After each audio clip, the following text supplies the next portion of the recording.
Chapter 750. Cyclops raised his sword and faced the attack. Chun Zhao had already swooped down. Everything happened too quickly.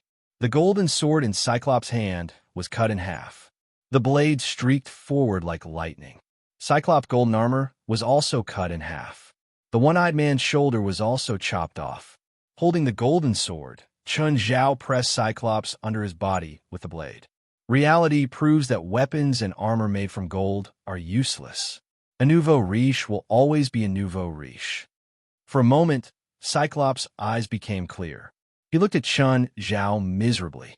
I'm not. Geyer. You're not Geyer? Chun Zhao looked up at Gaia and Guret. He said he's not Geyer. Cyclops' blood flowed on the magic formation. An aura started emanating from the formation. It was like a heartbeat. Rise, fall, the golden warhorse neighed. It seemed to feel fear too. Gradually, 3 huge heads drilled out of the ground. Chun Zhao, Gaia, and Guret finally had a thought. This was more in line with the setting of a sealed demon. The demon had 3 brown dragon heads and a snake-like neck. Its lower body was still in the magic formation. Gaia, get ready to run, Chun Zhao called without thinking. Wait! Chun Zhao stopped Gaia, who was about to pull Guret up. Take this golden warhorse too. It's our travel fee. The warhorse looked at Chun Zhao and Gaia. The two also looked at the horse.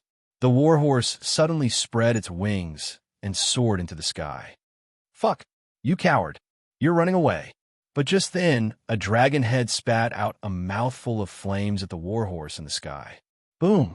The warhorse fell to the ground and was smashed. See? If you didn't run, we could still be good friends. Just then, the 3-headed dragon's lower body slowly appeared from the magic formation. The lower half of the 3-headed dragon was a long snake that was 40 meters long. Chun, what do we do now? Chun Zhao took a step forward and said to the 3-headed dragon, Geyer, let's talk about something. Why don't you go your own way, and I'll go my own way? We won't have anything to do with each other. The 3-headed dragon opened its mouth, and the middle head said, Human, it's been a long time since I've eaten a living person. You 3, give me 1 head each. Chun Zhao turned around helplessly. Negotiation failed. Prepare for war. How do we fight this thing? Gaia asked. I don't know. If we can beat them, we'll fight. If we can't, we'll run. Chun Zhao took 2 steps forward and looked at the 3-headed dragon. Can we have some foreplay or something? I'm not used to being so direct. For example, you want to play a game of cat and mouse and give us 3 minutes to escape. That's right. The 3-headed dragon didn't care about anything else. It just gave Chun Zhao a mouthful of poisonous dragon breath. Huge flames rushed toward Gaia. Realizing that something was wrong, Gaia immediately lunged at Chun Zhao. Bang! The dragon's breath exploded on Gaia's body. The scorching flames almost scorched half of Gaia's body. Gaia, what are you doing? Your relatives, right? Why don't you have any resistance? Half of Gaia's body was scorched, but he was tough. Miscalculation. I thought I'd be fine too. Turns out, this thing's flames are much stronger than mine. I can tell from her body size that there's a huge difference between you two. Don't be like this, okay? The battle had just started, but he'd already lost a fighter. Chun Zhao was very upset. I'll cheer for you from the side. Gaia was still in the mood to joke. Chun Zhao could only bite the bullet and look at the thick-necked Geyer. At the same time, he said to Gaia, Gaia, can you close your eyes for 10 seconds? What for? I'm going to use a big move. This is my secret. I can't let outsiders see. Fine. Chun Zhao looked back. Seeing that Gaia had closed his eyes, he immediately activated his clone. Uffed. Chun Zhao looked back and saw Gaia, who was leaning against the rock behind him, panting with laughter. Looking at his 2 naked clones, he was instantly enraged. Didn't you say you close your eyes? Chun Zhao took out 2 sets of clothes similar to his and had his 2 clones put them on. Charge! Geyer's tail swept over, sending Chun Zhao and his 2 clones flying. The next moment, Chun Zhao leaped high into the air with a bronze sword in his hand. The dragon head on the left bit Chun Zhao's body. Oh, Chun, Gaia yelled nervously. The next moment, the dragon head also cried out. Feeling the burning pain in his mouth, he could only let go of Chun Zhao. Angelic Crystal. Chun Zhao had a big, killing weapon, Angelic Crystal. Chun Zhao fell to the ground. He was covered in wounds too, but this was only one of his clones. The other two Chun Zhaos walked over. If you're going to die, do it quickly, Chun Zhao's real body complained. You're making us both uncomfortable. The clones shared their feelings with the real body, and the real body's feelings would also be shared with the clones. Why don't you give me a quick death? The clone asked. No, it feels weird to kill myself. Why don't you do it? Chun Zhao looked at the other clone. Both clones were clearly controlled by him, but when he was controlling them, they seemed to have their own emotions. He was talking to himself, but it seemed like he was talking to another person. Why don't you do it yourself? I'm the real body. If the real body does everything, why would I need you guys? Here, drink this. Chun Zhao squatted down and poured medicine into the clone's mouth. What's this? Chun Zhao grinned. The clone immediately sensed that something was wrong. Can I greet your ancestor? My ancestor isn't your ancestor, Chun Zhao said. Don't mind so much. Someone has to be sacrificed. I can't drink anymore, the heavily injured clone said in pain. That's enough, the other clone said. I feel terrible seeing him like that too. It's really weird talking to myself, Chun Zhao said. Okay, let's begin, Chun Zhao's real body said. The three-headed dragon, Geyer, was furious. The angelic crystal had brought him great pain. I'll kill you. Chun Zhao looked at Geyer, his eyes also glowing fiercely. Come if you can. Geyer's three dragon heads charged toward Chun Zhao. Chun Zhao suddenly grabbed the heavily injured clone and smashed it at one of the dragon heads. This time, Geyer wouldn't be stupid enough to bite the clone in case he got ambushed again. As for this doppelganger, it was completely fine after smashing into Geyer's dragon head. It was like a pebble had hit his head. Chapter 751. The clone clawed at Geyer's mouth. Open your mouth. Open your mouth. Eat me. Geyer didn't open his mouth. Instead, he charged toward Chun Zhao's real body and the clone. Chun Zhao's real body and clone also charged toward the other two dragon heads. The clone held the bronze sword, while a torpedo suddenly appeared in Chun Zhao's real body's hand. The torpedo was 2 meters long and weighed 600 kilograms. However, this torpedo could overturn a destroyer. Before Chun Zhao came to the island, he dived with Cyclops and the others to get the torpedo from the submarine. Chun Zhao had done it just in case. He just didn't think he'd actually use it. Transfer. Chun Zhao's real body and clone suddenly switched places. He let the clone take the torpedo and die with Geyer. Rumble. A huge explosion swept in all directions with shockwaves. Chun Zhao was also blown away. Geyer's left dragon head was blasted into pieces. Blood rained down from the sky. This explosion was a heavy blow to Geyer as well. The pain made him struggle and roar. The clone, who'd been grabbing Geyer's middle dragon head, walked right into the trap and stuffed himself into Geyer's mouth. The clone's body was already filled with angelic crystals. Right now, he was like a soldering iron stuck in Geyer's throat. He couldn't go in or out. Chun Zhao didn't waste time. He'd kill him while he was down. Even though he was dizzy from the fall, he still grabbed the bronze sword and charged at Geyer. He stabbed at Geyer's rightmost dragon head. The bronze sword was covered with the dark serum, turning into a large black sword. It pierced through the left side of the dragon head, turning Geyer's only intact dragon head into a mutton skewer. Geyer's tail swayed wildly, but it couldn't hit Chun Zhao. Finally, after struggling for a few minutes, Geyer finally calmed down. Just then, Chun Zhao saw Gaia lying not far away. She was drinking blood from Geyer's wound on the ground. Gaia, you can't be possessed, right? Do you need me to send you on your last journey? Fuck, he's a dragon. I can feel his blood resonating with the blood in my body. Guret's face was filled with shock. He had watched the entire battle between Chun Zhao and Geyer. She and Gaia were just bystanders, but Chun Zhao killed the mutated Cyclops and the final boss, Guile, all by himself. He had done it all by himself. The dragon blood in front of Gaia gathered into a pool of blood, and Gaia directly laid down in the pool. Chun Zhao walked up to Gaia. The burnt skin on Gaia's body seemed to be falling off by itself. Chun Zhao was exhausted too. He sat down beside Gaia. Gaia, how are you now? Gaia looked at Chun Zhao and then at Gaia. You actually killed this kind of monster. I was lucky this time. I might not be so lucky the next time I encounter such a monster. After resting for a while, Gaia's injuries gradually improved, but his body was still very weak. Chun Zhao bandaged Guret's wound. Because it was getting dark, they were too lazy to go out, so they decided to rest here for the night. Chun Zhao took out some food, but he secretly took some of Gaia's meat. He wasn't sure if Gaia's meat could be eaten. No matter how much dragon blood Gaia had, he was still a dragon. For example, wyvern meat only contained a bit of dragon blood. Normal people couldn't eat it anymore. Not to mention a demon that was clearly of a higher level than wyverns. Chun Zhao picked up the Sun King gold chalice and put it away. As for the rest of the gold, Chun Zhao gave Guret 20% as per their agreement. Guret heaved a sigh of relief.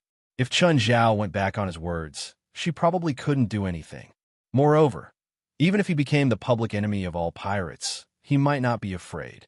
At least, there wasn't anyone among the pirates who could kill Gaia. What a pity. That golden warhorse fell to the ground. If it's alive, it'll definitely be worth more than dead. This is clearly a supernatural creature. You dare to sell it? Fine, it's just a random thought. Chun Zhao shrugged. The government wouldn't let them sell supernatural creatures. After all, the government had always suppressed supernatural incidents. The three slept at the edge of the crack that night. Nothing happened on the way back to the boat. Where do you want us to take you? Chun Zhao asked Guret. Hawaii, Guret said. Hawaii was the largest island in the Hawaiian archipelago. It was twice the size of the other islands combined. The difference between Zitteroer and Hawaii was like sesame and watermelon. Zitteroer was very close to Hawaii, less than 200 nautical miles away. In less than 2 hours, the boat reached Hawaii. When Guret got off the boat, someone had already come to pick her up. Guret looked at Gaia. Gaia, you saved me, but don't think that our grudge is over. You can find me for revenge any time, Gaia said nonchalantly. Chun Zhao looked at Guret's back. Another tsundere. Anyway, this had nothing to do with him. Gaia didn't want to kill Guret, so he didn't have to do it. I'll take 60% and you take 40%, Chun Zhao said. I didn't contribute that much. Gaia shook her head. Take it, Chun Zhao said. Don't you want to buy a boat like mine? With this, you can definitely afford it. Gaia smiled bitterly and didn't refuse. I'm afraid that even if I can afford it, I won't be able to keep it. Chun Zhao had underlings, but she didn't. The boat was on the water and needed regular care. For example, waxing the boat and getting rid of bugs and other attachments. She also needed to keep a HNA team. Gaia couldn't afford it. Chun Zhao and Gaia had roughly calculated the total amount of gold this time. The total weight was close to 2 tons, and Guret got 20%. She took around 400 kilograms of gold. About 1,600 kilograms was left. Gaia, do you know the buyer who handled the gold? You can't do this. It's too shady. You have to take at least 30%. Gaia shook her head. Hearing this, Chun Zhao's teeth hurt. Gaia and Chun Zhao weren't a couple, but they were close friends. In front of prophets, Chun Zhao didn't want to take it all for himself.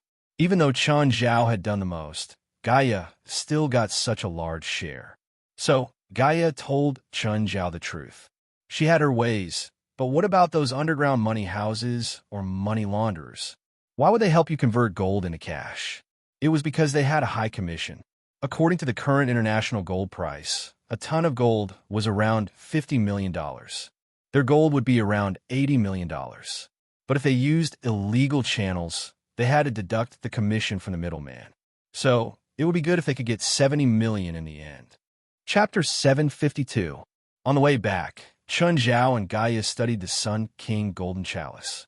Gaia took it from Chun Zhao. Is this the Sun King Golden Chalice?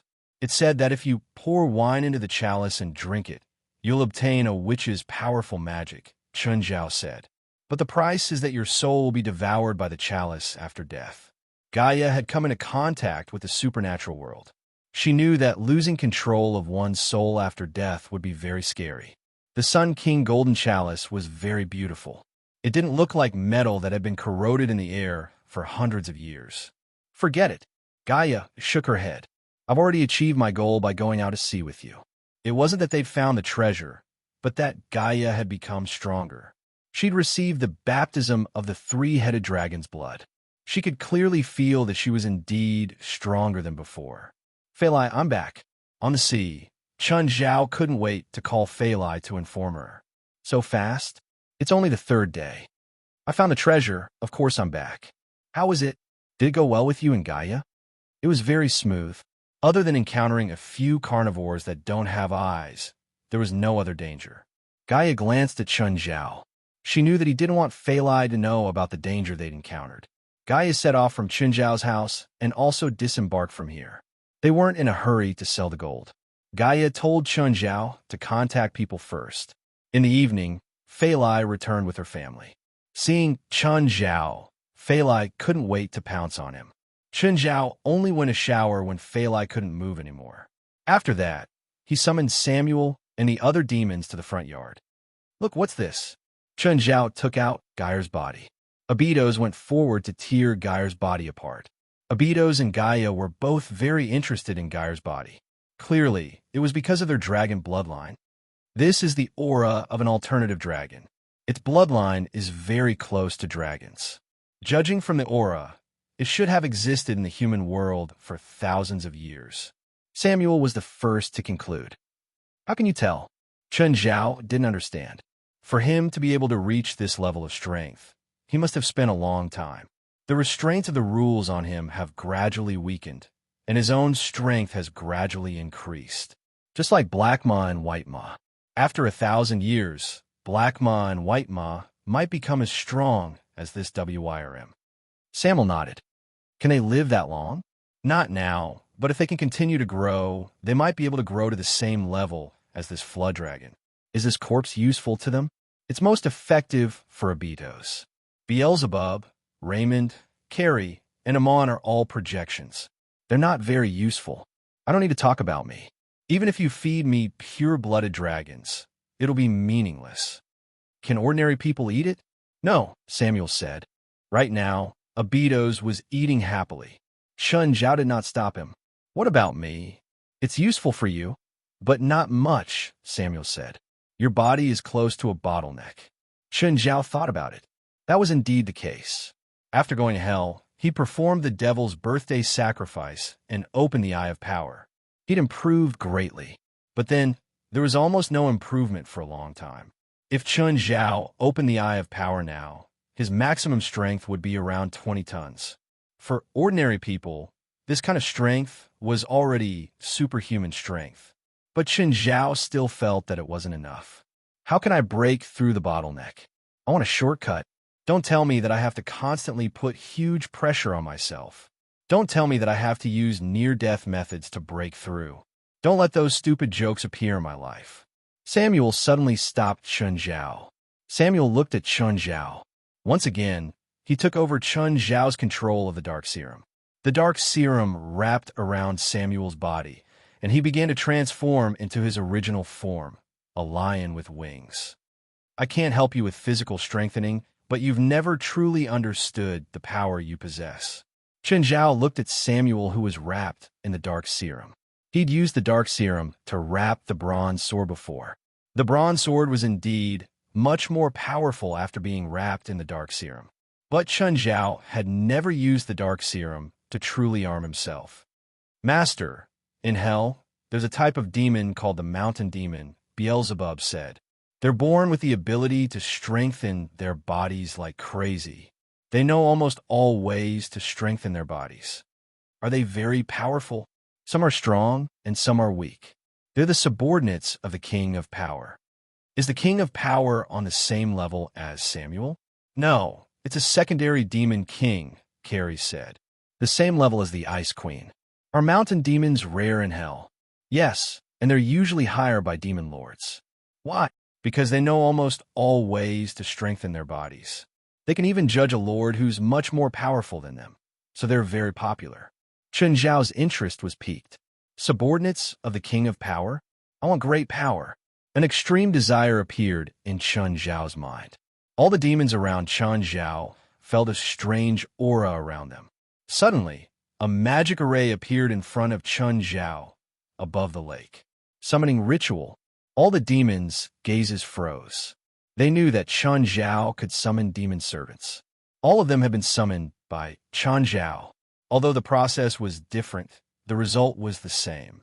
This was Chun Zhao's first act of summoning. This was also Chun Zhao's attempt. Chun Zhao wanted to know if his desire was the key to summoning demon servants. Splash! A figure fell out of the magic array and into the lake. Ah! Help! Help! Help! What happened? How come he can't swim? Chun Zhao was surprised. Not all of his demon servants were good at swimming, but they could at least swim. Chun Zhao had thought that demons were like dogs that could swim. Chapter 753. Soon, the demon on the water surface stopped moving.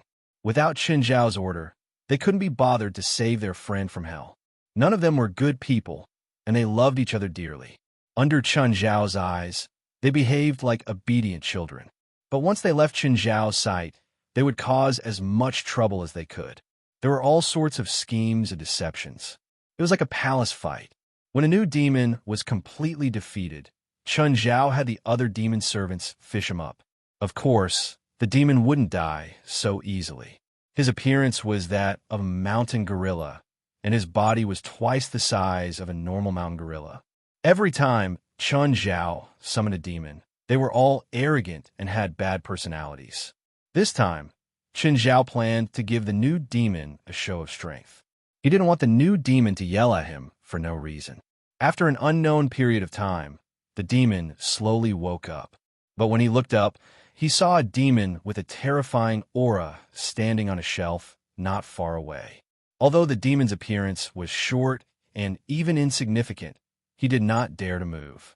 Then, the group of demons around him punched and kicked him, tearing and biting him. This round of beating directly stunned the newcomer demon. Stop fighting. You guys stop fighting. The new demon was covered in wounds. Just then, Chun Zhao walked over. Do you know where this is? The new demon looked up at Chun Zhao, looking left and right. This is the human world? Then do you know who I am? You are. Chun Zhao threw Geier's head before the new demon. This guy was a demon I summoned before. He was very disobedient, so I killed him. You're the second demon servant I summoned. The new demon trembled in fear. Geier's aura was even stronger than his. He felt like he was going to pee his pants. They're all my demon servants. Tell me first, are you a clone or your real body? My real body. Chun Zhao was surprised. It was the real body. Also, the demons he summoned this time seemed to be stronger than the previous ones. Name, age, affiliation, power, hobbies. Slap. I'm asking you questions. Answer honestly. If you hide anything, I'll send you to God. Oh, first of all, I'm your master now. Do you have any questions about that? No. The group of ferocious fiends around him couldn't wait to beat him up again. Those who had questions were now left with a head that was even bigger than him, which was thrown to the side. There must be no doubt. Although his brain was not very good, his instincts were still quite clear. What's it called? Mario Mauser. Chun Zhao wondered if he should give him a more proper name. Forget it. Let him call me that. Age. 150 years old. Subordinate. King of power. Just like the silly twins, Amon, Beelzebub, Carrie, and Raymond. They were both low-level demons, but the difference was that he had come in his true form. Of course, there were also strong and weak demons among the low-level demons. Amon's main body was stronger than the other projections, but weaker than them. He was only stronger than the silly twins. As for Samuel, although he was the weakest, his aura was the most terrifying. None of them dared to offend Samuel. Even Abitos, who was the most simple-minded, did not dare to offend him. To put it bluntly, Mario was a big idiot with all brawn and no brain. Can you see my physical strength? Chun Zhao asked. Yes, Mario answered directly. Then how's my strength compared to yours? Very close, Mario answered. Be more specific. Am I stronger or are you stronger? Me, Mario answered carefully, not forgetting to sneak a glance at Chun Zhao. How much stronger? Close to 10%, Mario answered. Then do you have a way to increase my strength? Chun Zhao asked. Yes. Mario's gaze seemed to see through Chun Zhao completely. Even Samuel had never seen such a look in his eyes. Sure enough, as expected of the mountain demon, his brain didn't even have to bend to give an affirmative answer. What I need to do? Master, when you increase your strength, can you give me a portion too? Mario looked at Chun Zhao fawningly. Chun Zhao rubbed his chin. Tell me the method first. There are at least 100 ways to increase your strength. Chun Zhao almost spat. That many? Yes. Different methods will have different effects, and different effects will have different effects on the future. Give me an example, Chun Zhao said. The simplest method is for me to stimulate your potential directly. You can increase your strength by at least 3 times, but you won't have the chance to increase your strength in the future. Chun Zhao thought about it. This meant that this was a one-time method and there was no way out. So, I'm using the same method as you. Our bodies are similar and our strength levels are the same, so I can use the method you used. However, our potential values are different, so after this, our growth methods will be different too. Okay, tell me first, what do you need to do? You need the power of lightning. I'll use a magic array to guide the lightning to your body. Is it dangerous? No. The success rate is 80%. Yes, 80% is very high. Chun Zhao nodded. If it fails, remember to cut him into pieces. Mario shuddered. He'd almost forgotten that his human master was cruel by nature. He started regretting it again. It seemed like he'd come up with a bad idea. What materials do you need? I need 10 demon horns, preferably large ones. The bigger, the better, Mario said. Also, the blood of a black goat, a tuft of a human woman's hair. Some of the materials Mario mentioned could only be found in hell, while others could be found in the human world. There was nothing he couldn't get. Chun Zhao had all the materials that could be found in hell. When he'd received Logan Samuel's assets, many of them were demon horns. However, Mario said that he needed to see the large demon horns. Chun Zhao didn't recognize the horns, so he needed Beelzebub and the others to help him identify them. It wasn't that the larger the demon's horns, the larger the demon's body. Some demons were small in size, but their horns were huge. Chapter 754. Can this magic array only be used once? Mario lowered his head. Somewhat flustered, he said twice. Exactly twice? Chun Zhao tapped the stone table with his finger. Mario felt his heart skip a beat. Master, I was wrong. As long as I have 5 demon horns, I can use it once. In fact, I want double the materials I asked for just now. Chun Zhao finally understood that Mario wasn't just afraid of water. He was also a coward. He was also the type that wanted to do something but didn't have the guts. Chun Zhao had only questioned him once, and he'd chickened out immediately. His mentality wasn't good enough. Chun Zhao had to find a chance to teach him a lesson. The next morning, Fei Lai realized that there was a mountain gorilla in front of her house. Chun, what's with that gorilla? Why is it hanging upside down on the lake? Mario was hung on a simple pole. If the other end used a bit more strength and lifted at night, Mario would have to go down a drink from the lake. It wasn't that Mario couldn't break free. He just didn't dare to. Chun Zhao had said that if he dared to break free, he'd be fed to the fish. A new little rascal, Chun Zhao said, chuckling. Fei Lai was overflowing with love. She went out and put Mario down. Poor little guy. Fei Lai touched Mario's head. From now on, you'll be called King Kong. Chun Zhao stood by the door and looked at Mario, who'd officially changed his name to King Kong. From now on, you'll be called King Kong. Also, she's your mistress. King Kong finally witnessed Chun Zhao's cruelty. Because he'd lied last night, he'd been hung on the lake for an entire night. King Kong knelt down and kowtowed to Fei Lai. He didn't know any etiquette anyway. Kowtowing was definitely the right thing to do. Chun, you scared her quite a bit. Look at how scared it is. He's too naughty. If I don't teach him a lesson, he might not know who's in charge. Don't hurt him anymore. We shouldn't teach him like this. Fine, whatever you say. Chun Zhao nodded. Smiling, Chun Zhao looked at King Kong. Come to my side. King Kong finally learned his lesson. He didn't dare to disobey Chun Zhao anymore. I'll bring him to work, Fei Lai said. Let me teach him. She was worried. Maybe Chun Zhao was torturing King Kong behind her back. King Kong is very afraid of water. If you bring it to Angel Beach, it will be so scared that it will pee itself. Ah, is Vajra afraid of water? Yes. Chen Zhao nodded. All right then, you really can't abuse it anymore. Okay, I won't abuse it anymore. It's enough to teach it a lesson for one night. It should learn to be obedient. Fei Lai only went to work after Chen Zhao's repeated promises. As soon as Fei Lai left, King Kong was terrified. He could see that his mistress could protect him. His master, on the other hand, was dangerous, extremely dangerous. Forget it. I won't make things difficult for you. In the future, if you dare to lie to me again, just tell me first. Then it won't be as simple as hanging you for a night. I'll just chop you up. Chen Zhao tossed a demonic crystal to King Kong as a form of compensation for last night's trauma. As soon as King Kong received the demonic crystal, before he could rejoice, the tigers and wolves had already surrounded him. Chen Zhao kicked Black Ma away. Fuck off. This is only his first demonic crystal. Are you going to steal it? Master, if we don't steal the first one, does that mean we can steal it in the future? King Kong, you have to understand the dangers of the workplace. Remember to protect the demonic crystals you get in the future. If it's stolen or robbed, don't come crying to me. King Kong shuddered. Dangers of the workplace? Just then, Chen Zhao received West's call. President, are you free now? What? Can you come over? West's tone was rather serious. Sure, I'll go.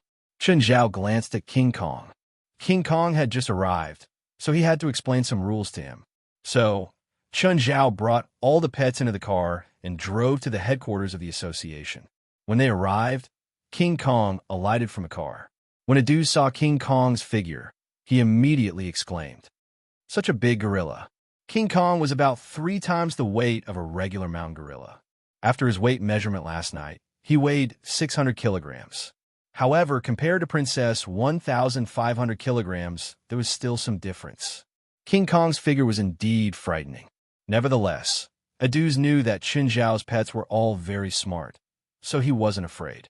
But just as he was about to go up and pat King Kong immediately roared. Roar!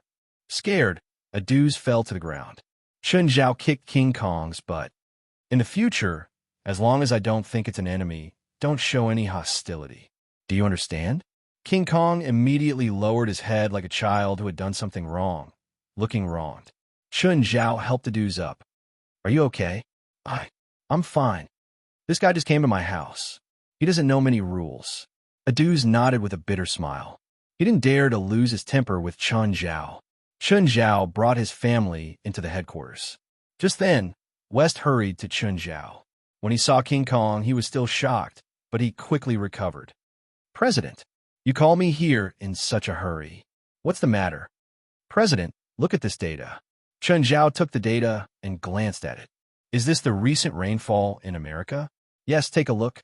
Starting from New York City, this line extends from Washington in the northeast all the way to San Diego here. The rainfall is constantly increasing. Almost every few days, the rainfall in nearby cities will be higher than the previous city. Chen Zhao looked at the document. San Diego has a storm? Yes. It's been a storm for 3 days. There's a certain amount of water. It's a serious disaster. Is it in San Diego already? San Diego was less than 200 kilometers away from Los Angeles. If San Diego had a storm, it wouldn't be peaceful in Los Angeles.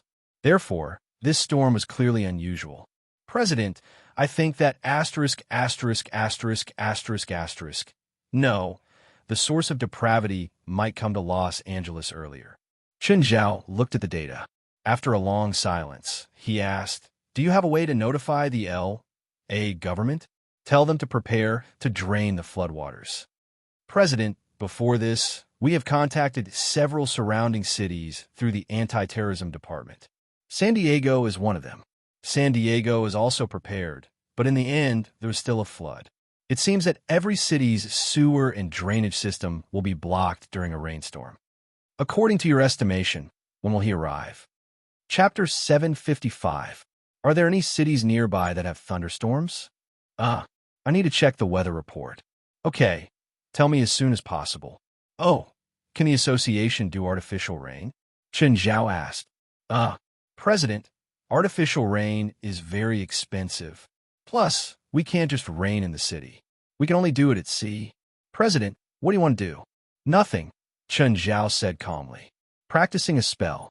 Oh, President, this is Gaia's request for weapons. Take a look and see if you agree. Isn't it just a request for weapons? What's there to disagree about? Chen Zhao said matter-of-factly. She's applying for $200,000. Whoosh, don't tell me she want a weapon made of pure gold. That expensive? It's not pure gold, but it's close, Wes said. She wants a great sword made of magic metal. Chen Zhao flipped open the request. Gaia wanted a great sword that was 2 meters long and weighed 900 kilograms. 1/3 of it was made of magic metal.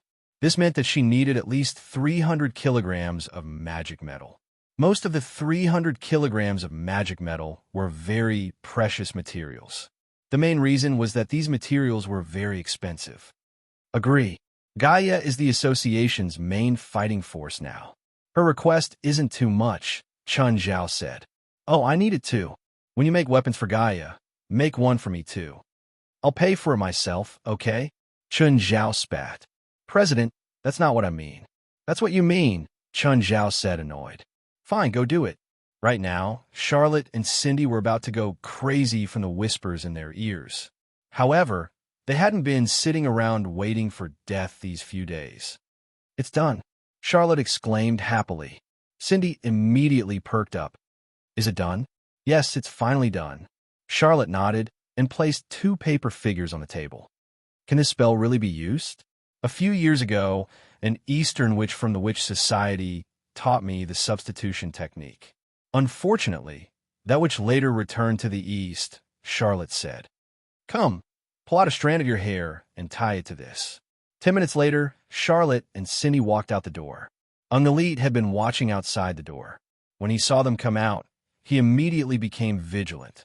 Normally, Ungalit, West, Moore, and Moore took turns to be in charge of surveillance. At this time, Charlotte and Cindy came to Angelite's window. Hi, Ungalit, we're going to the supermarket. Do you want to come? After days of surveillance, they both knew of each other's existence. English and the supernatural organization weren't professional stalkers, so their surveillance was basically above board. Anyway, as long as they didn't leave their sight, Charlotte and Cindy could go wherever they wanted. Ungalit smiled. Of course. Why don't you drive us to the supermarket? You're coming anyway, and we're too lazy to drive. Ungalit didn't object. It would be uncomfortable to follow behind their car, so he might as well drive them there. After they got in the car, Ungalit drove to the supermarket. What are you going to buy at the supermarket? Ungalit asked. The two of them stopped talking and just sat in the back seat, looking out the window. They must be in a bad mood.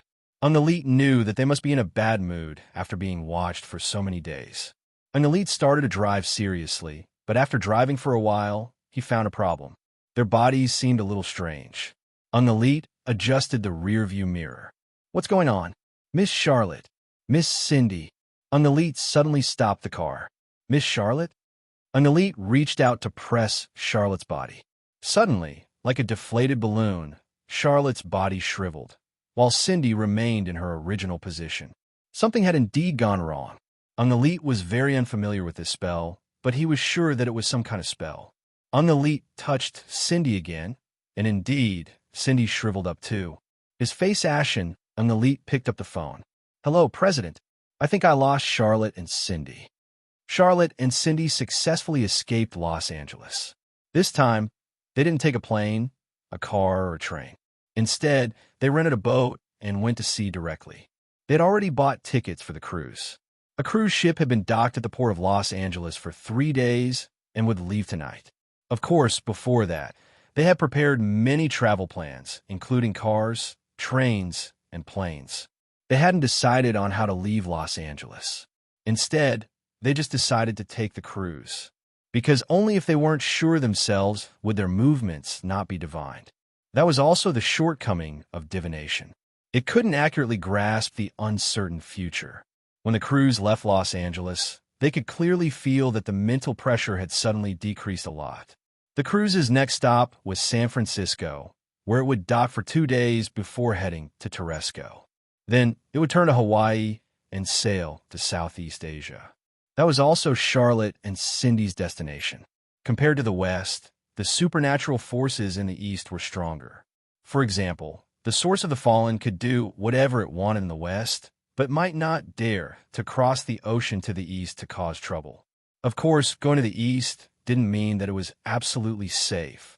Even if they went to the East, some Eastern forces would investigate their background and goal. The sea breeze was a bit strong. Only Charlotte and Cindy were on the spacious deck. Looking at the vast sea, the two were somewhat disappointed. Charlotte, what should we do after we go to the East? I've already contacted a force on the other side of the Pacific Ocean. I'm going there to be a magic instructor and teach Western magic, Charlotte said. Will we never be able to come back? We betrayed the Source of the Fallen, and then we betrayed Shun. Now, we're completely cornered. No matter who wins, we're destined to be hated by them. No matter who it is, we won't be able to fight back unless we become stronger. Just then, a woman suddenly ran over from the deck, followed by another woman. Chapter 756. The woman chasing after him just stood there coldly. Go ahead. If you jump down from here, it'll save me a lot of trouble. Charlotte and Cindy watched the melodramatic scene before them. The girl sitting on the railing. You can just jump down or jump down. Why don't you just come down? The hearts of the audience like us are shaking along with you. Rossetti, you weren't like this before. The girl sitting on the railing was very sad, tears streaming down her face. You had the chance to be with me, but you gave up the chance Master gave you. Charlotte and Cindy exchanged glances. They had a vague feeling. The woman called Rossetti was very similar to them. She was like a witch controlled by the fallen source. She was filled with coldness towards the past, without any ripples.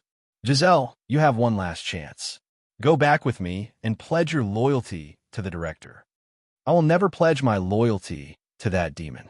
He killed your mother, Rossetti. How can you do this? From the moment she refused to serve the director, she was no longer my mother.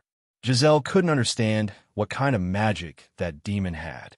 Why had he turned her senior sister into a different person? He was so cruel that it made people's hair stand on end. Even when her own mother was killed, he was still so cold and heartless. Charlotte and Cindy, on the other hand, knew how they felt about Rossetti, because they had also become such people.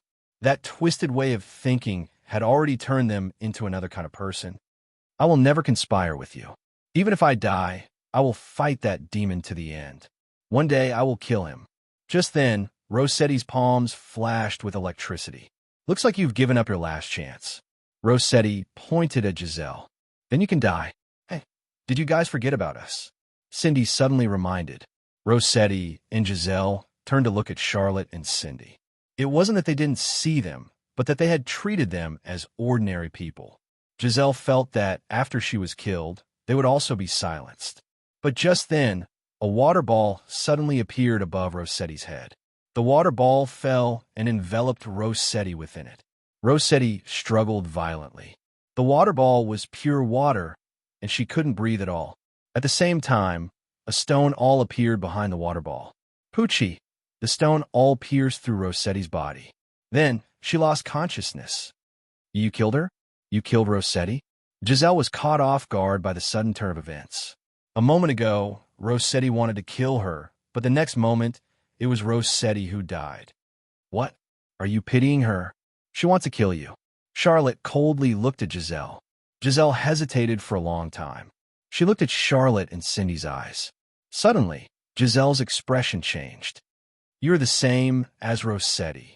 You're also fallen. That's right, us too. Charlotte did not deny it. But why? If you're the same as Rossetti, why did you kill her? Because we got rid of its control, Charlotte said calmly. You can get rid of control after turning into a fallen? Giselle looked at the two women in confusion. Of course. We're an example.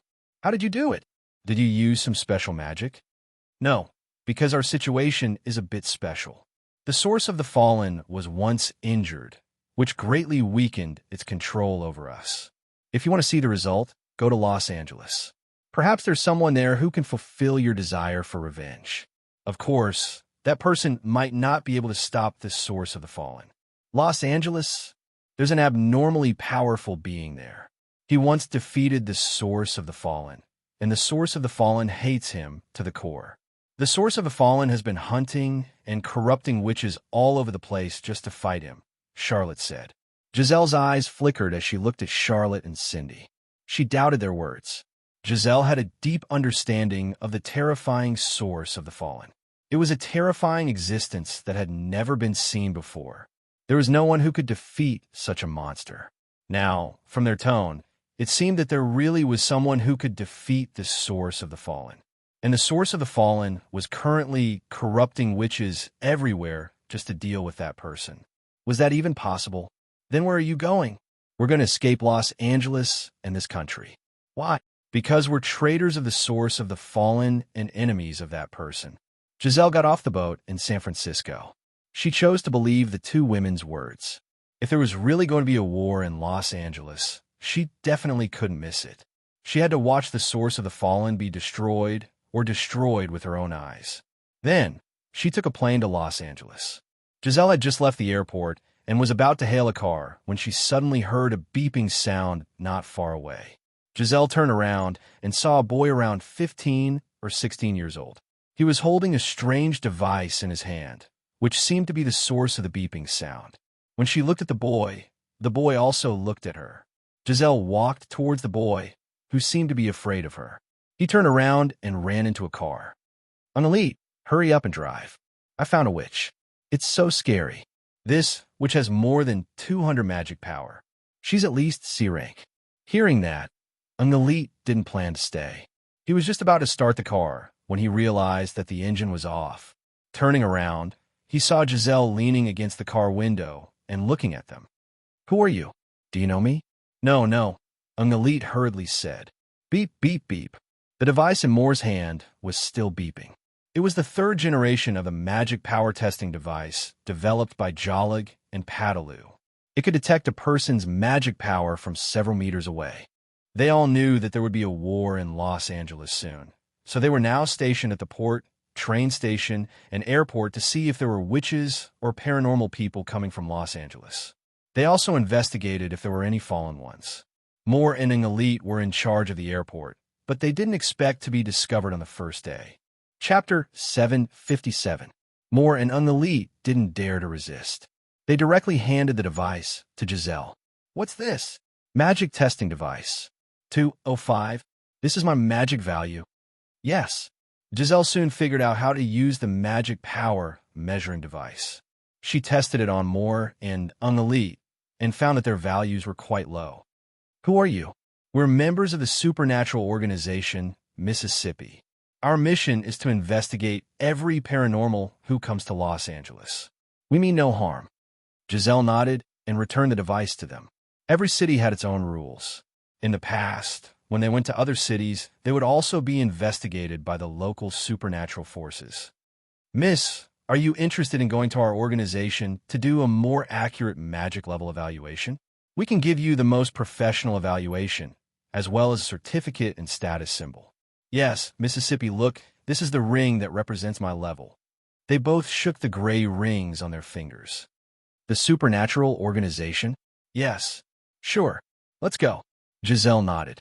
She also wanted to find out more about the supernatural forces in Los Angeles. In fact, Moore and Elite also wanted to confirm if Giselle was a fallen. Although the device could measure magic power, it couldn't tell if someone was a fallen. The two brought Giselle to the supernatural organization. Giselle followed them and got out of the car. At that moment, Giselle saw a tall woman brandishing an incomparably large sword. Moreover, the huge sword was emitting a heart-palpitating flame. It wasn't an ordinary flame. It was a flame that could even destroy souls. The sword danced in front of Giselle from a distance of more than 10 meters. Giselle felt the burst of mana from the sword's edge. Giselle didn't just feel magic power. She also felt the power of destruction. It's her. It's her." The two women said that the one who could fight against the fallen was her. Giselle looked at Giselle with bright eyes. "What's her name?" "Giselle. She's the strongest member of the supernatural organization." By then, Giselle had already finished her practice. She stabbed the sword into the ground. "More Angelite. Who is she?" "Gaia. She's the witch I met at the airport. She wants to have a magic test." "Oh, just in time. I also want to test my magic power. I feel like my strength has improved a lot recently, Gaia said. Hi, I'm Giselle from Denver. Denver. It seems like there was a rainstorm there. Yes, many people died, Giselle said meaningfully. Let's test our magic power first, Gaia said. Miss Giselle, there are many free magic power assessment services. Please pay 10,000 US dollars first. Do you pay by card? Of course. Annalise excitedly took Giselle's card. By the way, I sell insurance in my spare time. Miss Giselle, do you want to buy an insurance policy? 205 magic power, rank C. Miss Giselle, this is your magic ring. Annalise handed a ring to Giselle. Excellent. Indeed, in the entire supernatural organization, only Gaia could compare to Giselle. Of course, there was also their terrifying president. However, in the hearts of the association members, their president could not even be considered a human. Silver ring? Miss Gaia, what level is your red ring? I'm rank B, Gaia said. But just then, she held the ball on the testing device with both hands. Just then, the number on the device started soaring. Wow, 588 magic power. Gaia, you're so strong. You're improving so fast. You're already rank. Annalise gave Gaia a golden ring, which Gaia was very satisfied with. Giselle looked at Gaia with admiration. Miss Gaia, you fought a very, very strong monster before, right? Gaia was stunned. Are you a fortune teller? Seeing that Gaia did not deny it, Giselle was even more certain that Gaia was that person. Miss Gaia, I want to be your servant. Sorry, I can't accept it. Why? Is it because I'm not strong enough? No, because I don't think I have the right to have a servant. No, you do. No matter what you say, I won't accept it. Just then, the door outside was pushed open. Giselle realized that there was an Asian standing outside. Where's West? Chen Zhao asked. Where did that asterisk shoal go? Chen, why are you looking for West? Fishing, Chen Zhao said. Gaia rolled her eyes. She did not believe that Chen Zhao wanted to go fishing. Chen Zhao was never the kind of person who was willing to spend hours sitting in front of a fishing rod without moving. Usually, he could not even stay in the same position for 3 minutes in a meeting. Different from Gaia, Giselle glanced at Chen Zhao. She already saw him as a passerby. Chen Zhao was probably like Morin an elite, a marginal figure in the supernatural organization. By the way, is that big sword you just made? Yeah, I just got it today. Fuck, where's mine? Why did you promise me that you would make a set of weapons for me? I even asked for the weapons to be made with my own money, but yours is paid for by the association. Why is it so unfair? Giselle thought to herself, how can you compare to Gaia? Gaia is the most powerful fighter in the supernatural organization. You want a weapon too? Don't you have a weapon? I'm not giving it to myself, Chen Zhao said. It's for my new pet. That gorilla. Yeah, it's in L.A. By the way, who is she? Giselle, a witch. Hello, Miss Witch. Where are you from? Giselle turned her head away, her expression arrogant. Chen Zhao pursed his lips, a little annoyed. Tell West that if he doesn't appear before me in 10 minutes, I'll throw him into the ocean to feed the fish. President, I'm here. West's voice came from outside. Did you do what I told you to do? Chen Zhao asked. Yes, I did. The weapon is outside. As they spoke, they left. That man is your president? Giselle asked. Yes. What kind of wizard is he? Him? I guess he's a druid. Our president is really powerful. He's my idol. Moore's eyes were filled with admiration. All right, Chen isn't here, so you don't have to suck up to him. Gaia rolled her eyes. Giselle was even more certain that even Gaia didn't care about the president. Chapter 758. President, it's ready. I found an island for you. That island will have cumulonimbus clouds this afternoon. I've also found someone to rain the rain. They'll shoot dry ice bombs at 8 at night above the island, Wes said. The rain will last for about 2 hours. Chen Zhao nodded. He had to go home too and bring King Kong to the island. At noon, Chen Zhao took King Kong out to sea. The island West found for Chen Zhao wasn't far. It was less than 200 nautical miles from Los Angeles. However, the island was a coral reef. It was very small, only 3 to 4 square kilometers. King Kong started setting up the magic array. The two chose an empty space. King Kong was in charge of setting up the magic array, while Chun Zhao was in charge of creating the lightning device. The magic array had a diameter of more than 10 meters. Chun Zhao couldn't understand it. He waited until 8 o'clock at night, waiting for the rain to come. Just then, the wind started to get stronger. Thunder boomed in the sky. Chun Zhao stood in the center of the magic array. King Kong was in charge of the array. There were 3 lightning rods around him. The wires of the 3 rods were all connected to the magic array. The first thing that came down was the rain. The heavy rain came down with a loud crash. King Kong controlled the magic array as if he was dancing. Then he started waiting for the lightning to strike. Master, there will be lightning today, right? There should be. Chun Zhao wasn't very sure either. Suddenly, thunder boomed in the sky. It's coming. Get ready. Master, use all your strength. Boom! The lightning didn't hit the magic array. Chun Zhao was discouraged. Wait for the next one. Boom! It didn't hit the array again. Chun Zhao stood in the rain for 2 hours. Then the lightning didn't even hit the array. Chun Zhao went from standing to sitting. In the end, he just lay on the magic array. Seeing that the rain was about to stop, Chun Zhao completely gave up. Boom! Suddenly, a lightning bolt landed on the magic array without any warning. The array immediately shone with dazzling light. Chun Zhao felt all the electricity pass through his body. Chun Zhao jumped up. The electricity seemed to have touched something in his body. The lightning didn't do much damage to him. Chun Zhao's current fitness was extraordinary. They were dozens of times stronger than ordinary people, and they also had magic resistance.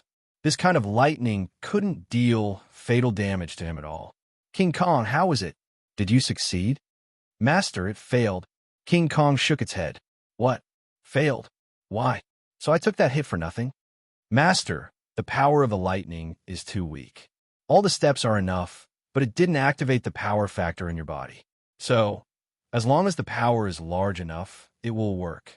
Chun Zhao thought about generating electricity, but King Kong rejected the idea. This won't work.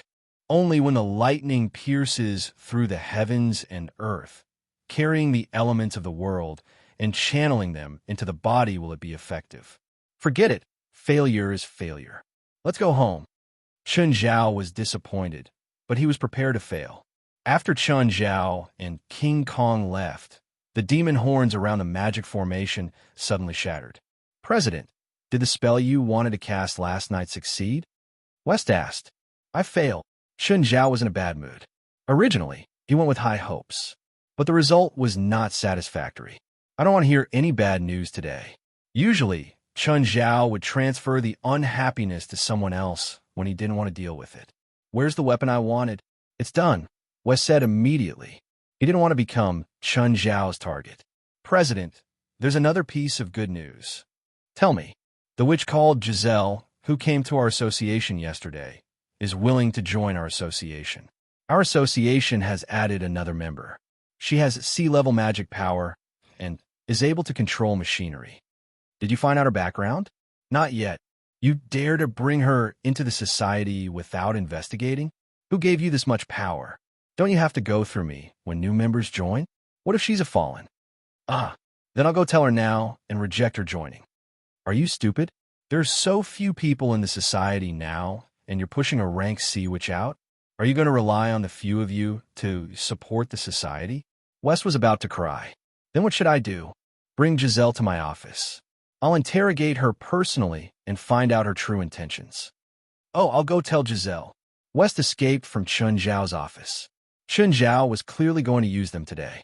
Every 15 minutes in front of Chun Zhao was another 15 minutes of danger. A while later, Giselle came to Chun Zhao's office. President. Giselle looked at Chun Zhao. Her eyes were filled with pride. To her, the man before her was trash, just like most members of the supernatural organization. However, Gaia alone was enough for the society. I heard that you're from Denver? Yes. I heard that Denver suffered some kind of attack. Not only did the city flood, but the supernatural world also suffered great losses. That's right. A trace of sorrow appeared in Giselle's eyes. You know what I'm talking about, right? Yes, I know. The source of the fallen. Then you also know that the source of the fallen can control witches and distort their thoughts, right? I know. Then how can I guarantee that you're not a controlled fallen? A while later, Giselle walked out of Chun Zhao's office. West stood outside the door. Giselle, how did it go with the president? The president already accepted me, Giselle said. Oh, that's good. Oh, how did you prove it to the president? I told him that I'm willing to give him $100,000 as long as he doesn't question or harass me. West's eyeballs almost popped out. That's possible? Okay, you can go. After Giselle left, West entered Chun Zhao's office. President, why did you do that? Didn't you say that you wanted to test Giselle? Did you buy you over with $100,000? Of course not. Think about it. If she's a fallen and controlled by the source of the fallen, with its hatred for me, will he give me $100,000? But no buts, Chun Zhao said. You don't understand the source of the fallen. With his hatred for me, he won't compromise with me, even if he's just pretending. I know him well. The $100,000 isn't the deciding factor. It's his attitude. Chapter 759. If you give me $1,000, then I'll definitely be a fallen one. Why? $1,000 is definitely an insult to me. West was speechless at Chun Zhao's words. You're the boss. You call the shots. It could be said that Giselle despised that president to the extreme. He was bought over with just $100,000. She even thought that it wasn't worth it. Perhaps $1,000 was enough to shut him up. After returning home, Chun Zhao took out the weapon that was specially made for King Kong. It was just a big hammer. It wasn't made specially. Other than its size, there was nothing special about it. The hammer weighed 5 tons, and the rod was 4 meters tall. King Kong didn't have any other moves. He just used the hammer to smash.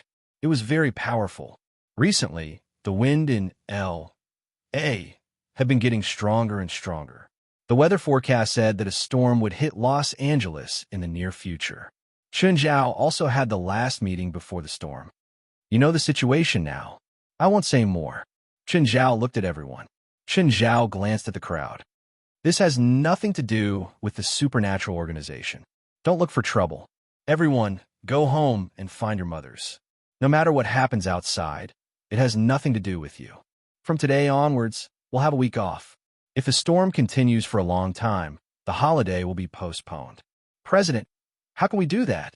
Isn't the supernatural organization supposed to protect normal people? Giselle couldn't take it anymore.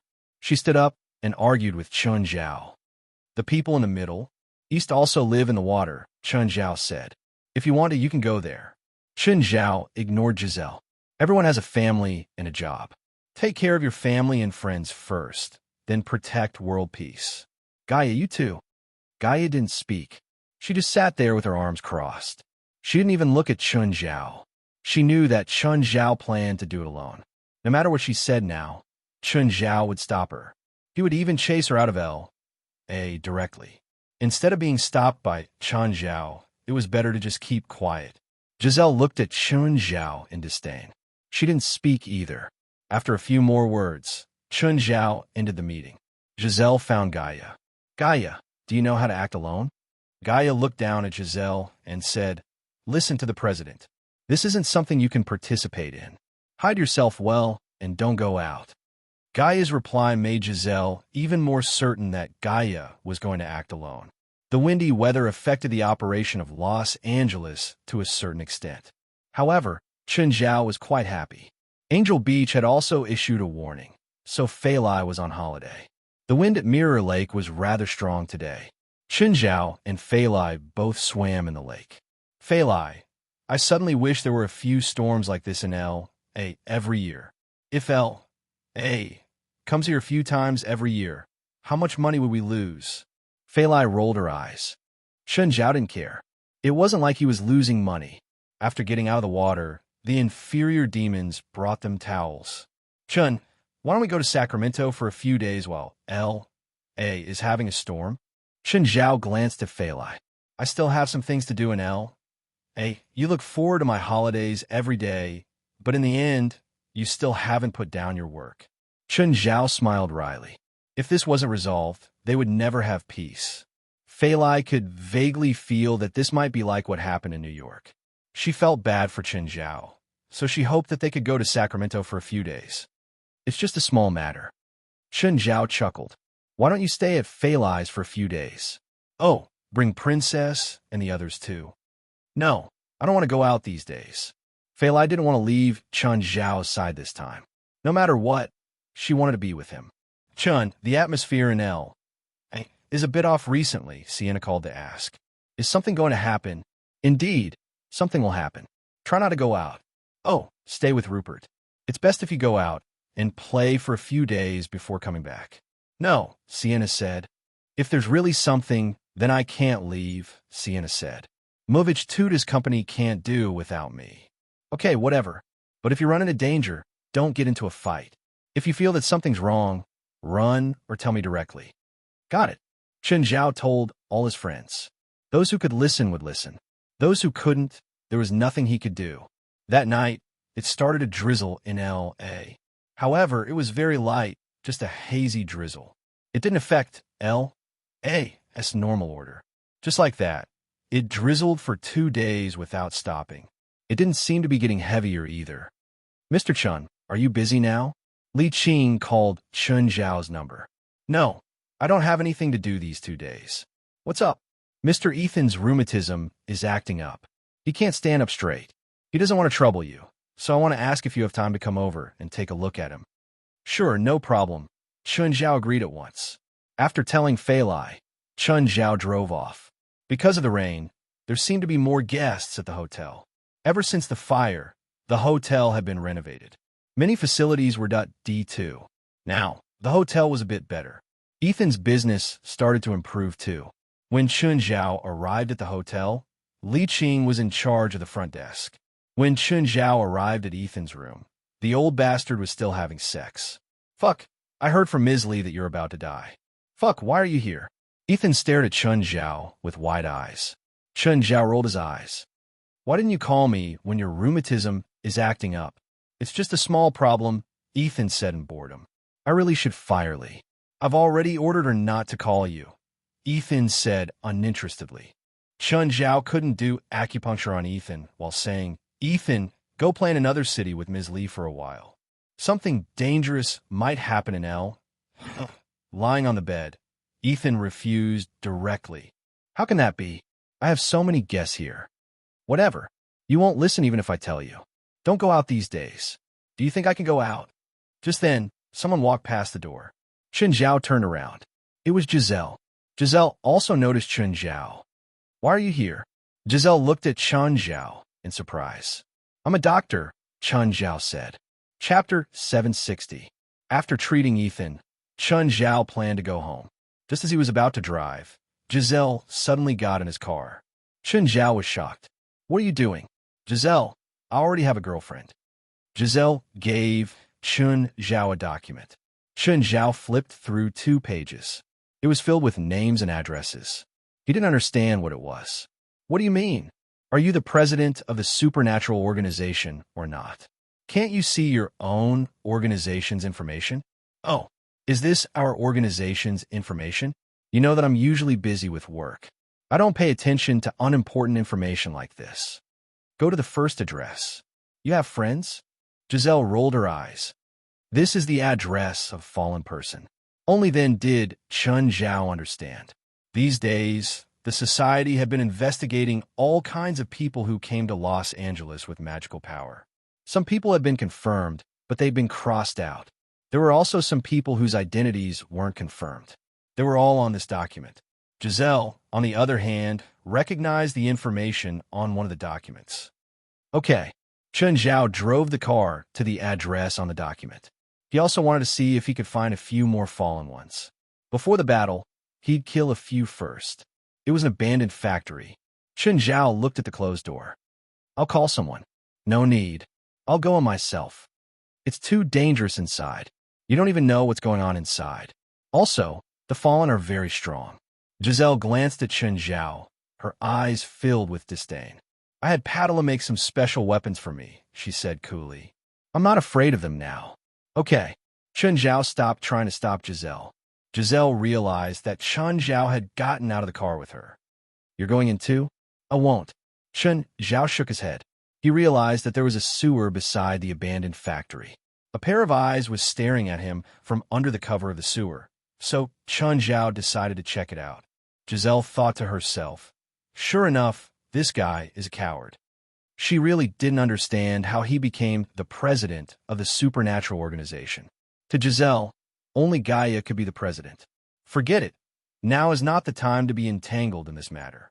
Giselle cautiously approached the iron gate of the factory and secretly pushed it open.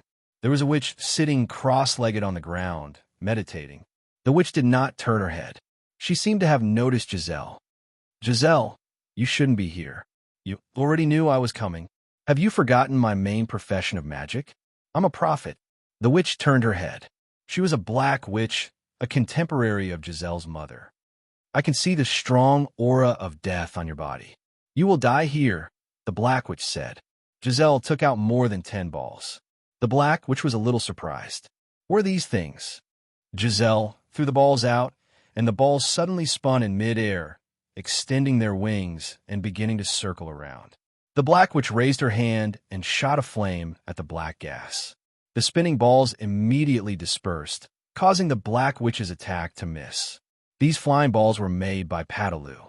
They could spin and fly, and their wings were extremely sharp. Shwa! A flying ball flew past the black witch's arm. The black witch was enraged. Suddenly, a flying ball landed at the black witch's feet. Just as the black witch was about to kick the ball away, the ball suddenly sprayed out a cold air, instantly freezing the black witch's legs. These spinning balls were all sealed with some special substances. For example, strong acids, kerosene, or liquid nitrogen. Giselle was able to freely control these flying balls. Her magic allowed her to control these things as she pleased. The black witch was in extreme pain. She twisted her body.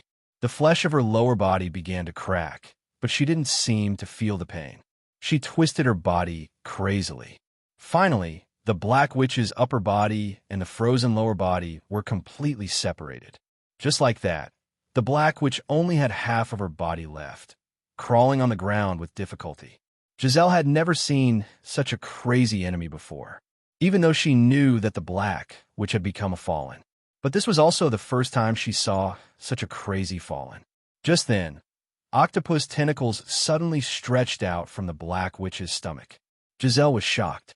She looked at the black witch again. She had now become an octopus person. Her upper body was human, and her lower body had been replaced by an octopus. "I'm going to kill you," the black witch roared angrily. "Then you should die first." Giselle no longer showed mercy. A flying ball flew over the black witch's head, and a large amount of strong acid sprayed from it. The black witch wailed in pain. Seeing that Giselle was more difficult to deal with than she had imagined, the black witch turned around and fled. Although she had been suppressed by Giselle, her escape speed wasn't slow at all. Moreover, the octopus lower body allowed her to walk in the complex factory environment as if it were flat ground. Giselle was also chasing after the black witch. But in this complex environment, her flying ball was also limited, as she couldn't fly as freely as in the open space in front of her. Just then, the black witch came to the entrance of a sewer, opened the manhole cover, and threw it directly at Giselle. Giselle hurriedly dodged, and the black witch plunged into the sewer. Giselle also followed her into the sewer. But in the sewer, Giselle didn't run far before she saw blood on the ground. "There's someone else here?" Giselle ran a few more steps and found a broken arm. Giselle continued forward and saw 2 corpses. She recognized one of the corpses. It was the witch from Denver. But this person had become a fallen more than 10 days ago. The 2 corpses were strung in a straight line by a steel bar and embedded in the wall. Giselle continued forward and saw another corpse. It was also the corpse of a witch. The lower body of this corpse was also an octopus, just like the black witch from before. But this corpse's head was gone. The deeper she went, the more nauseous Giselle felt. The more bloody the path became. It was as if a massacre had happened here. Giselle found a relatively large space in the sewer, which had become a slaughterhouse. Corpses that she recognized and did not recognize were all discarded here. Chapter 761. Giselle didn't find a single living person. There were only corpses. She was sure that everything here belonged to the fallen. But she didn't understand who would come here. The dozen or so fallen were completely wiped out. Giselle shuddered. She turned and ran out. When she reached the corner, she saw a head. Looking closely, she realized that it was the head of the black which she'd chased earlier. Giselle ran out of the sewers. She saw Chun Zhao from afar. President, darling, I really went to Ethan's house to treat him. Then I went to the supermarket and went home. I'm going home now. President, Chun Zhao glanced at Giselle. I'm in a hurry, so I can't take you back to the hotel. Take a taxi. Here's $50. Take it as travel expenses. Bye. With that, Chun Zhao drove the car away. Fuck Astor Shoal. Giselle looked back at the dilapidated factory behind her and shivered. She didn't want to stay here anymore. Giselle finally managed to hail a taxi and dawdled for an hour before returning to the headquarters. Giselle found the tool room. Jalig and Padalu were inside. Jalig was a weapon designer, while Padalu was good at manufacturing. Padalu, I need to make a few more spinning balls. Huh? Did you fight with someone just now? Yes, that asterisk shoal president. I was fighting, and he didn't do anything. He was talking to his girlfriend the whole time. In the end, he even left me here. Hearing the topic about Chun Zhao, Jalig and Padalu immediately stopped talking. I don't understand why someone like him is our president. Are you that scared of him? The last person who disobeyed the president's orders and disobeyed him was killed right in front of us. In Giselle's mind, Chun Zhao was not only useless, but also a tyrant. Don't you know how to resist? I have high hopes for you. You can try resisting the president. Let's see if he won't beat you up. Jalig rolled his eyes. I'll be beaten up? Giselle sneered.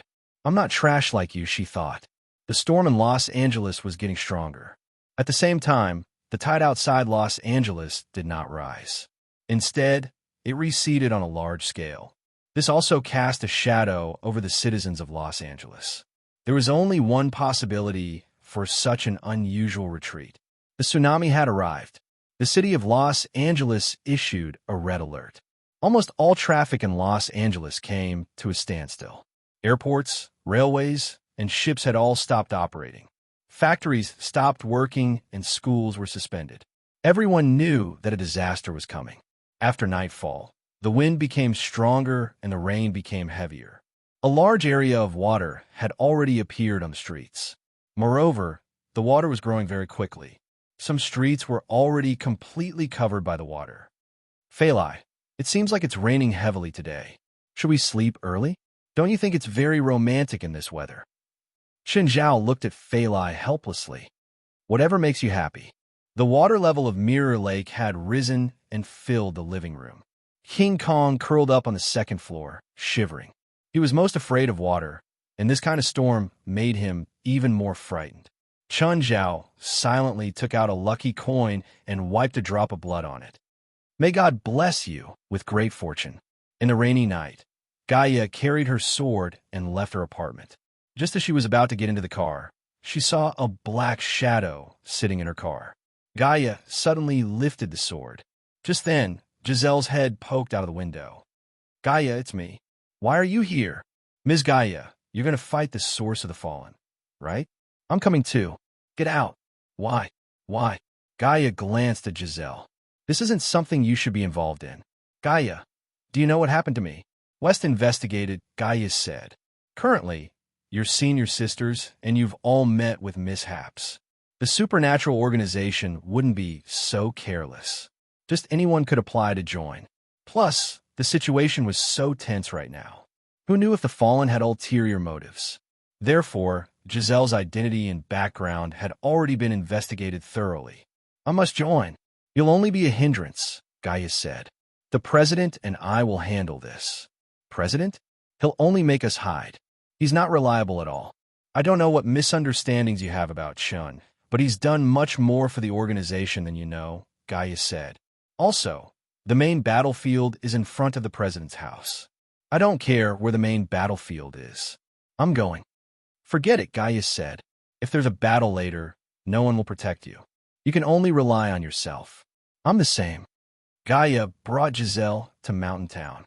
However, when they arrived, the two realized that the town had already become a sea of water. Their car had also broken down in the puddles. Let's get out and walk. It's not far anyway. Gaia, where are we going now? To the president's house. Why? Where? I told you, it'll be the main battlefield. Why? Because the president has a grudge against the source of the fallen. Grudge?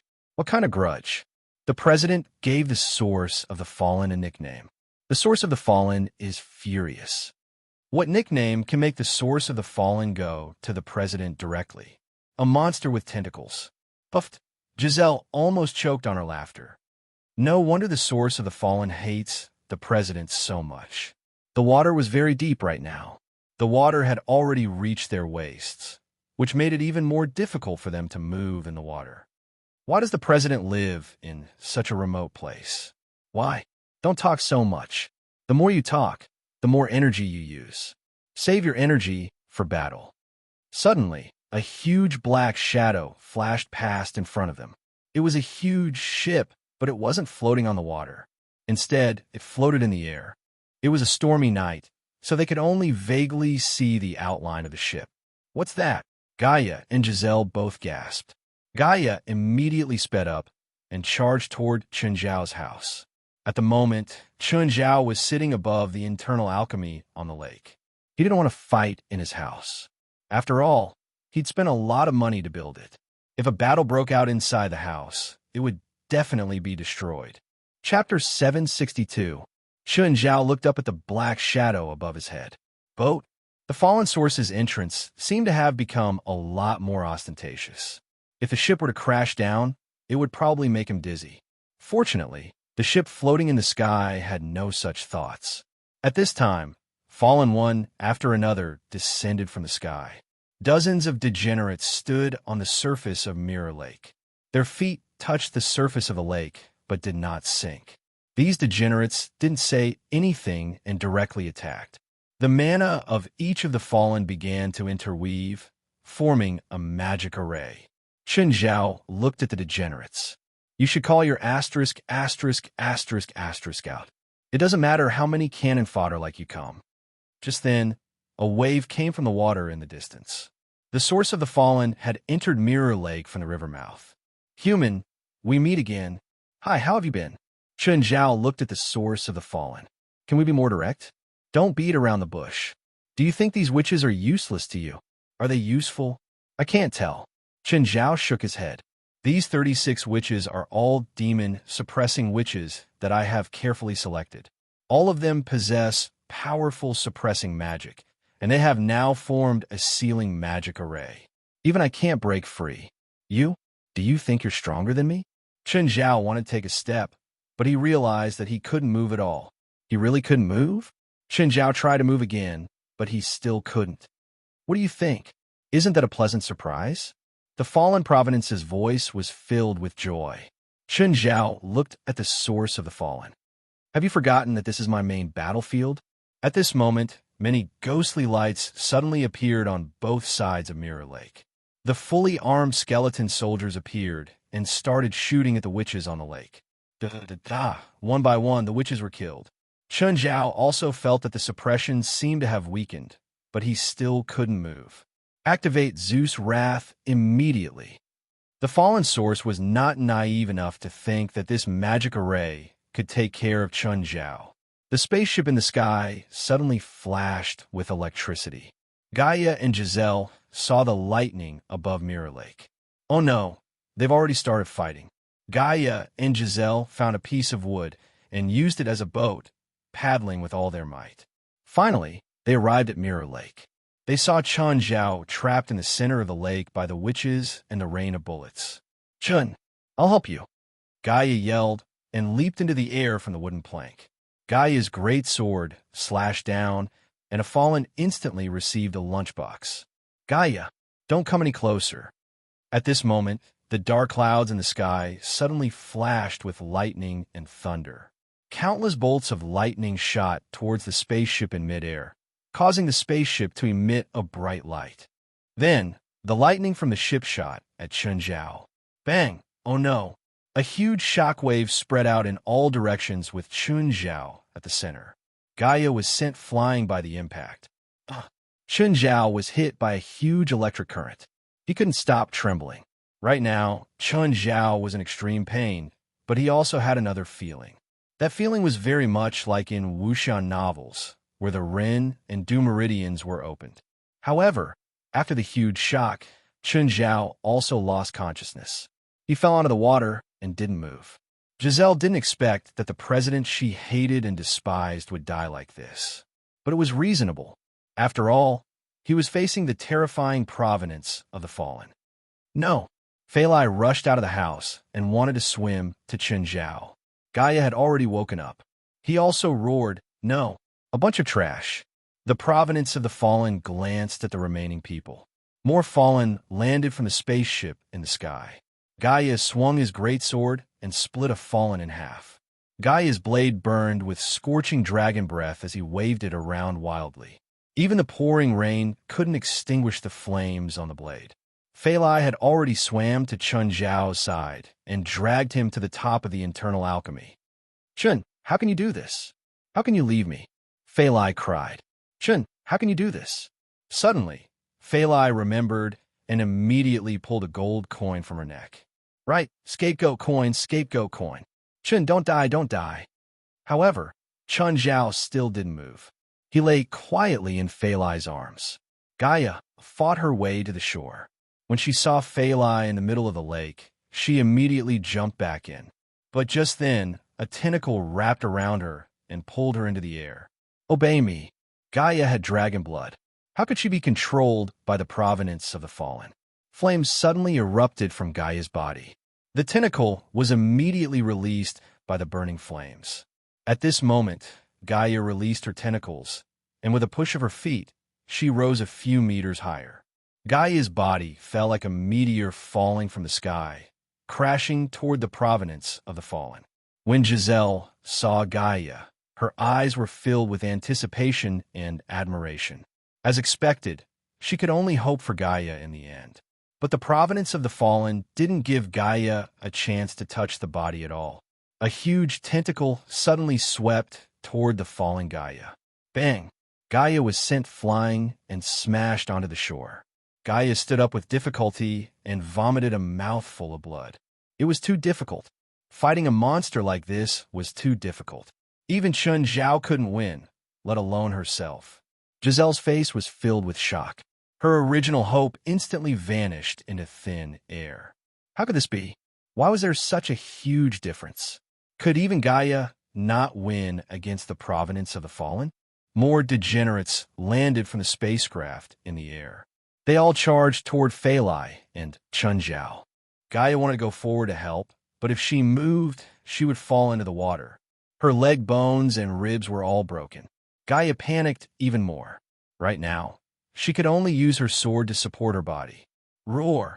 A dragon's roar reverberated in all directions. Suddenly, a red light appeared in the darkness. From the direction of the mansion, something covered in flames rose into the air. Disbelief filled Gaia's eyes. She could feel the blood in her body starting to boil. She'd had the same feeling back on Zytral Island. It was the same feeling as when the three-headed dragon had appeared. But this time, the feeling was even more intense. The flames shot up from the bottom. A pillar of fire shot into the sky. Chapter 763. Abidos had already transformed into a 7-meter-long fire dragon. He roared at the sky. Abidos hadn't grown much, but his body had become much larger. Fire Dragon, Gaia and Giselle were both shocked. Chun Zhao had a fire dragon? Immediately, 9 snake heads popped out of the water. Each of the 9 snake heads bit down on the 9 fallen ones. The 9 snakes circled around Fei Lai, protecting her. Hydra, Little 9, had a corrosive bomb on the left and a poisonous gas on the right. Anyone who wanted to approach Fei Lai was killed by Little 9. Abidos kept flying above Mirror Lake, circling around Fei Lai. He spat out dragon breath and surrounded Fei Lai. Suddenly, Gaia realized that something was moving under her feet. She took 2 steps back in fright. Vines started rising from the water. More and more vines appeared, forming a wall of vines. It wasn't just around her. The entire Mirror Lake was surrounded. Then, Gaia saw a big tree appear in front of her without her noticing. Eugenius had joined the battle too. Gaia recognized the tree. It was the one Chun Zhao had planted in the backyard. The entire Mirror Lake was now surrounded by a wall of vines. Next, Cerberus joined the battle too. The Cerberus's body was wreathed in hellfire as it suddenly burst out of the water and bit down on one of the fallen. The three heads shook, and the fallen one split into three. Cerberus! Gaia gasped. Phalai didn't care about her surroundings at all. She just hugged Chun Zhao and cried. Suddenly, Phalai felt Chun Zhao move. Shocked, Phalai yelled in excitement. Chun? Chun? Chun? You're not dead? You're not dead, right? Chun Zhao slowly opened his eyes. Grabbing Phalai's neck, he kissed her. How come you're here? You Astra Shoal, why don't you die? Phalai slapped Chun Zhao. Chun Zhao touched his cheek. Ignoring the gunfire around him, he pulled Phalai and started kissing her. Phalai struggled to open Chun Zhao's eyes. Asshole, can't you see the situation? Chun Zhao didn't care too much. He hugged Phalai and kissed her deeply. Are you done? Phalai panted. Chun Zhao finally let go of Phalai and roared in the direction of the mansion.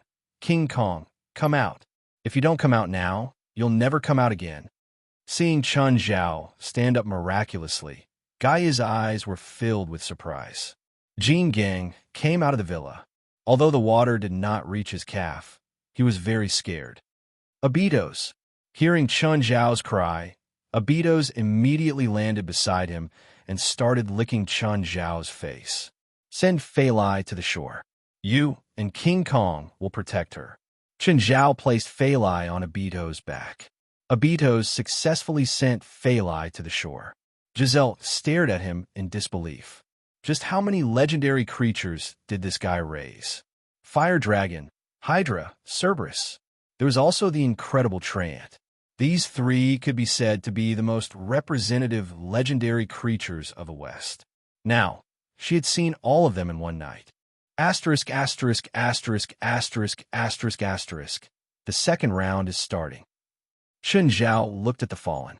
Don't call me asterisk, asterisk, asterisk, asterisk, asterisk, asterisk. The fallen hated this nickname to the bone. Right now, Chun Zhao felt like he had endless power in his body.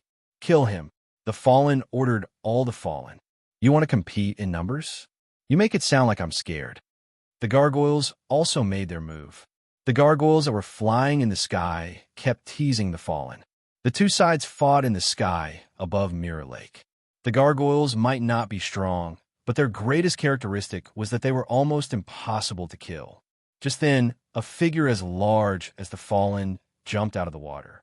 The gigantic figure opened its bloody mouth and swallowed a dozen or so degenerates in one gulp. Giselle was dumbfounded. What was that? What was that thing just now? Was that Chun Zhao's true power? Giselle remembered that West had once said that Chun Zhao was a druid. So, Chun Zhao's true power was to control these legendary creatures. Chun Zhao put away the internal core under his feet. At the same time, he summoned two clones. They hid in the water and put on a set of clothes. The three Chun Zhaos jumped in the water and charged toward the fallen. The tentacles hidden in the water moved immediately. Countless tentacles attacked Chun Zhao and the two clones. His original body and clone were bound by the tentacles at the same time, but his strength was much higher than before. The tentacles couldn't restrain them at all. Instead, they grabbed the tentacles, and it became a tug-of-war in the water. The two clones grabbed the tentacles. The fallen felt something was wrong. It wanted to pull back, but realized that it couldn't move. Chun Zhao's real body went straight toward the fallen. One of the fallen's tentacles slapped Chun Zhao's real body from the water. Chun Zhao was slapped into the air, but the next moment, Chun Zhao took out the internal core. He fell vertically from above. Boom! Under the acceleration of gravity, the internal core smashed heavily into the fallen's head. Chun Zhao lifted the internal core again. Just like that, he lifted the dozens of tons of internal core. You want to take revenge on me? Bang! Chun Zhao smashed it down, lifted it up, and smashed it down again. Giselle and Gaia were both dumbfounded by what they saw. The huge stone ball was used as a weapon by Chun Zhao, just like that. He seemed to want to smash the fallen into meat paste. But after smashing it a few times, Chun Zhao felt that the internal core really wasn't useful. Because the inner core was simply too big, there was no grip point. He could only lift it. It was hard to use. Chun Zhao had an idea. The dark serum wrapped around the internal core. After it was wrapped, the black egg turned black. This way, it was much easier for Chun Zhao to control it. Chun Zhao connected one hand to the dark serum and then pulled the internal core. He used the internal core as a hammer ball. Come on, come on. Didn't you say you wanted to take revenge on me? Come on. The source of the fallen had been completely smashed into a retard. Chun Zhao's attack was too brutal. I told you to do a striptease, but you're not willing, right? Bang. You felt good just now, didn't you? Bang. Do you know how much my family lost because of this? Bang. You bullied my woman while I was unconscious, right? Bang. I surrender. Surrender my ass. I don't want to surrender. I want to make takoyaki. Chapter 764. The source of the fallen was really stubborn. Chun Zhao smashed it a dozen times, but still wasn't dead. But even so, it didn't mean that the source of the fallen was unharmed. It wasn't like it was made of steel.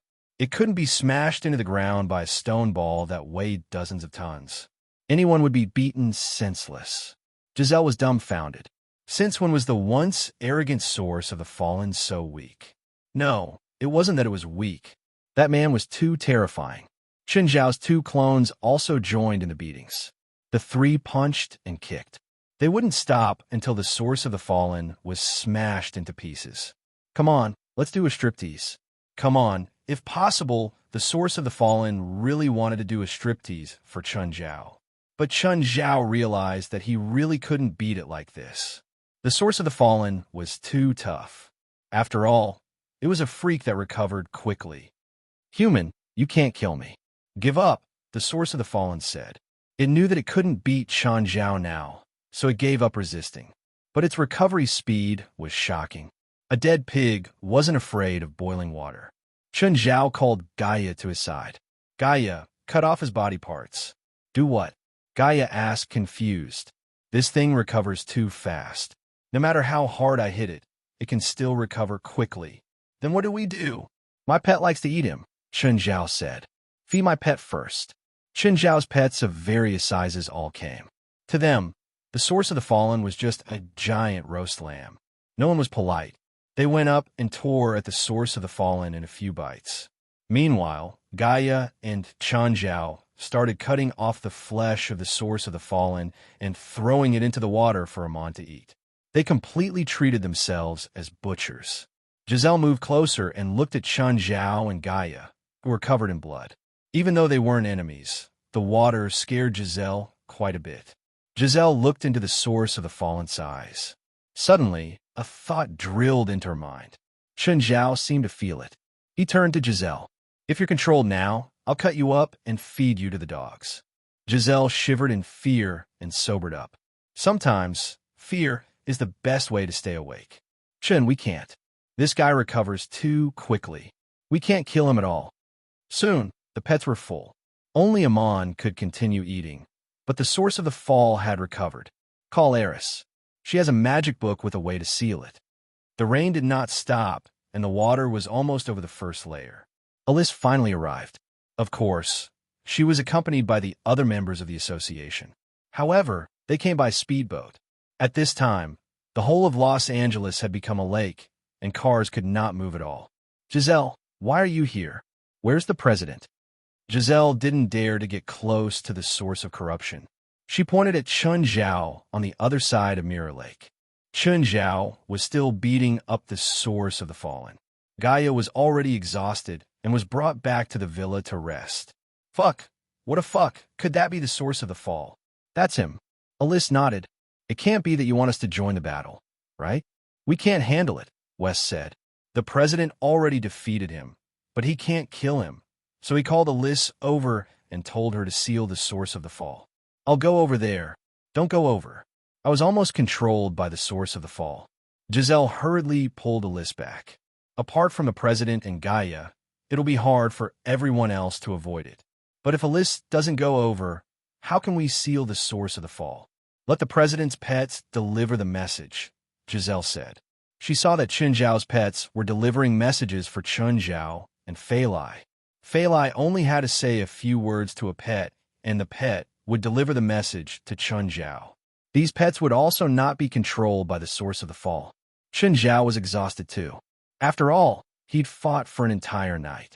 The source of the fall was covered in wounds, but it would jump around again after a short rest. He had no choice but to continue.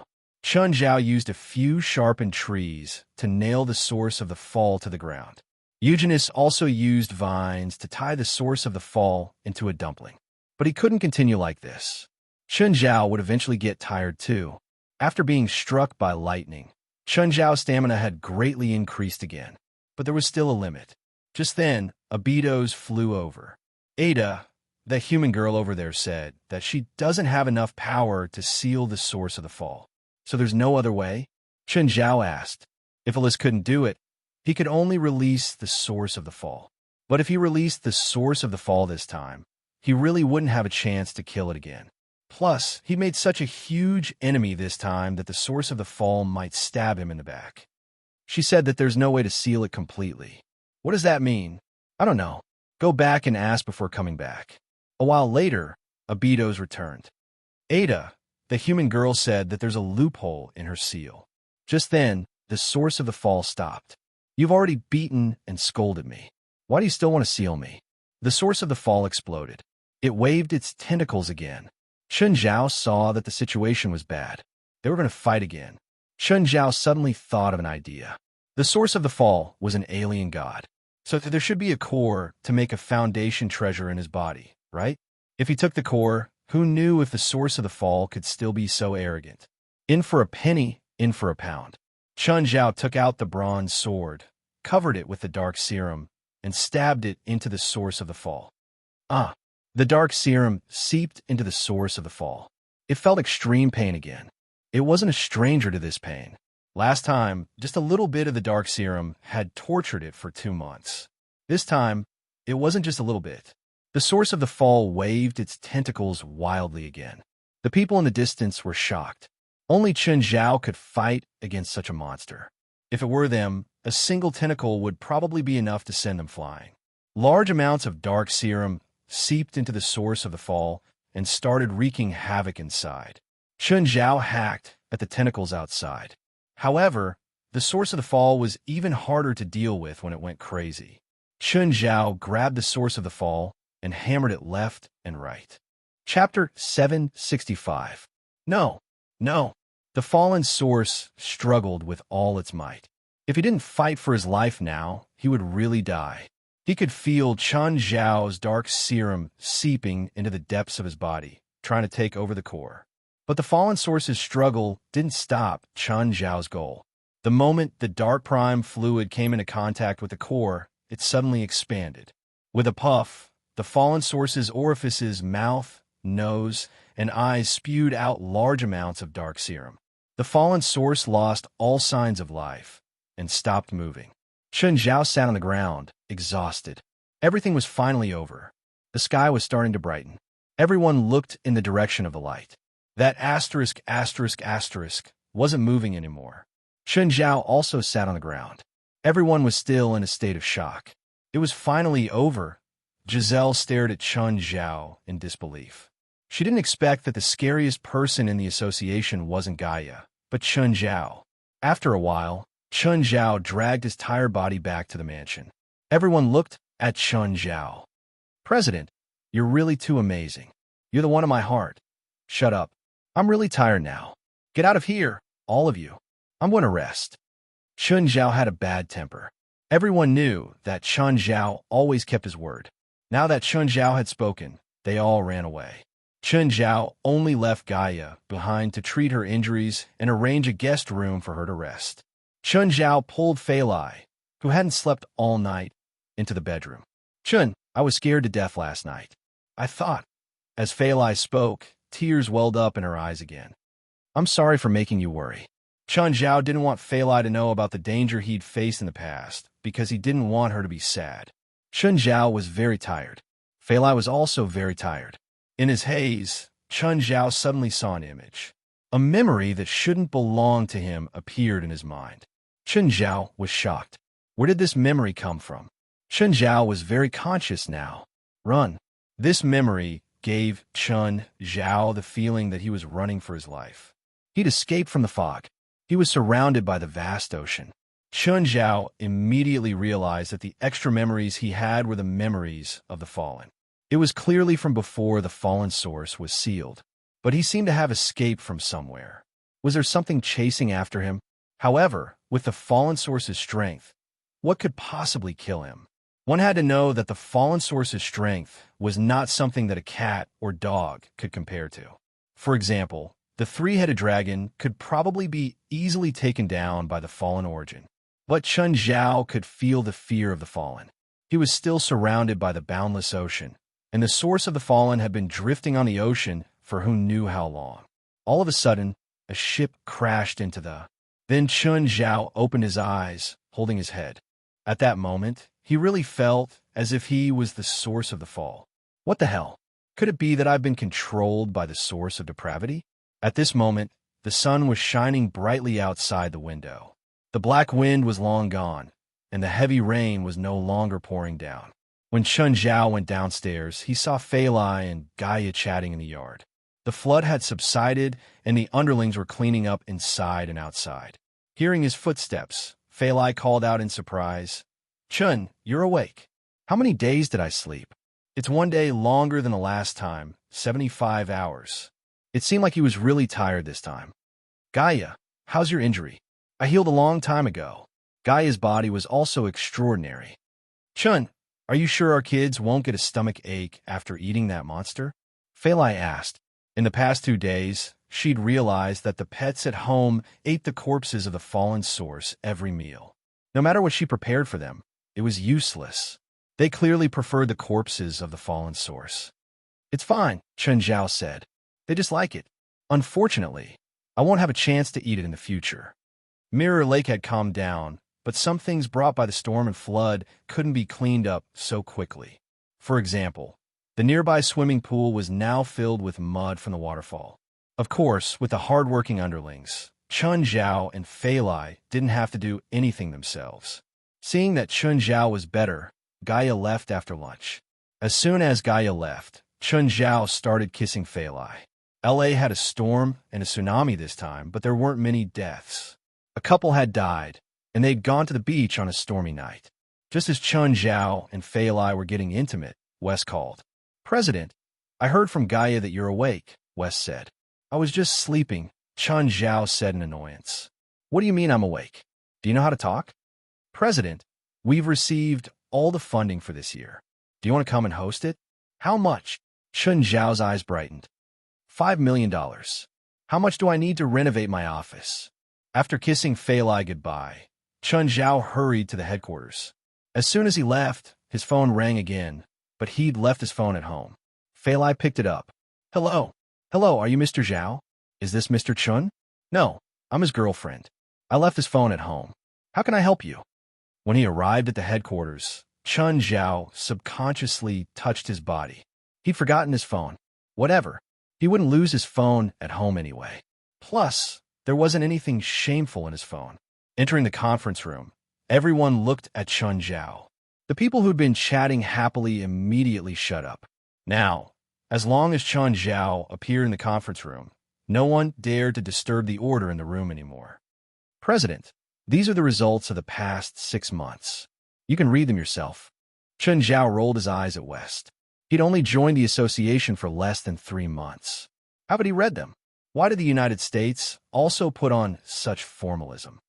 Enjoy them yourselves. Let's talk about how to use the funding first. "President, our weapons research department needs more funding," Jalik said immediately. Jalik had always been the one who asked for money the most in the association. He was also the one who could get it the most. After all, he was in charge of researching everyone's weapons. Even Chun Zhao had to give him some face. "As long as it doesn't exceed $200,000, Chun Zhao said. "President, it's not enough. It'll be gone if we experiment on something." "Nonsense. I don't need you to research atomic bombs. $200,000 is enough. President, how about you research a few powerful weapons? Next time we encounter monsters, you guys can fight them. I'll give you as much funding as you want. Jalik didn't say anything. Forget it. Chapter 766. Anyway, anyone could ask for funds as long as it didn't exceed $200,000. Chun Zhao would get anxious if it exceeded this limit. His office hadn't even been renovated yet. You want some funds? I want some funds. 5 million seemed like a lot, but it couldn't be split among the wolves and tigers. The supernatural organization didn't have many members, but there were many places where money was needed. For example, the construction of the training ground would cost hundreds of thousands. Chun Zhao and West had done an evaluation. They wanted to build a training ground for the members of the organization. The initial estimate was $800,000. They didn't have money before. Now that they had money, Chun Zhao wanted to build the training ground first. Of course, if they requested for weapons or equipment, Chun Zhao could approve it. When Chun Zhao returned home, he realized that Fei Lai had been holding his phone and spacing out on the sofa. Chun Zhao went up to hug her. Fei Lai, what are you thinking about? Fei Lai sat there in silence, not saying a word. Chun Zhao was confused. Fei Lai, what's wrong? After 5 minutes of silence, Fei Lai finally spoke. Chun, I just received a call from Santa Maria Hospital, Fei Lai said. San Francisco? Santa Maria Hospital? Chun Zhao was confused. Called yourself. It's someone called Dr. John. Chun Zhao hesitated. San Francisco? Jerlin was the only person he knew. Did something happen to Jerlin? If it was Jerlin, it was no wonder that Fei Lai would be so jealous. Hello, I'm Zhao. Chun, are you Dr. John? Hello, I'm Dr. John. Are you Ms. Jerlin's ex-boyfriend? Chun Zhao hesitated and answered, yes. Ms. Jerlin gave birth to a baby girl in our hospital on August 15th. Chun Zhao was dumbfounded. His expression froze, and he turned to look at Fei Lai in shock. Chun Zhao started calculating the time. He'd come to America on National Day last year. Then, he'd slept with Jerlin around October. He and Jerlin hadn't been in a relationship back then. In fact, he and Jerlin hadn't been in a relationship at all. So, they'd been more careful in that aspect. Jerlin had taken birth control pills. How did she have a child? All right, although it sounded a little unpleasant to think about. But Chun Zhao couldn't help but wonder if the child was his. May I ask where Jerlin is? Miss Jerlin is dead. Dead? Chun Zhao was dumbfounded again. Dead? How'd he die? She wouldn't die of dystocia in this era, right? Miss Jerlin was shot when she was giving birth. Although we tried to resuscitate her, due to her heavy injuries, we only managed to save the baby. Dr. John said, because Miss Jerlin only registered that you're the father of the child, and she also left her contact information, the hospital can only call you. Of course, you're not legally obligated to adopt this child. If you refuse to adopt this child, we'll send the child to an orphanage. Wait a moment. I'll go to San Francisco tomorrow. Can we talk face to face then? All right. After hanging up, Chun Zhao looked at Fei Lai. Fei Lai, I'm sorry. Fei Lai suddenly pounced on him. Chun, let's have a baby too. I want to have children with you too, Fei Lai said. He didn't know what a woman's mind was like. But now he couldn't even say that he didn't want to have a child so early. Actually, Chun Zhao hadn't planned on having a child so early. He wanted to be carefree for a few more years. But now, another woman had given birth to a child for him. What could he say? I'll go to San Francisco tomorrow, Chun Zhao said. Okay, bring her back, Fei Lai said. Early in the morning, Chun Zhao went straight to the airport. Chun Zhao's emotions were very complicated. Joy, nervousness, doubt. A woman sitting beside Chun Zhao saw that Chun Zhao was sweating profusely and in a daze. Sir, are you not feeling well? Huh, I'm fine. Chun Zhao came back to his senses. I'm fine. The woman looked at Chun Zhao's nervous expression. Is he a terrorist? Okay, the woman was thinking too much. The plane landed safely. Chun Zhao was nervous and hesitant, but he didn't do anything extreme on the plane. Sir, the exit is over there. The woman followed Chun Zhao and realized that he didn't know the way. Oh, thank you. The woman followed Chun Zhao. Seeing that Chun Zhao was still in a daze, she almost walked onto the road and got hit by a car. A moment later, the woman parked her car at the airport and saw that Chun Zhao was still waiting by the roadside. Sir, where are you going? Do you need a ride? Is it convenient? As long as you don't need me to drive you to the suburbs. St. Mary Hospital. Okay, come up. The woman looked at the nervous Chun Zhao. Are you sick? No. I just suddenly found out that I have a daughter, Chun Zhao answered. Your wife? No, ex-girlfriend. Okay. At the entrance to the hospital, Chun Zhao looked back at the woman in the car. Thank you. May I know your name? Maria. I'm Chun. Oh, I also know someone called Maria, but you're not like her at all. Goodbye. Chun Zhao entered the hospital and found Dr. John. Hello, Dr. John. Can I see my daughter? You need to do a blood type comparison first. If you're not the father, we can't give the child to you. America's protection of children had reached a very strict level. Anything that was related to children would become complicated. Of course, the blood type comparison came out very quickly. Dr. John held a blood test report. Mr. Chun, after matching the blood types in a paternity test, we've confirmed that you're the biological father. Chun Zhao was dumbfounded. It really was his own child. He'd actually become a father? Mr. Chun, do you want to adopt the child? Of course, of course. Chun Zhao nodded. Our hospital will help you get a certificate. We'll also help you contact an adoption agency. May I know what your job is? I'm a professor at UCLA. A good job would definitely make the adoption process smoother. Okay. Dr. John nodded. Chapter 767. Look, that's your child. Dr. John pointed at the child in the room. Generally speaking, children were placed next to the pregnant woman. Unless they were in poor health or had no parents to take care of them, they would only be placed here. What number? 13. Is the child healthy? Chun Zhao asked. The child was born 3 weeks early, so he's weak, but he's much more stable now. There's a silver bracelet on his hand. Did Jerlin leave it behind? Dr. John froze. That's strange. We don't give jewelry to children in the room. Even if it's something left by parents, it's not allowed. Can I help my child? Chun Zhao asked nervously. Yes. Dr. John glanced at Chun Zhao. Some young parents had the same expression as Chun Zhao.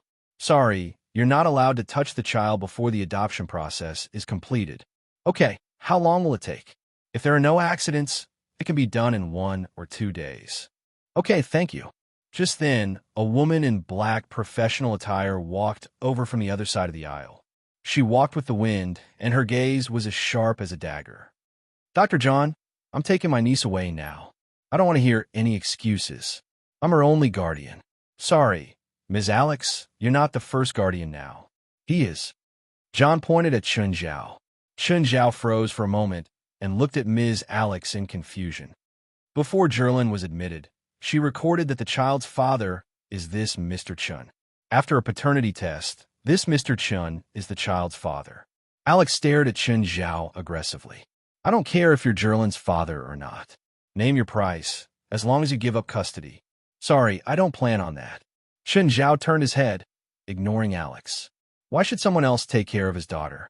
He didn't know before, but now that he knew, he had no reason to ignore it. Alex stared at Chun Zhao. Kid, you know I'm a lawyer, right? You know I can send you to prison. Kid, you know I'm a lawyer, right? You know I can send you to prison. Chun Zhao played the sentence on his phone. Smiling, he looked at Alex. Sorry, I have the habit of recording when I talk to strangers. Alex's expression darkened. This guy seemed harder to deal with than she had imagined. Mr. Chun, I'm sorry for what I said earlier.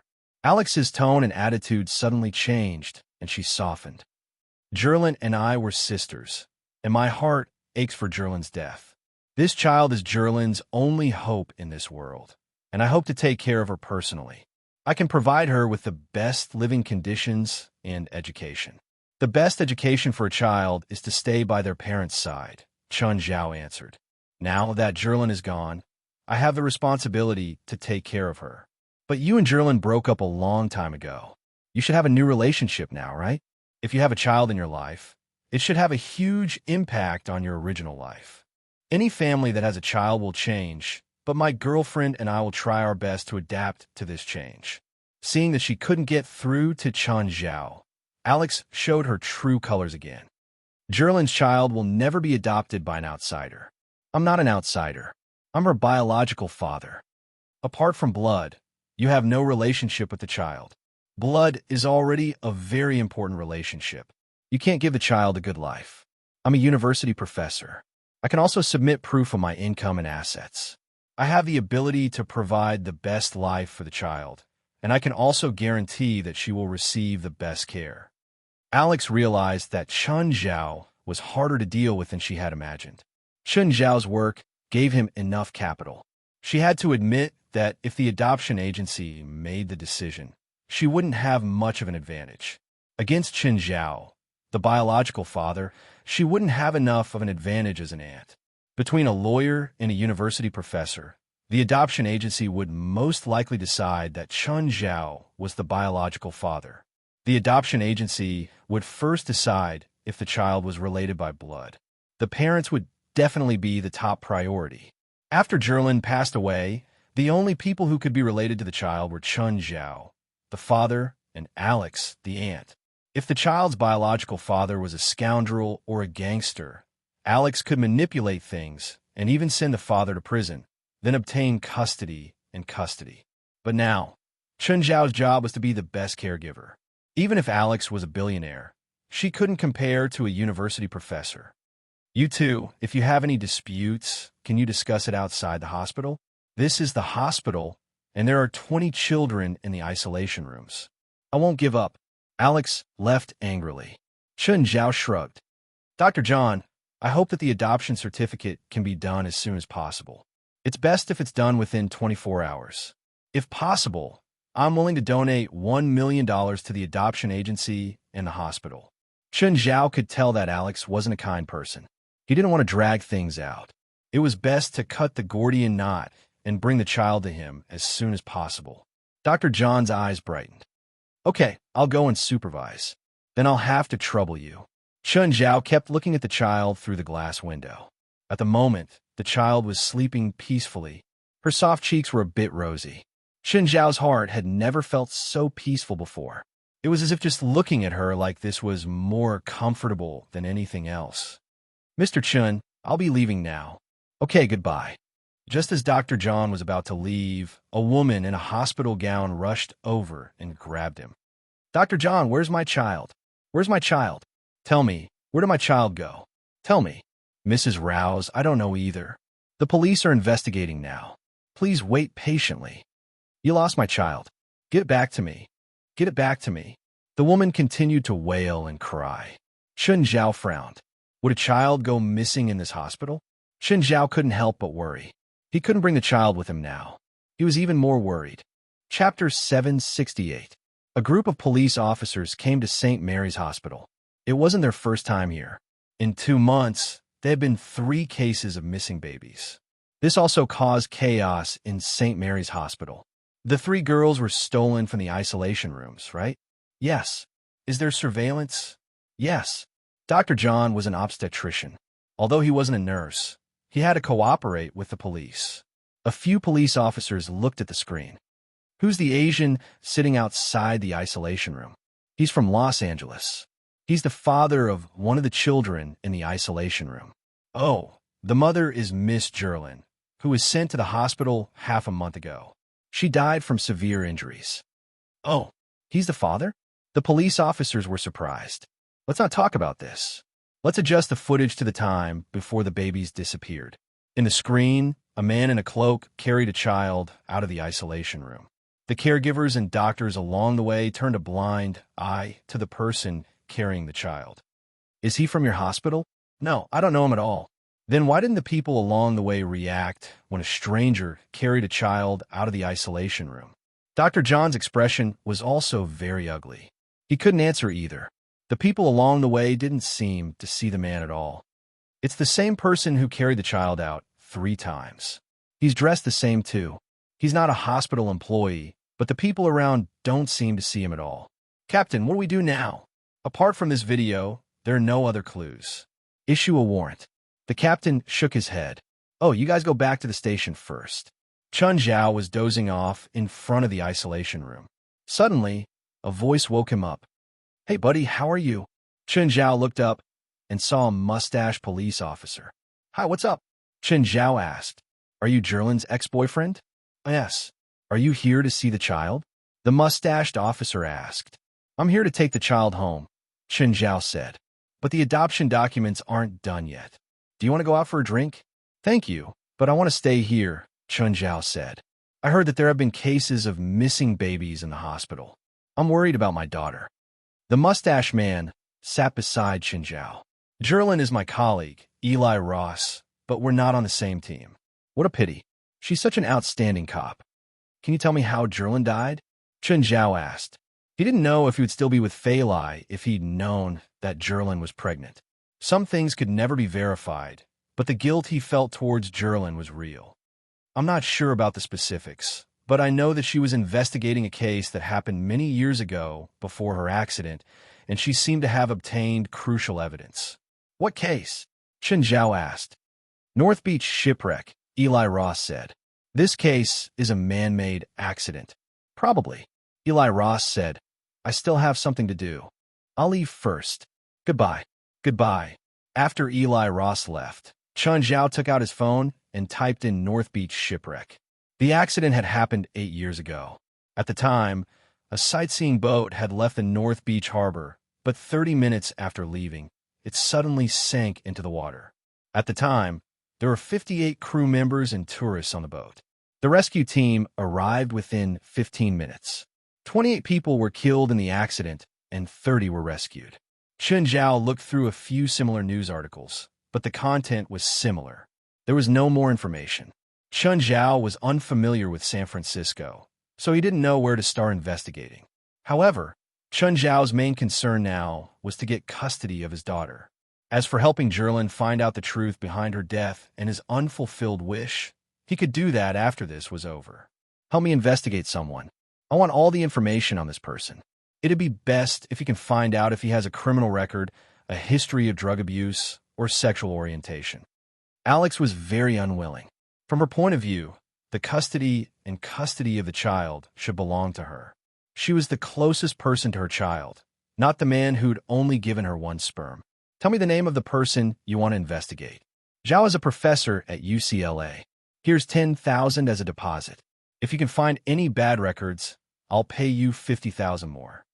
Alex thought about it, but she still felt uneasy. She didn't want the child to be snatched away before she could do anything. She had to go to the hospital first.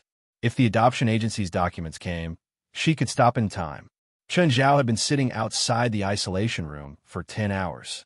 He stood up and glanced at his daughter in the room. His daughter had already woken up. Her mouth was wide open, and she was babbling.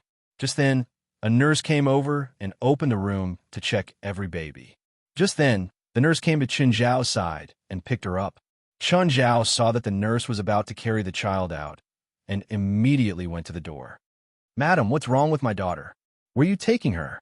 The nurse looked up at Chen Zhao. Suddenly, she spat out a mouthful of murky air at Chen Zhao's face. Chen Zhao waved his hand. "What are you doing?" Suddenly, Chen Zhao realized that the nurse's expression wasn't right. Her expression was very unnatural. "Are you okay?" The nurse looked at Chen Zhao in confusion. "Who are you?" Chen Zhao ordered. "Put my daughter down." The nurse turned and ran. Chen Zhao chased after her. "Stop her!" Chen Zhao yelled as he ran. "She stole my daughter." Worried about his daughter's safety, Chen Zhao didn't dare to attack. The nurse, on the other hand, didn't care so much. She ran as fast as she could. Her speed was clearly not that of a normal person. She ran very fast. The hospital security was notified and joined the chase. Seeing that there were people in front of her, the nurse suddenly jumped onto the wall. Defying gravity, she ran 4 or 5 steps on the wall and went around the security. Everyone was dumbfounded. Chen Zhao was probably the only one who was clear-headed. "Go away. Don't block the way." Chen Zhao charged past the security and pushed them away. The nurse carried the child and rushed into the stairs. Chen Zhao chased after her, but she didn't run down. Instead, she ran up. The security couldn't keep up with the nurse and Chen Zhao at all. They chased all the way to the rooftop. The nurse carried Chen Zhao's daughter and stood at the edge. Chapter 769. The security guards arrived a minute later. After climbing a few floors, these security guards were exhausted to the point of suffocation. Neither Chun Zhao's words nor the security guard's threats could make the nurse put down the baby. Alex drove to the hospital, but she realized that there were many people crowding downstairs. She couldn't drive in either. She could only get out of the car and look at the rooftop with the crowd. It seemed to be a woman holding a child and standing at the edge of the rooftop. At this moment, the female nurse was holding the baby girl in one hand, and the fingers of her other hand started to draw blood on her forehead. Salis, Kala, to others it was hard to understand, but Chun Zhao understood it. Great Satan, your people are praying to you and offering you the purest sacrifice. With that, the nurse suddenly threw Chun Zhao's daughter off the rooftop. Chun Zhao rushed over and pounced on his daughter, who was outside the rooftop. "Ah!" the security guard exclaimed. They didn't expect Chun Zhao to pounce on their daughter. They were on the 10th floor, 30 to 40 meters from the ground. Chun Zhao hurriedly put his daughter on his chest. At the same time, he used the dark serum to cushion his and his daughter's chests. Based on his physical strength, if he fell to the ground with his daughter in his arms, even if his daughter was protected by his chest, the impact would still hurt his daughter. However, the darkness original fluid was different. The darkness original fluid was very flexible. Chun Zhao couldn't guarantee that she wouldn't be hurt, but he could at least make sure that she wouldn't die. When Alex saw the baby girl being thrown down, she was also startled. But the next moment, she saw Chun Zhao rush down from the rooftop. Alex's eyes were filled with disbelief. Bang! Everyone saw Chun Zhao fall heavily onto the roof of the car with the baby in his arms. And this car happened to be Alex's car. Wah! The moment Chun Zhao's daughter landed on the roof, she burst into tears. Looking at the bloody Chun Zhao, Alex sat up from the roof of the car. Her eyes were still filled with disbelief and shock. Just then, many people rushed out of the hospital, including doctors. "Sir, give me the child. Both you and your daughter need treatment." "No, I don't trust any of you right now," Chun Zhao rejected directly. "Your nurse almost killed my daughter. Sir, you fell from the 10th floor. You need treatment now." "No, I don't need treatment." Chun Zhao's attitude was firm. Chun Zhao carried his daughter and started examining her. Fortunately, although they had experienced danger, his daughter was not injured. It was just that when he landed, he was startled. At this moment, the nurse also landed on the ground. However, she fell directly to the ground. Chun Zhao glanced at the nurse. She was in a daze. However, Chun Zhao was sure that she was a believer of some cult. The doctors and security guards didn't force Chun Zhao to hand over the baby. After all, Chun Zhao was the child's father. His actions just now were enough to prove that he was a good father. At least, he would risk his life to protect his child. A shy nurse came to Chun Zhao's side and helped him bandage the wound on his head. "Sir, I need to check your brain for a concussion. After all, you fell from such a high place." "I'm fine," Chun Zhao said. "We'll send the best security to protect your daughter." "I don't trust your hospital's security," Chun Zhao said. "Anyway, I won't let my daughter out of my sight. I'll carry her." Just then, Alex walked in. "Don't tell me you don't even trust me?" Chun Zhao looked at Alex. After a moment of silence, he said, "You can carry her, but you also can't leave my sight." Alex was quite displeased with Chun Zhao's attitude. However, Chun Zhao's actions just now were indeed admirable. Of course, this didn't mean that she would give up her custody of Jerlin's daughter because of this. After the examination, the doctor realized that Chun Zhao really only had a skin wound. He had fallen from such a high place and landed on his back, but it was really just a skin wound. Of course, Alex's car had given him a huge cushion. If not for the car, even Chun Zhao would have been injured. However, to the doctor, he was lucky not to fall to his death. On the other hand, Chun Zhao only had minor injuries. It was a miracle. "Sir, you're so strong." The nurse touched Chun Zhao's chest. Her expression seemed to be a little moved. Usually, American girls were very direct when it came to expressing their feelings. Alex rolled her eyes. Chun Zhao didn't respond either. The police came and asked Chun Zhao a simple question. Then, Chun Zhao called Dr. John over. "Dr. John, I need to take the child away now.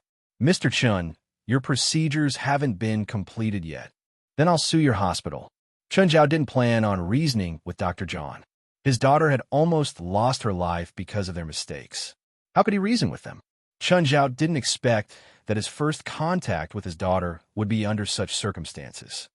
Dr. John, you better find another job now, because I'll sue this hospital until it goes bankrupt.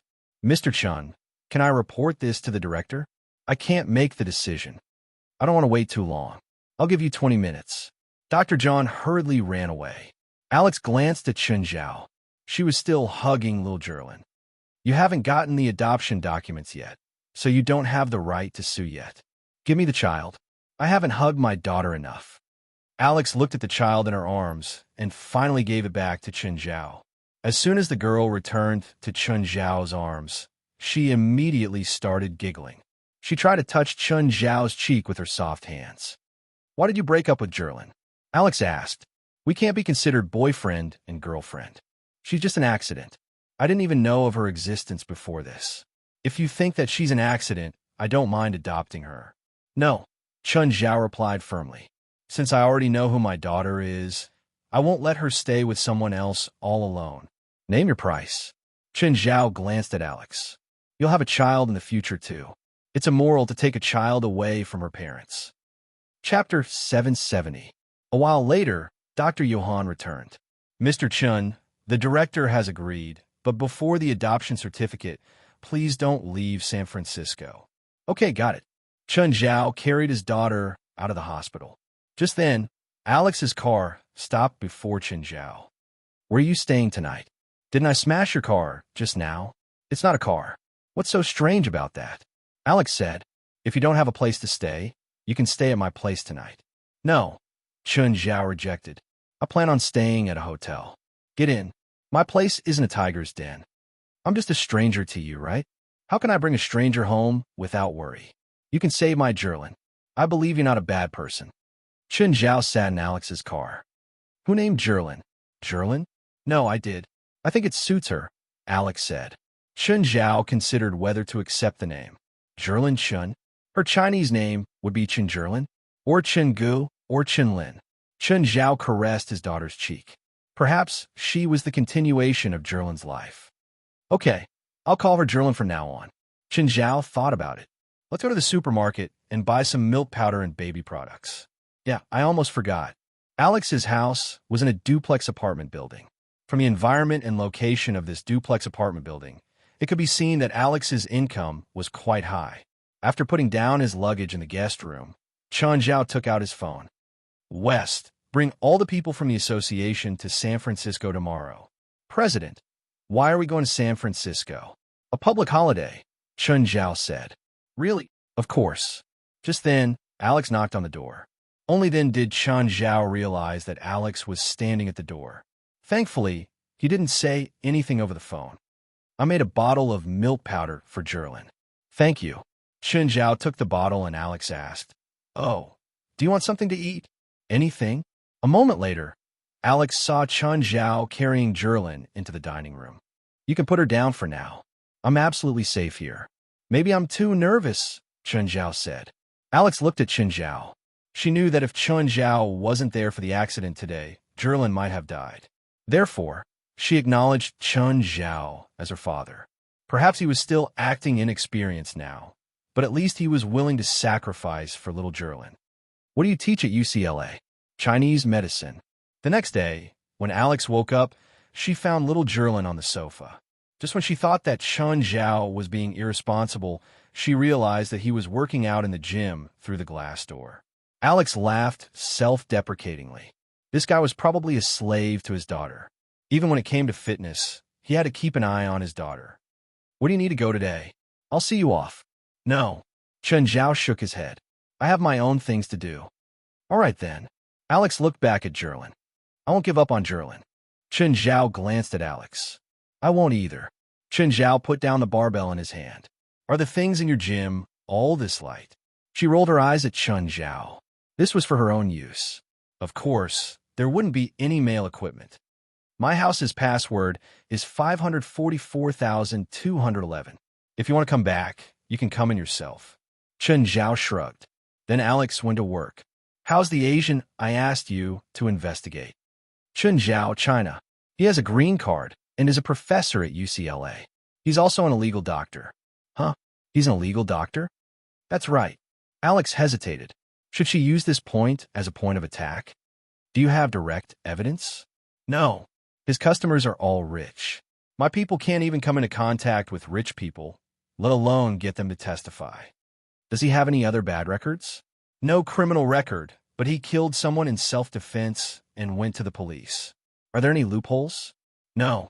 His killing process was recorded by surveillance cameras.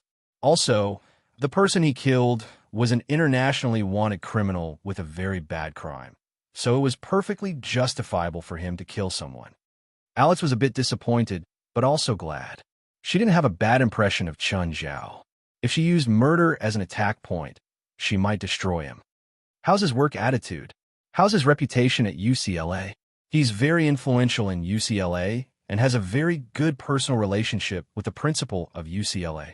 What about his family and his private life? The place where he lives is quite remote. It's his private territory, but my people went to the town where he lives to inquire. It's said that he's very rich and has a very luxurious villa. At the same time, he seems to have a lot of pets. Do you have a pet? Alex thought to herself that people who kept pets were generally gentler in nature. This was how Americans thought. Those who had pets were all good people. What about his relationships? I can't find out, but according to the townspeople, the road to his house often has luxurious cars.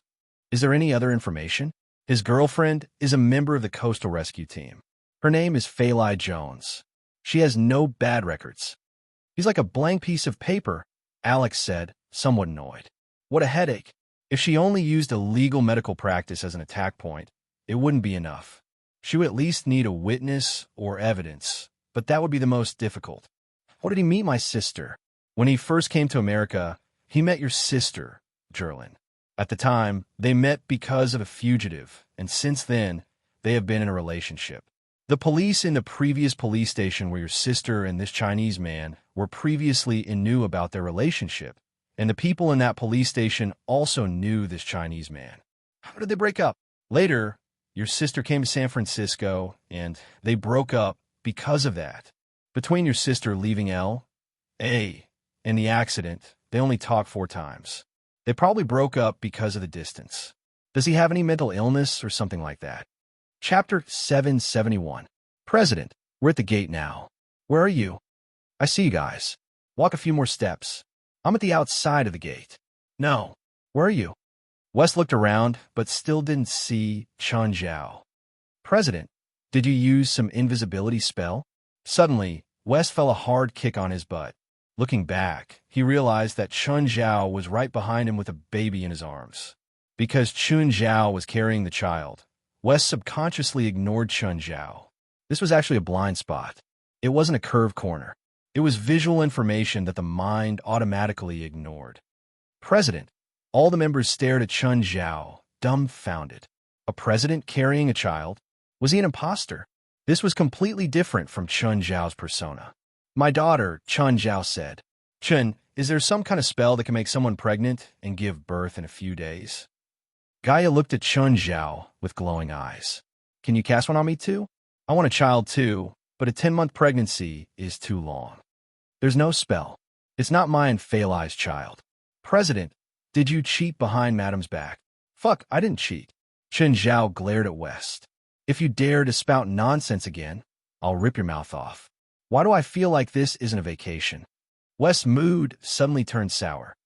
Who said it wasn't a vacation? Chun Zhao said. I'm making it up to you guys for the trip to New York last time. Of course, there's also a small mission. Everyone should have guessed it.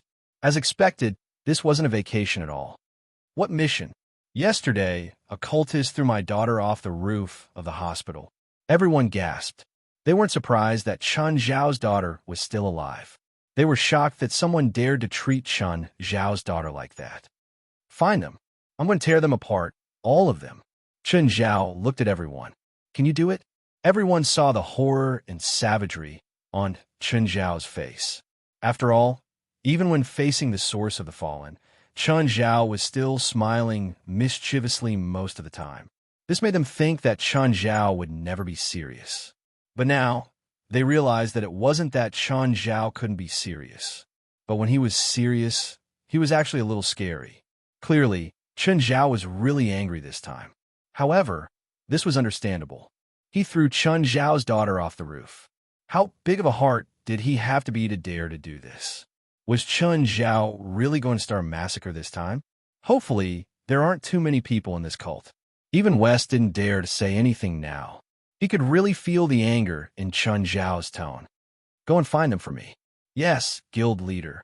None of them were in the mood for a vacation. If they didn't help Chen Zhao, they didn't know how he would punish them. All right, don't be so nervous. Find a hotel to stay in first. I'm not in a hurry. Take your time. No hurry. Whoever would take Chen Zhao's words seriously was an idiot.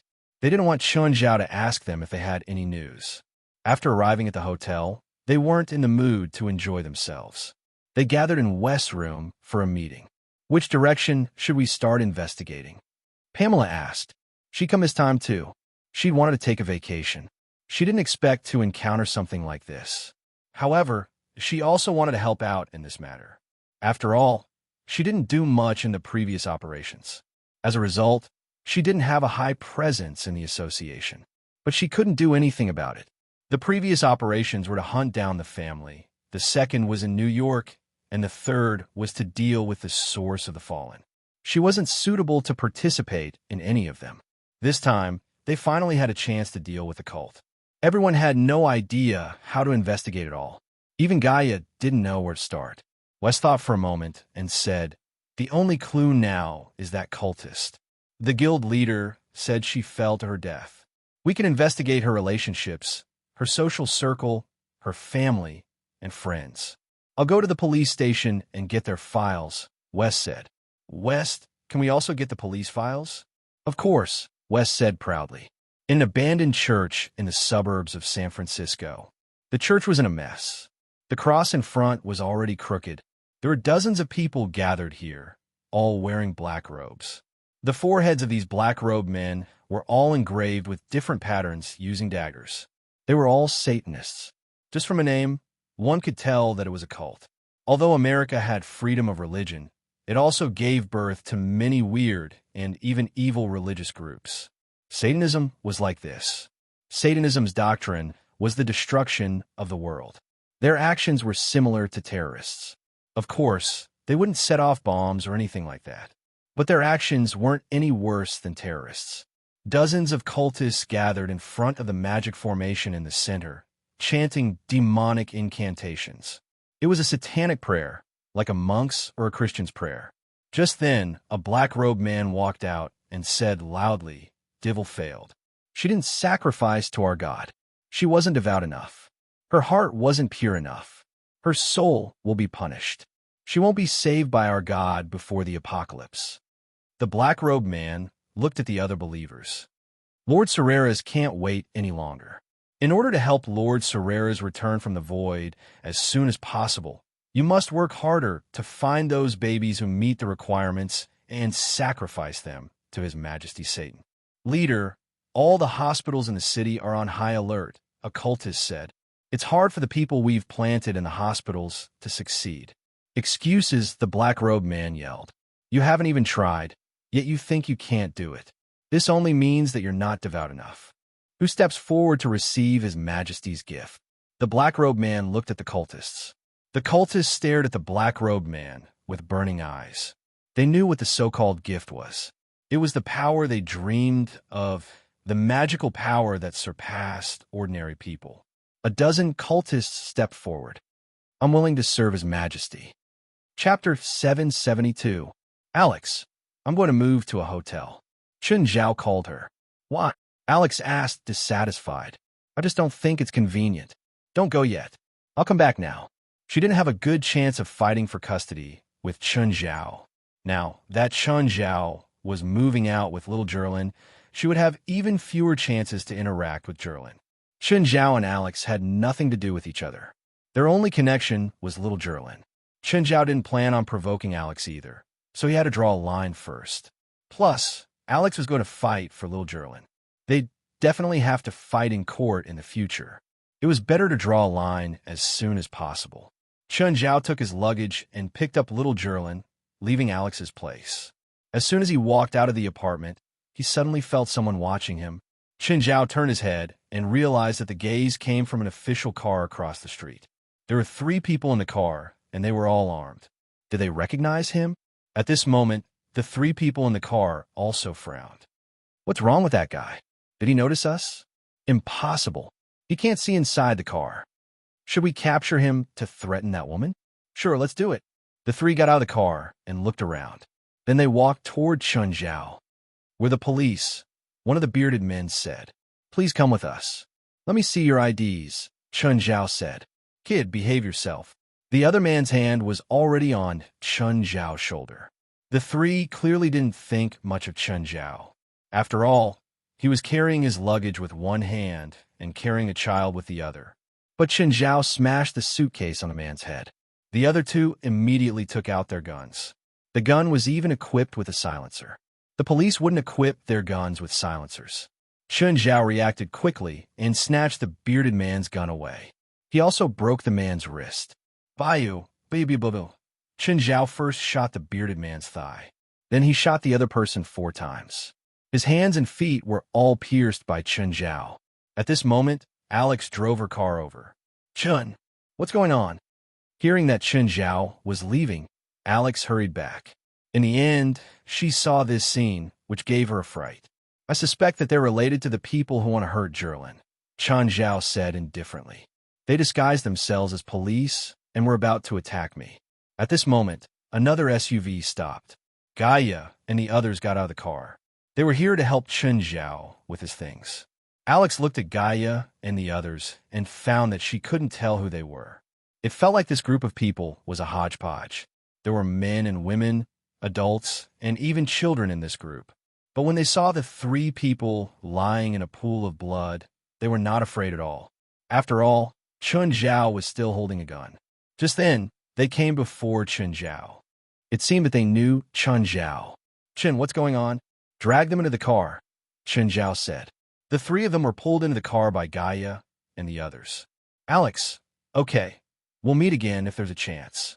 What are you going to do to them? Investigate, of course. Wait, I think I remember. I know one of them. You know him? Chun Zhao looked at Alex in confusion. I think they work for the defendant in one of my cases, Alex said. I'm the plaintiff's lawyer. So they're here to threaten you? Chun Zhao asked. Are you sure? I think so. Alex wasn't very sure. Chun Zhao walked to the car and said to Gaia, ask them where they came from. They already said that someone called Jason sent them. They want to capture you to threaten that lady. Who's this Jason? Chun Zhao asked. President, leave it to me, Wes said hurriedly. You don't need to do anything. You can do it alone. Chun Zhao was very doubtful of West. President, just leave it to me. I promise that this guy will go to jail in 3 days and never come out. Alex was very doubtful of West's words. What was this guy's background? Even the Supreme Court's judge wouldn't dare to say that he could send Jason to jail in 3 days. West had no choice but to agree. If they just wanted to capture Chun Zhao, it wouldn't be a big deal. They even wanted to capture Chun Zhao's daughter. Didn't they know that Chun Zhao had been very irritable recently? Did they want to drag their gang down with them? If Chun Zhao found their boss territory, blood would flow like a river. If Chun Zhao killed dozens or even hundreds of gang members, blood would flow like a river. Even if they were all gang members, it didn't mean that everyone deserved to die. Just thinking about the consequences made Wes' hair stand on end. That was why he'd volunteer to take the job. What do we do with these 3? Chun Zhao asked. Wes held his gun and fired 3 shots. Then he looked up at Alex. Miss, you can call the police now. Alex was shocked by West's ruthless methods. She thought that Chun Zhao's gang would kill her. At the very least, they would threaten her. But West's words left her at a loss. Really call the police? Yes, Chun Zhao said. West, Chun Zhao said, I'll leave you here. Bye, Alex. Alex looked at West hesitantly. Do you need me to say it? No, just tell me the truth. Really? Tell me the truth. Alex was stunned. The police came. West talked to them directly. Then he was brought into the police car. But not long later, West got out of the car. Alex couldn't figure out who West was. Why did he have so much power? Oh, he seemed to have called Chun Zhao president earlier. Who was Chun Zhao? He had the same power as the police. No, he had more power than the police. Even the police couldn't keep shooting when the criminals couldn't fight back. But West didn't care at all. He killed the 3 people directly. They must be from some government department. Were they spies or something? Chapter 773. The next day, Alex received a piece of news. The case she was in charge of had been closed. This gave her a fright. She had originally thought that Jason had been released. But after asking around, she found out that there was a major breakthrough in the case. Jason didn't just have the previous crimes. He was also charged with treason. Then, he committed suicide in the detention center. The news scared Alex. She immediately stopped her previous plan. This Chun Zhao was too scary. Jason was a rich man. He'd hired a powerful team of lawyers. She'd tangled with Jason for more than half a year, but still couldn't convict him. In the end, in just one night, Jason died in prison. Alex wasn't a kid. She didn't believe that Jason would commit suicide to escape punishment. This was simply impossible. If they wanted to defeat Chun Zhao by collecting his dark history, they would be digging their own graves. Jason's 3 subordinates had been shot to death on the street because they'd offended Chun Zhao. Even Jason hadn't been able to escape. Alex didn't know how that person had done it either, but she was sure that the person was very powerful. And that person was Chun Zhao's subordinate. It was obvious that West couldn't compare to Chun Zhao's power. President, you're not going to do anything? West realized that Chun Zhao had really left everything to them. Meanwhile, Chun Zhao carried little Jerlin and walked here and there every day. It was like he'd thrown everything to the back of his mind. I have to take care of the child. What do you want me to do? What if my daughter is in danger? Are you responsible? West didn't say anything. If Chun Zhao's daughter was really in danger, he really couldn't bear the responsibility. How's the thing I asked you to investigate? We found out that 2 of the cultist accomplices were in Santa Maria Hospital, but they've disappeared. We also found out that their organization is called Satanism. It doesn't sound like anything good, Chun Zhao said. Do you have any more clues? Not yet. Then hurry up and investigate, Chun Zhao said. Just then, Chun Zhao's phone rang. Mr. Chun, I'm John. Are you free now? Your adoption documents are ready, but you need to sign them. Oh, and you'd better bring your daughter here too. Okay, I'll be right there. Although Jerlin was Chun Zhao's actual daughter, society was like this.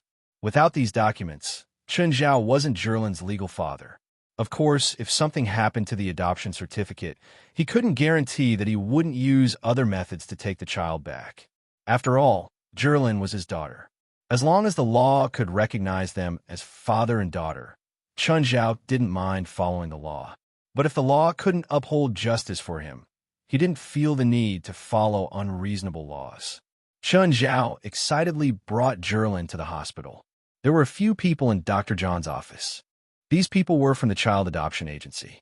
Chun Zhao communicated with them for a while. They mainly asked about his personal information, such as his job, income, and family situation. Chun Zhao's information on the surface was very beautiful. Other than the fact that he was still single, the rest of the information was almost perfect. Usually, adoption agencies preferred married people to adopt children. Of course, Chun Zhao was Jerlin's biological father, not an orphan. Therefore, being single wasn't that important. Moreover, Chun Zhao's income, job, and living environment were all important factors. Mr. Chun, have you and your girlfriend considered getting married? Yes, Chun Zhao answered.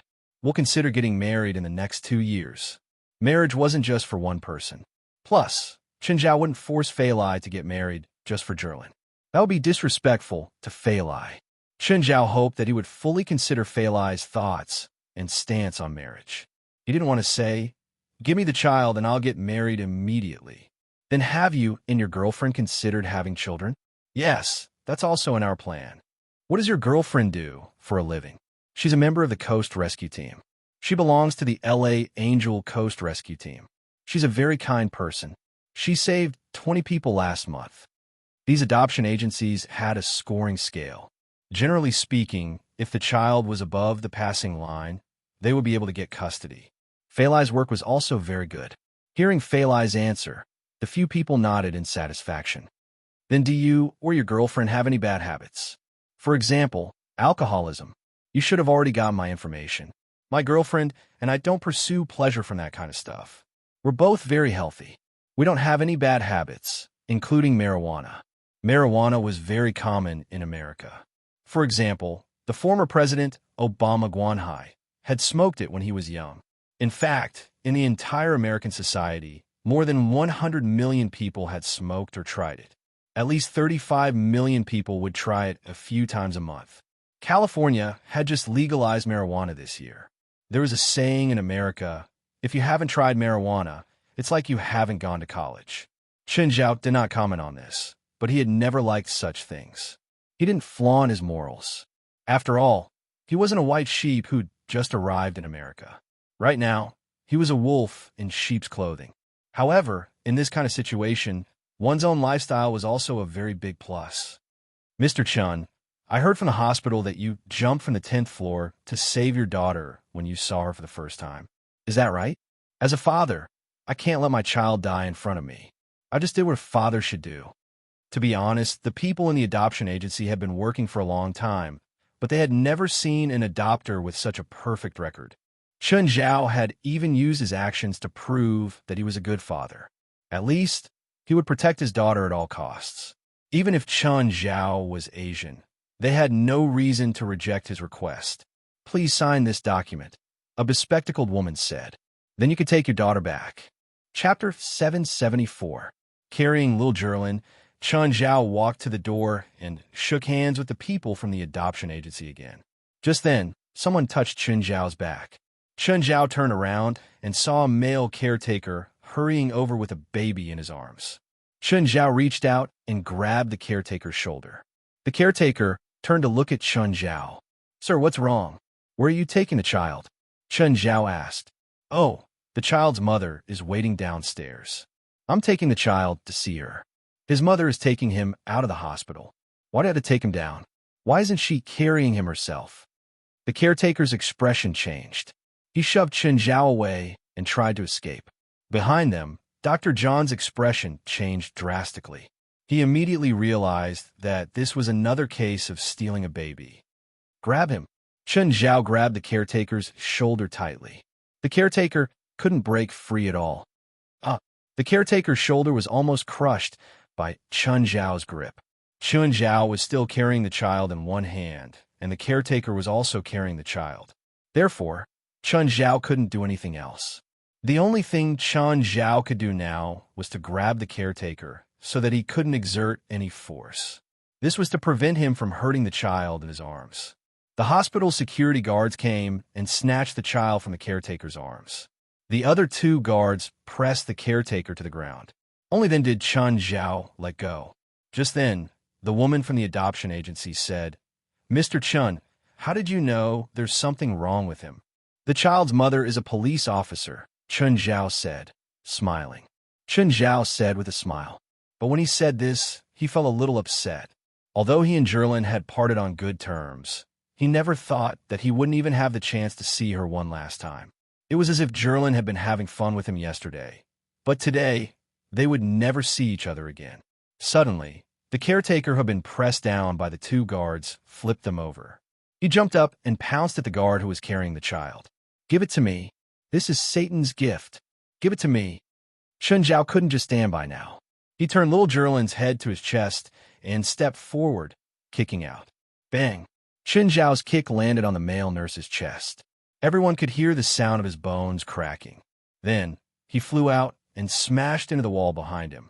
When he fell back to the ground, he was no longer breathing. Oh no, I was too heavy-handed. In that instant, Chen Zhao didn't think too much. In a moment of hot-headedness, he struck heavily, or rather, heavily kicked. The power of this kick was probably 3 tons. The man's injuries were probably similar to being hit by a truck. Mr. Chun, I can testify for you. You're trying to protect a child, the woman from the adoption agency said. Yes, I can also testify for you. I think what you did was right. Those who hurt children should not be forgiven, another person said. Thank you. Actually, Chen Zhao wasn't worried about being punished. The real reason why he felt that he was too heavy-handed was because he wanted to keep them alive. However, with this kick, the male nurse's internal organs would probably be smashed to pieces. Mr. Chun, this is my name card. If you're punished for this incident, you can call me no matter where or when. I'm willing to testify for you at any time. Thank you, Ms. Mara. Chun Zhao only knew the woman's name after looking at the card. Mara and the other people from the adoption agency waited until the police arrived and helped Chun Zhao prove the whole story before leaving.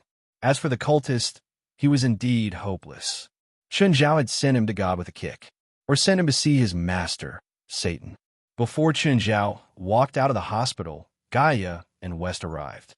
President, I heard that there's a cultist here. How is it? Did you catch him? West asked anxiously. Yes, I caught him. Chun Zhao nodded. Where is he? Did the police take him away? No, he's still in the hospital. Oh, did you injure him? Which room is he in? West asked. The morgue. Chun, you killed the cultist. I accidentally hit him too hard. West cursed inwardly. Whose fault was this? We've helped you run around so hard, but you're here messing around. Whatever, you're the boss. We can't afford to offend you. Where are the others? Chun Zhao asked. They went to other hospitals, West said. I suspect that it's not just Santa Maria Hospital that had a baby theft incident. It might be happening in other hospitals too. Let me know if there's any news, Chun Zhao said. Just then, Alex's car stopped before Chun Zhao. Get in. Chun Zhao could tell from Alex's tone that she was very unhappy. She must have known that he had gotten custody of her. Congratulations, Alex said reluctantly after driving for a few blocks.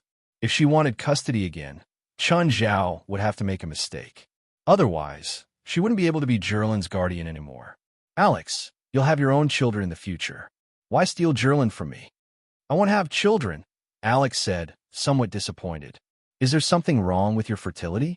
I'm a doctor. If you need it, maybe I can treat you. There's nothing wrong with my fertility. The problem is my sexual orientation. So she's a lesbian. Chun Zhao didn't expect that. Maybe you can consider a child from an orphanage. According to California law, both gays and lesbians had the right to adopt orphans. This is Jerlin's death report and the information I've gathered these days. Chun Zhao took a folder and took out the documents inside. Jerlin had been 9 months pregnant at the time, but she was still working. Chun Zhao was a bit annoyed.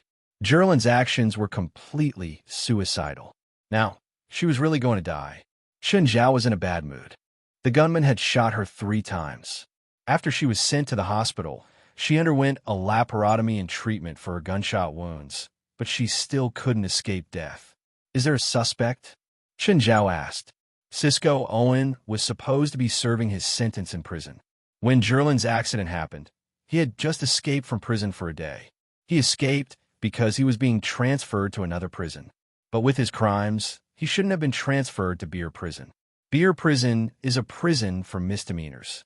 But Cisco Owen is a serious criminal. He's killed and raped many times. There's no reason to transfer him to Beer Prison. Chapter 775. Chun Zhao continued flipping through the documents. Cisco Owen's behavior in prison could be described as terrible. Plus, with his crimes, he didn't have the right to be transferred to a light prison. But the warden actually signed Cisco Owen's transfer request. This meant that there was something wrong with the warden. Someone must have bribed the warden. Otherwise, he'd be muddle-headed to sign the request. Do you have a way to find out? Alex asked. I'll try, Chun Zhao said. Do you need me to take care of little Jerlin? Chun Zhao shook his head. San Francisco isn't peaceful recently. There's a group of people who specialize in kidnapping kids. I can't let Jerlin leave my sight. It's a society ruled by law. They can't kidnap kids on the streets, right? Unfortunately, there was another kidnapping incident in the hospital just now, Chun Zhao said. Another one? Yes, so it's best to be careful. Who knows when another lunatic will pop up? Fine, but is it convenient for you to investigate with a kid like this? Aren't you afraid that Jerlin will be in danger? As long as she's by my side, she won't be in danger.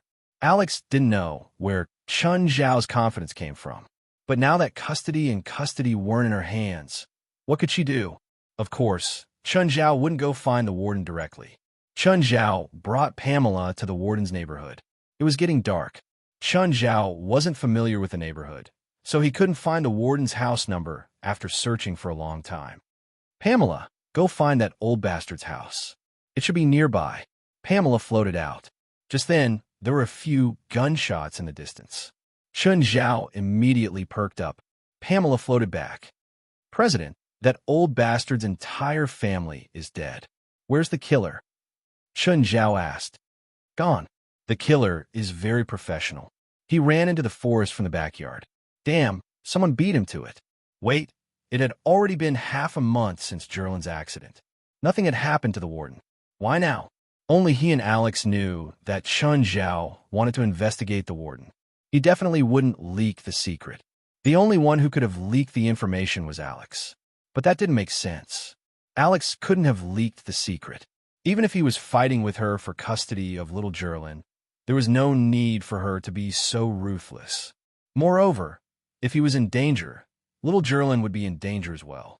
To put it bluntly, there were people with a bottom line, so Alex wouldn't do that. Chun Zhao thought of a possibility. The documents that Alex had given him. The culprit must have found out about this when she was looking for the documents. That was why he was the first to get rid of the prison warden. Oh no, if that's the case, Alex will be in danger too. Jerlin had been killed while investigating this matter. Now, Alex might also be in danger. Chun Zhao immediately turned around and called Alex at the same time. Alex, are you home now? You might be in danger. No matter who knocks on the door, don't answer. What's wrong? Alex asked, confused. When I arrived at the prison warden's house, the killer beat me to it. The prison warden's entire family has gone to meet God. Knock, knock. Just then, he heard someone knocking on the door. Someone's knocking on my door. Alex became nervous, too. Don't open the door. Wait for me. Chun Zhao only hoped that Alex's security door could last a little longer. At the moment, a few sneaky figures were outside Alex's door. I can't open it. It's a password lock. A bald man shook his head, troubled. Just then, another person stood out.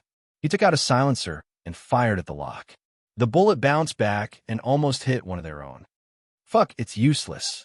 Is this a security door? Why does it feel like a vault door? This is a high-end apartment building.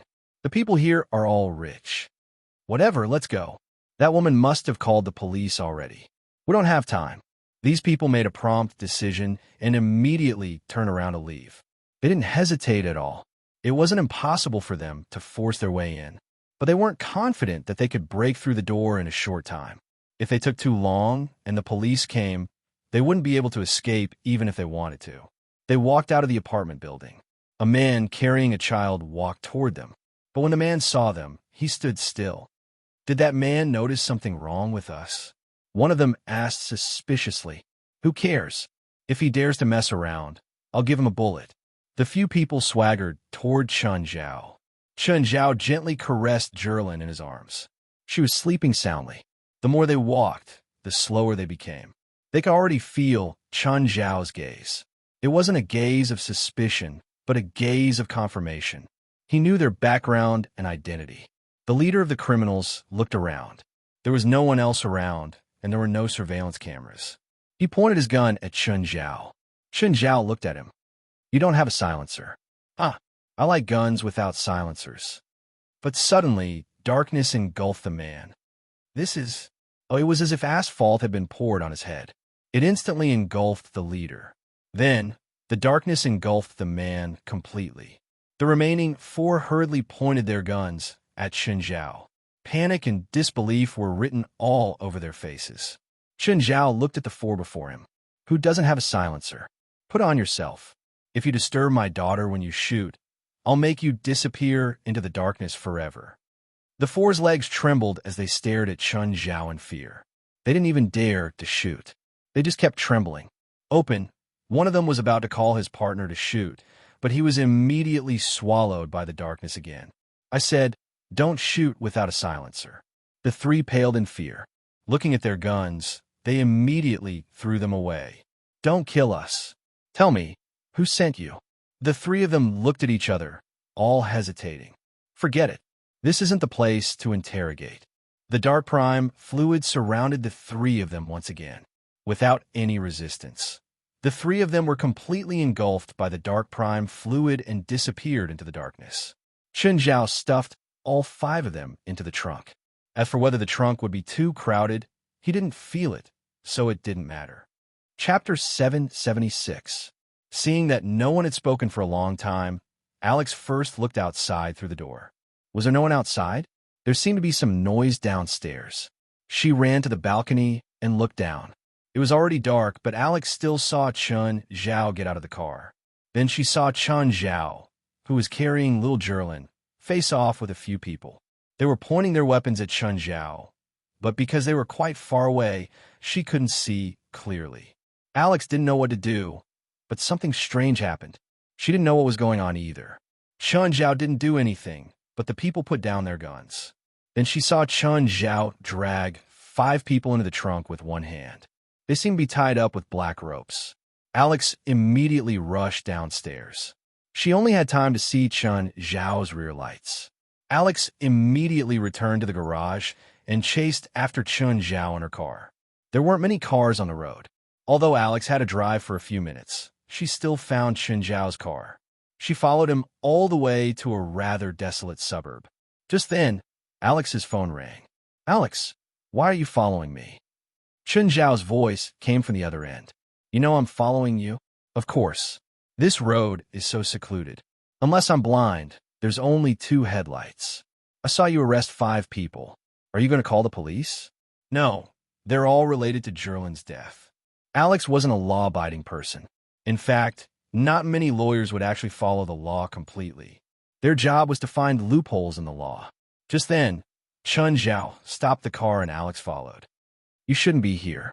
Chen Zhao carried little Jerlin and looked at Alex, who ran over. "Why can't I be here? You even brought little Jerlin here.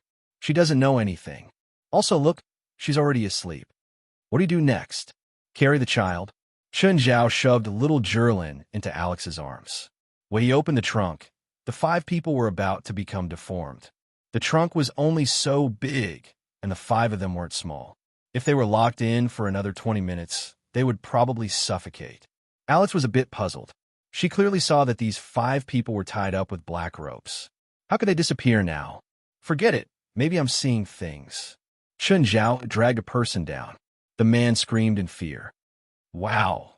Little Jerlin was startled awake, and then she burst into tears. Alex hurriedly comforted little Jerlin. Chen Zhao grabbed the man's mouth. "Please don't make any noise.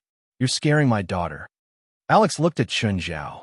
"He did wake your daughter up, but you scared him so much that he peed his pants." The 4 people in the trunk listened to the screams outside, which were far scarier than the ones outside. Humans' greatest fear came from the unknown. They didn't know what was going on outside, so they were more afraid than facing Chen Zhao directly. Alex didn't know what Chen Zhao was doing either. He seemed to be stuffing something into the man's mouth. Then, the man began to struggle and spasm, but he couldn't make a sound. "Alex, do you want to rest in the car?" Chen Zhao asked. "I don't need it, but my little Jerlin needs it." Chen Zhao looked at Alex. Alex thought about it and returned to the car. She probably understood what Chen Zhao was thinking. It wasn't convenient for an outsider like her to participate in some things. Perhaps the following scene would be very cruel. Alex carried little Jerlin back to the car and closed the window. Then Chen Zhao pulled the second person out of the trunk. Seeing his partner on the ground, the man's legs went soft. Chen Zhao stuffed another ball of dark serum into his mouth. Then a third person, then a fourth, then a fifth. Alex couldn't hear the 5 people's screams, but she could see them spasm on the ground. It was a silent pain. Although she couldn't hear anything, it was even more terrifying than the screams. "Tell me who sent you," Chen Zhao said. "Whoever is willing to speak can raise their hands. If not, you'll suffer like this forever."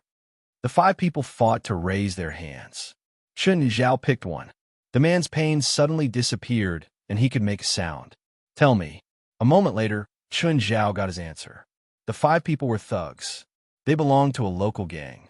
A moment later, Chen Zhao returned to the car. "Do you know the Black Wolf Gang?" "Yes, a famous gang in San Francisco." "Is this related to them?" Chen Zhao took out his phone and dialed a number. "Hello, you're Mr. Scott, right?" Chen Zhao asked. "Who are you? Why are you holding Rat's phone?" I want to ask who told you to send people to harass Ms. Alex. What happened to Rat and the others? Mr. Scott, please answer my question directly. Okay. Release my people.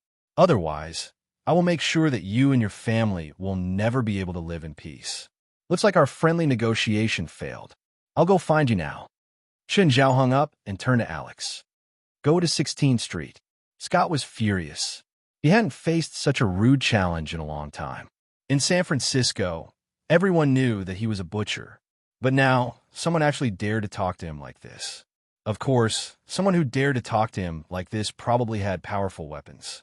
Scott immediately gathered all his subordinates in the headquarters. Boss, what's going on? Scar was Scott's right-hand man. He'd once been a mercenary, but because he'd broken some mercenary rules, he'd been ostracized by the entire group. In the end, Scott had taken him in. Scott's current status was largely due to the group of gunmen trained by Scar. After Scar's military training, the gunmen might not be comparable to real soldiers, but their combat ability wasn't something regular gangsters could compare to. We'll have an uninvited guest tonight, Scott said. Just one, maybe a powerful armed force. I'm not sure how strong he is right now. Scott's eyes flashed. Bring him to me. No one has ever spoken to me so rudely. No matter who he is, I'll make sure he doesn't leave. Chapter 777. Chun, are you sure you want to go in alone? Alex looked at the 7 or 8-story building in front of her. That building was the headquarters of the Black Wolf Gang. On the surface, it looked like a security company, but even hoodlums didn't dare to come here. The entire building was pitch black. There was no light at all. How about you come with me? Don't even think about it. Chun Zhao shrugged. Actually, I'm only going in to negotiate. I might not use force. Can't I come tomorrow? I'm busy during the day. Chun Zhao combed his hair. Alex stared at him. Do you really think you're here to negotiate? Chun Zhao walked into the building. Immediately, there were gunshots. Alex shuddered in fear. Then there was silence. That guy isn't dead, right? Alex thought to herself. Scar stood in front of the second floor's fence, holding a sniper rifle. He looked at the corpse lying in the hall. Boss, it's done. There's only one person. Sorry, no one survived. It's fine, Scott said, unconcerned. If he's dead, then he's dead. Captain, the corpse is gone. Gone? Scar was stunned. Boss, the situation has changed. Thud, thud, thud, help. In the darkness, the people lying in ambush in the hall kept screaming. Come to the first floor for reinforcements. Come to the second floor. But after the screams, the first floor fell into dead silence. There was no sound at all. There wasn't a single person to be seen. Scar's heart trembled. He'd miscalculated. Suddenly, a cold hand appeared from the darkness without any warning and grabbed Scar's neck. You shot me just now, right? Chen Zhao's voice rang in Scar's ears. Scar spun around and pulled out his gun to point at Chen Zhao, but there was no one behind him. Damn! Scar tried to turn around again, but Chen Zhao had already grabbed his wrist and pointed the gun upwards. Scar tried to break free, but he wasn't strong enough to shake Chen Zhao's grip. Chen Zhao increased the strength of his palm. Scar screamed. Just like that, Chen Zhao dragged him up. Alex kept looking at the building in front of her. Although the building was dark, they could still see the light of the gunfire. First, there was the flash of light on the first floor, then the fire on the second floor, then the third, fourth, fifth. Alex's mind was a mess. A single person breaking into a fully armed gang's headquarters and continuously breaking through it? Could he wipe out the entire gang by himself? At this moment, Scott, who was on the top floor of the building, was also panicking. Based on the report from his subordinates, the other party was constantly breaking through and had already reached the 6th floor. No matter how many ambushes he set up, how many gunmen, even if they used their only heavy machine gun, they still couldn't stop that person from breaking through. Every time he spoke to his subordinates through the walkie-talkie, it was as if they were on the battlefield. Gunshots and explosions rang out one after another. The fear continued to spread. After more than 10 minutes, the gunshots on the 7th floor stopped. At this moment, the elevator to the 8th floor opened. Scott quickly raised his gun and pointed it at the open elevator door. The elevator was littered with corpses, and the entire elevator was dyed red with blood. There was only one person standing inside. Scott looked at the Asian nervously. Who are you? What are you trying to do? Scott roared hysterically. Who told you to send those people to cause trouble for my sister-in-law? Or was it your own request? Did you kill my daughter's mother? Chun Zhao walked out of the elevator. I don't understand what you're saying. You don't understand? Chun Zhao walked towards Scott. Scott immediately yelled nervously, Don't come over, don't come over. I'm going to shoot. But his yelling couldn't stop Chun Zhao. Chun Zhao still walked towards Scott. You have one last chance. Who told you to send people? A member of Bright Electronics' board of directors, Scott finally answered. He couldn't take it anymore. He didn't want to face Chun Zhao anymore. There were dozens of gunmen in the entire building, but Chun Zhao had actually broken through. He knew that the gun in his hand couldn't guarantee his safety at all. Where were his subordinates? Were they dead or alive? Then why did they do this? Chun Zhao asked. I don't know. I just took the money. An hour later, Chun Zhao returned to the car. The moment Chun Zhao opened the door, Alex could feel the smell of blood on Chun Zhao's body. Just as she was about to ask, Chun Zhao spoke first. Cover little Jerlin's ears. What? Cover my daughter's ears. Why? Rumble. The 8-story building began to emit violent explosions. Amidst the flames and explosions, the building started collapsing. Wah! Little Jerlin was startled awake again, and with a wah, she began to cry. See, Jerlin woke up in fright again. You killed them all? Chun Zhao didn't answer Alex's question. Instead, he changed the topic. Do you know Bright Electronics? Yes, it's a multi-billion-dollar company. Is there a problem? Bright Electronics is related to Jerlin's death, Chun Zhao said. What? Alex exclaimed. How did my sister get involved with them? I don't know, Chun Zhao said. It's related to the sightseeing ship shipwreck 8 years ago. Your sister was investigating this case at the time. It might be related to Bright Electronics. Alex's expression turned serious. If Bright Electronics is related to Jerlin's death, what are you going to do? There's a saying in China, a life for a life, a debt for money. Can't we go through legal means? Alex asked. Don't be funny. You should know what kind of political protection a multi-billion-dollar company gets. Legal means definitely won't bring them to justice. West could contact the government and convict some criminal groups. But he couldn't touch a multi-billion-dollar company either. When you gave me the information, you should have known that I wouldn't go through legal means, right? Alex had indeed thought of using Chun Zhao's power to take revenge for Jerlin.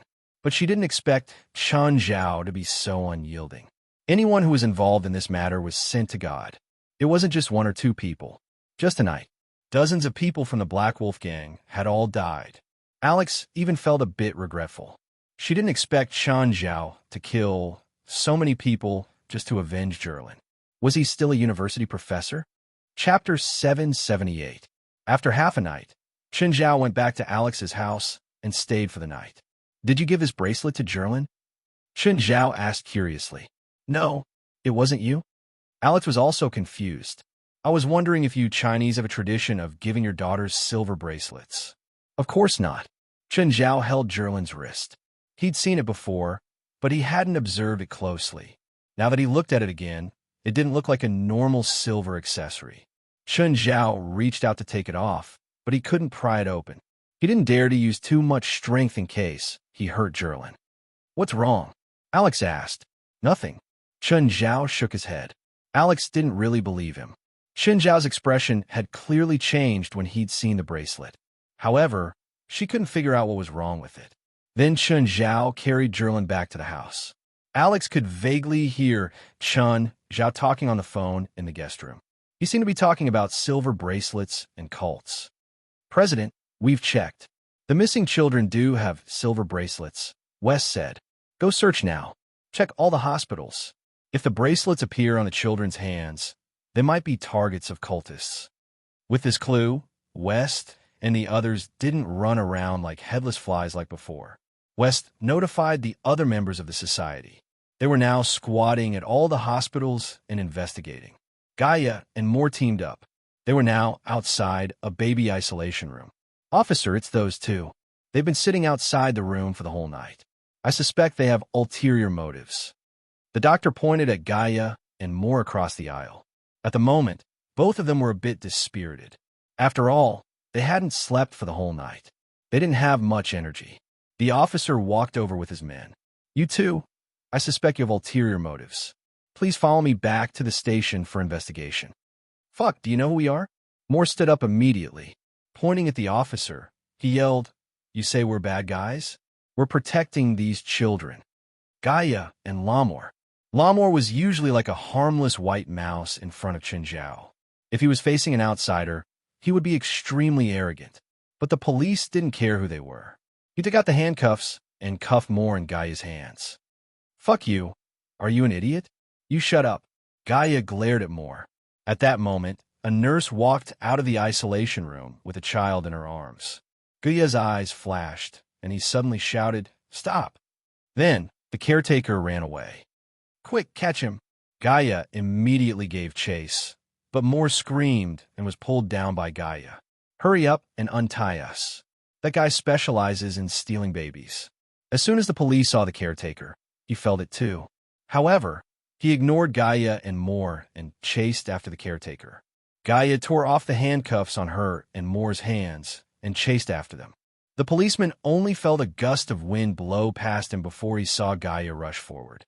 "Stop!" Gaia pounced on the caretaker. The caretaker turned around and raised a hand, pushing Gaia. Bang! Gaia's entire body flew out and smashed heavily into the wall. Then, the caretaker crashed into the glass window and jumped out. The policeman was dumbfounded. He looked down and saw the caretaker land steadily on the ground. The policeman wanted to jump down too, but he was terrified when he saw the height. Gaia stood up again. He'd underestimated his opponent. Then, Gaia rushed out of the window and landed steadily on the ground. Gaia was about to chase after him when he heard a cry from upstairs. "Catch me!" Gaia looked up and saw the policeman jumping down. Gaia had no choice but to catch him. It was as if he was carrying a princess in his arms. "Are you okay?" "I'm fine." The policeman felt like his waist was about to break. Gaia's arms were like steel bars. He fell from more than 10 meters. Although Gaia reduced some of the force, the policeman still fell hard. Gaia was about to chase after him when the policeman shouted, "Get in my car."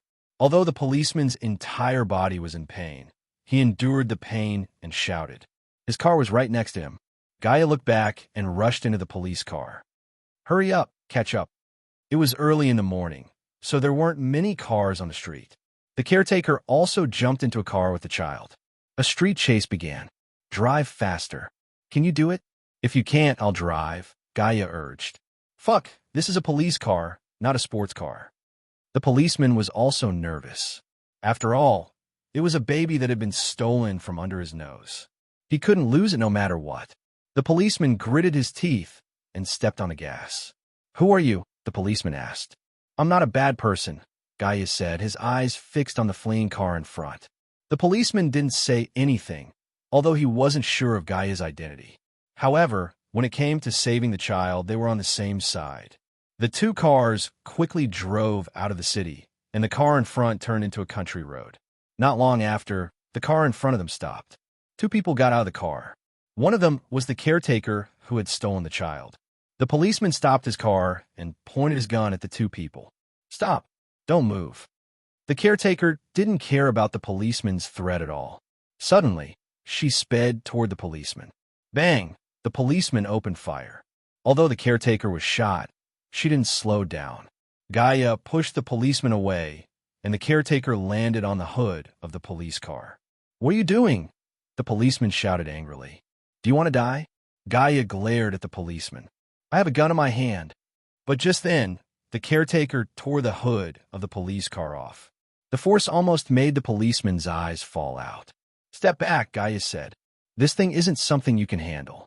"You're the one who should step back, woman," the policeman said relentlessly. Gaia looked at the policeman. The policeman was frightened by Gaia's gaze and took 2 steps back. The caretaker grabbed the hood of the car and threw it at Gaia and the policeman. Gaia raised her leg and swept it horizontally, sending the caretaker flying.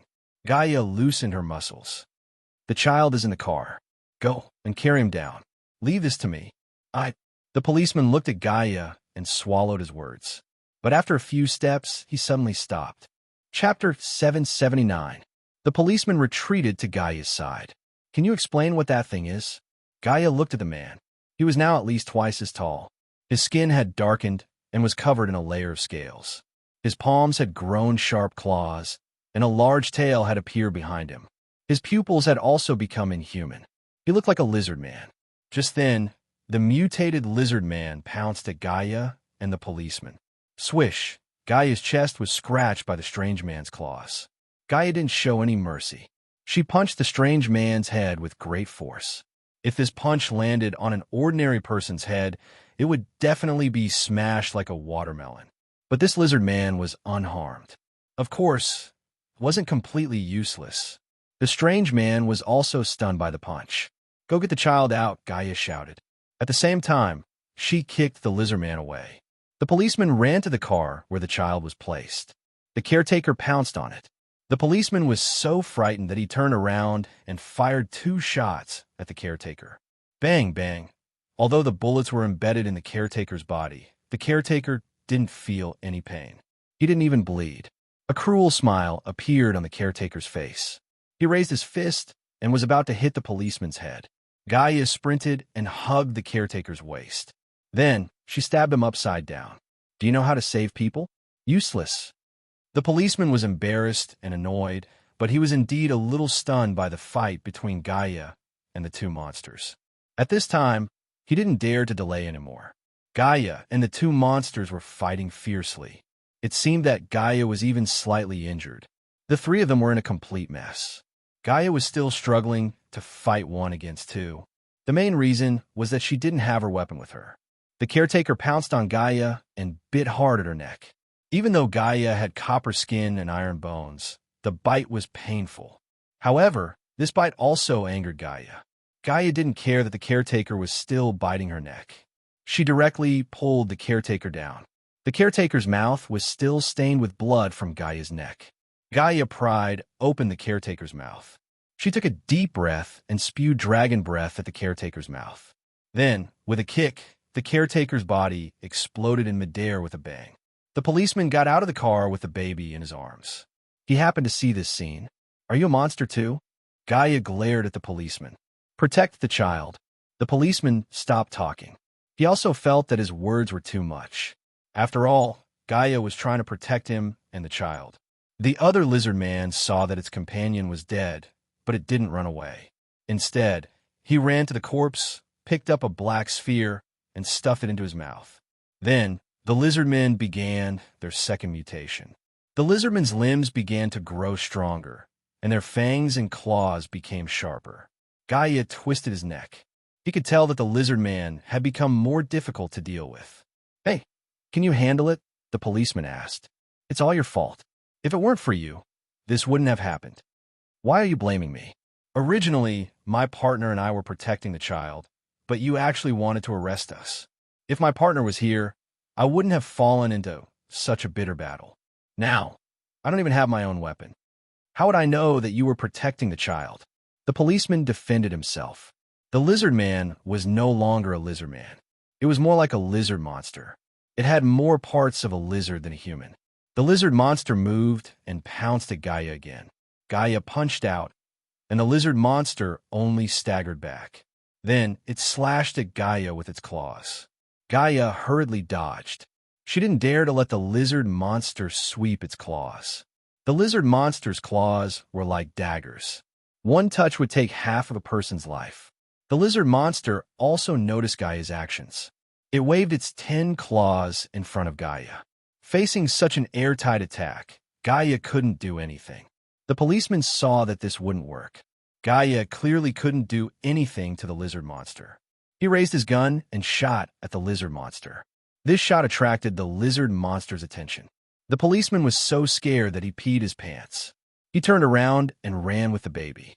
The lizard monster was just about to pounce on the policeman when Gaia grabbed its big tail. The lizard monster swung its tail, trying to fling Gaia away. But Gaia's strength was also extraordinary. She was stronger than the lizard monster. Gaia pulled the lizard monster's tail and turned it into a windmill. Gaia smashed the door into a hard spot. She smashed it into a tree, then a rock, and finally a police car. Although the lizard monster was strong, It couldn't withstand such a flurry of attacks. At this moment, a car rushed over.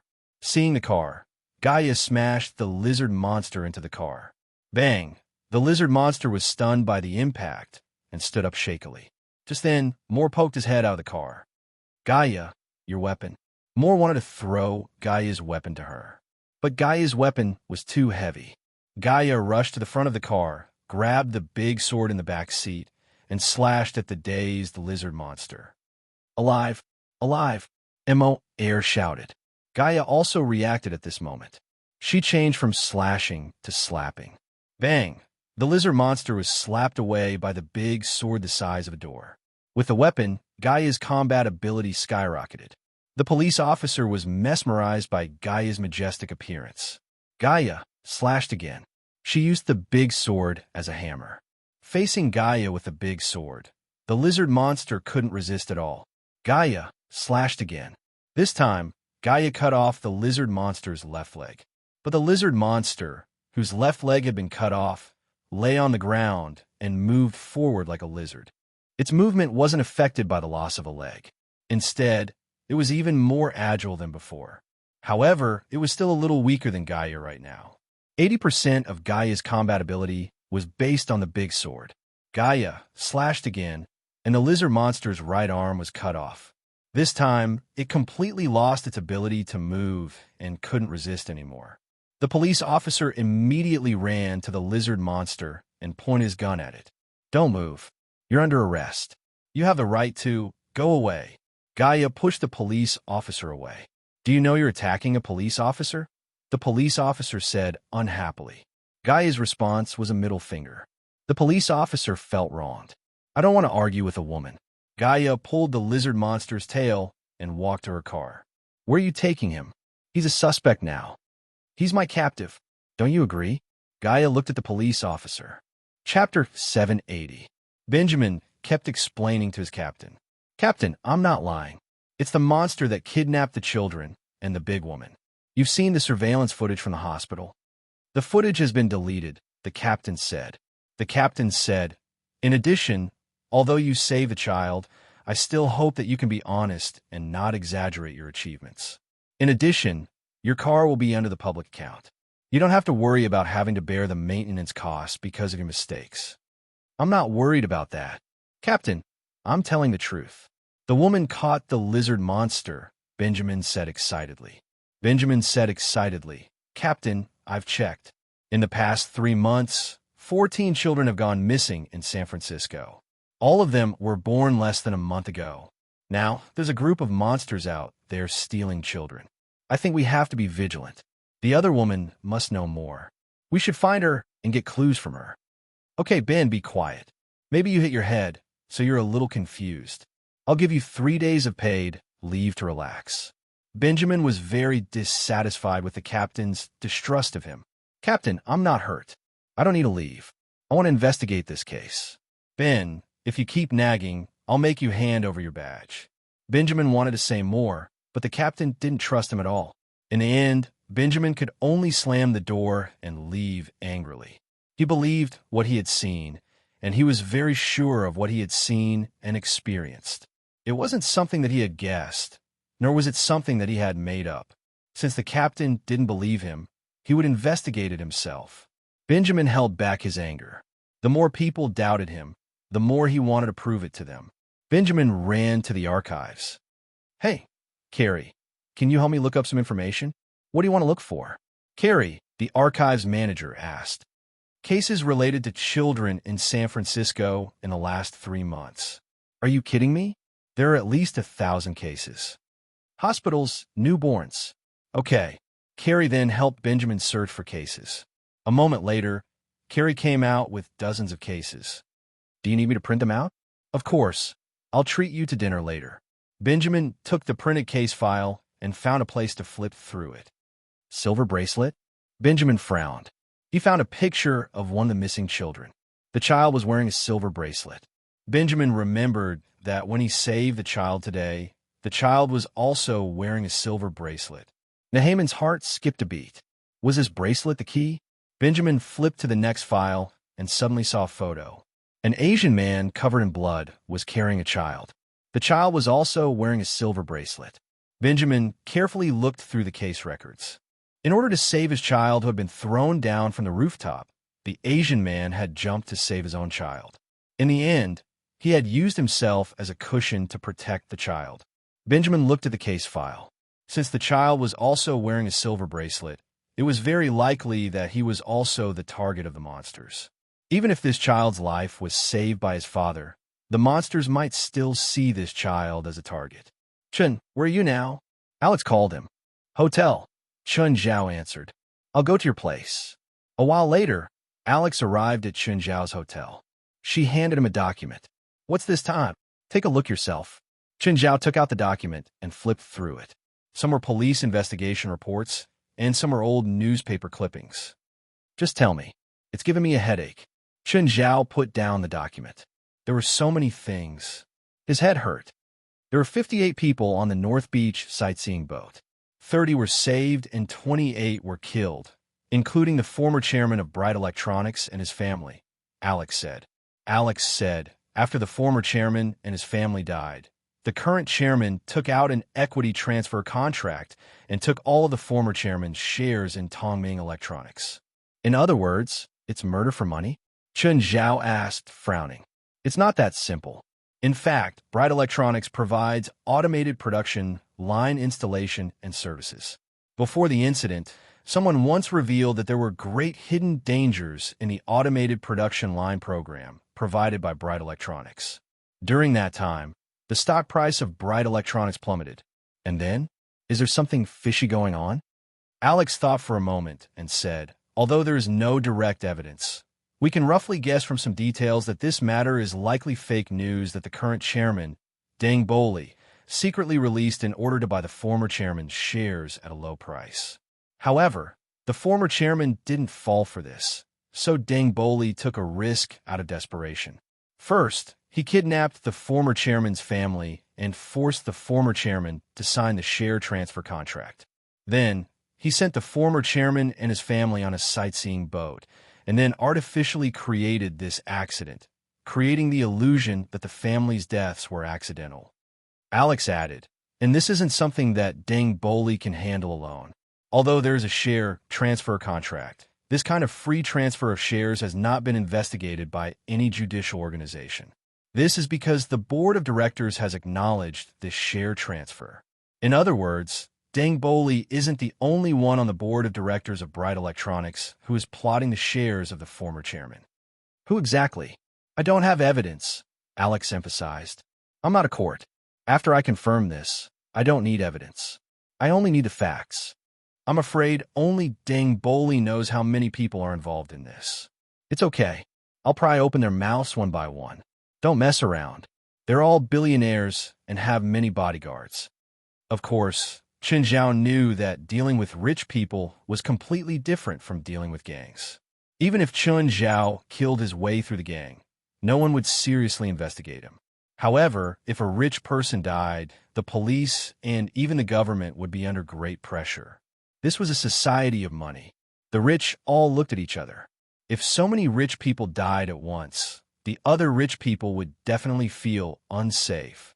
They would definitely pressure the government and the police. By then, the police would definitely investigate to death. Chapter 781. As soon as Alex and Chun Zhao got out of the car, a stranger walked over. And this stranger's approach was something even Alex could see. Alex immediately protected Jerlin. Chun Zhao stopped in his tracks and attacked the man without hesitation. While Nehayman was still in a daze, Chun Zhao grabbed one of his hands and pressed him against the wall. Who sent you? Chun Zhao yelled. It's a misunderstanding. I'm a police officer, Nehayman shouted. He felt like his hand was going to break. It wasn't that he didn't want to fight back. More importantly, it felt like his hand was clamped by an iron clamp. He couldn't even move, let alone fight back. Where's your ID? In my pants pocket. Chun Zhao took out his ID and glanced at the photo. Alex, call and check this officer's number. He's a police officer, Alex said after putting down the phone. Chun Zhao finally let go of Nehayman and patted the dust off him. Nehayman's expression was gloomy. He moved his right arm. You're Mr. Chun, right? Yes. What's up? It's like this. I suspect that someone wants to harm your child. I'm here to protect her. You? Protect my daughter? Chen Zhao looked at Nehaman. Nehaman's face was bright red. I have a gun. Fine. Thank you for your kindness, but I'll pass. Chen Zhao shook his head. He didn't need a bodyguard, and neither did his daughter. If he couldn't even protect Jerlin, these useless police officers wouldn't help either. Mr. Chun, I'm doing this for your own good. The people who want to harm your daughter aren't ordinary people. You're good at fighting, but you're probably not their match. Alex glanced at Chen Zhao. Huh. This guy had wiped out an entire gang by himself. His combat ability couldn't be explained by just being strong. Thank you for your kindness, but I really don't need it. Mr. Chun, let's go. Chen Zhao didn't plan on wasting time with Nehaman. However, Nehaman chased after him relentlessly. Mr. Chun, whether you accept or not, I have to carry out my mission. Nehaman planned to forcefully protect him. Chen Zhao looked at him. Up to you. With that, he closed the door and locked Benjamin outside. Come, let Daddy hug you. Chen Zhao couldn't wait to pick up Jerlin from Alex's arms. Alex looked at Chen Zhao. This person was too complicated. In front of others, he was always so tough, but in front of his daughter, he immediately became like a slave to his daughter. You really don't need that policeman's protection? Having a policeman to protect you is a lot safer than protecting little Jerlin by yourself. How can we carry out our plan with him by our side? It's not us, it's you. Alex immediately corrected. I don't have the courage to face a dozen billionaires. Nehaman got a room opposite Chen Zhao's. However, Chen Zhao's room was a luxurious suite that cost $2,000 a night. This made Benjamin's heart ache. The most important thing was, this mission was completely his own. It wasn't a mission assigned by his superiors at all.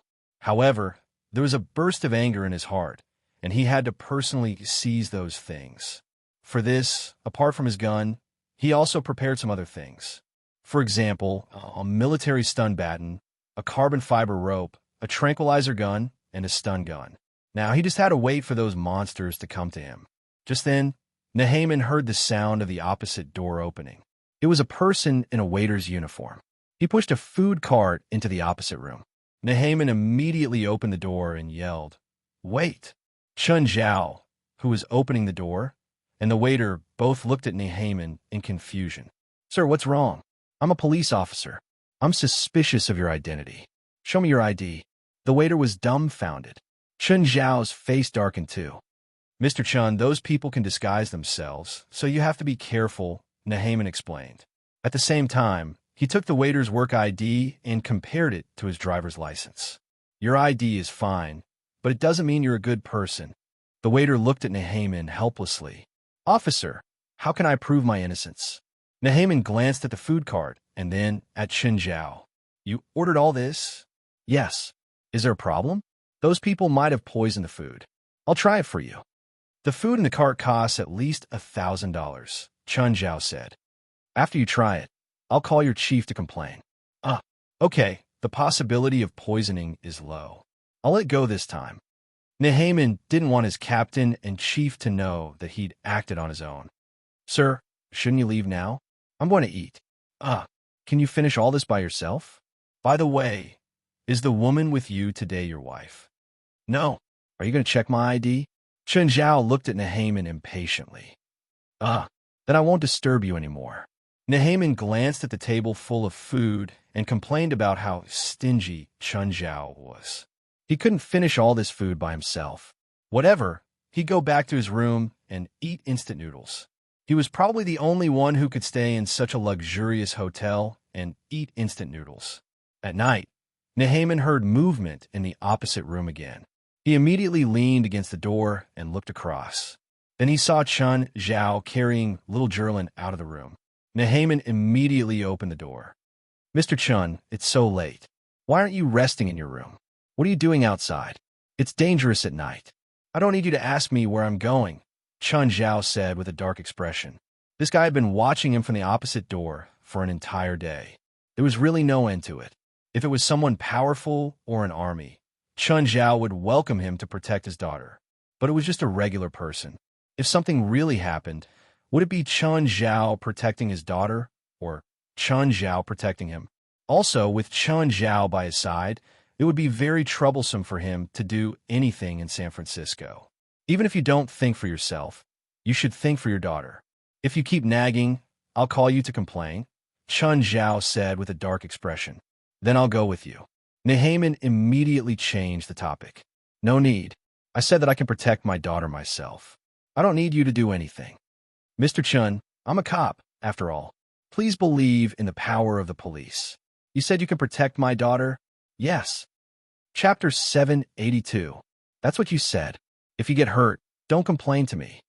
Sure, go ahead. Chun Zhao nodded. Can I get a weapon? Sure. Benjamin turned around, planning to go back to the house to get the electric baton. Chun Zhao had already kicked Benjamin's, but making his head and face touch the door intimately. Idiot. Chun Zhao carried Jerlin away. Ada! Ada! Jerlin laughed so hard that her saliva flew everywhere. She clapped her tender hands. She seemed to really like Benjamin's funny behavior. Jerlin, it's wrong to hit people. Chun Zhao looked at her sternly. Jerlin, Ada? Jerlin didn't understand Chun Zhao's words. Forget it. Chun Zhao shook his head. Reasoning with a woman was the most unreasonable thing. Moreover, the woman wasn't even a month old. Chun Zhao carried Jerlin to the suburbs. It was pitch black now. Jerlin was a bit scared. She nestled in Chun Zhao's arms.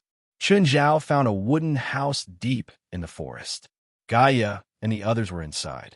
They caught a cultist today, so they could only stay here temporarily. As soon as Chun Zhao entered the house, he immediately covered Jerlin's eyes. What is this? It scared my daughter. Everyone was speechless. When would Chun Zhao be so gentle to them? Chun Zhao looked at the tied-up lizard monster. Gaia had cut off its right arm and left leg.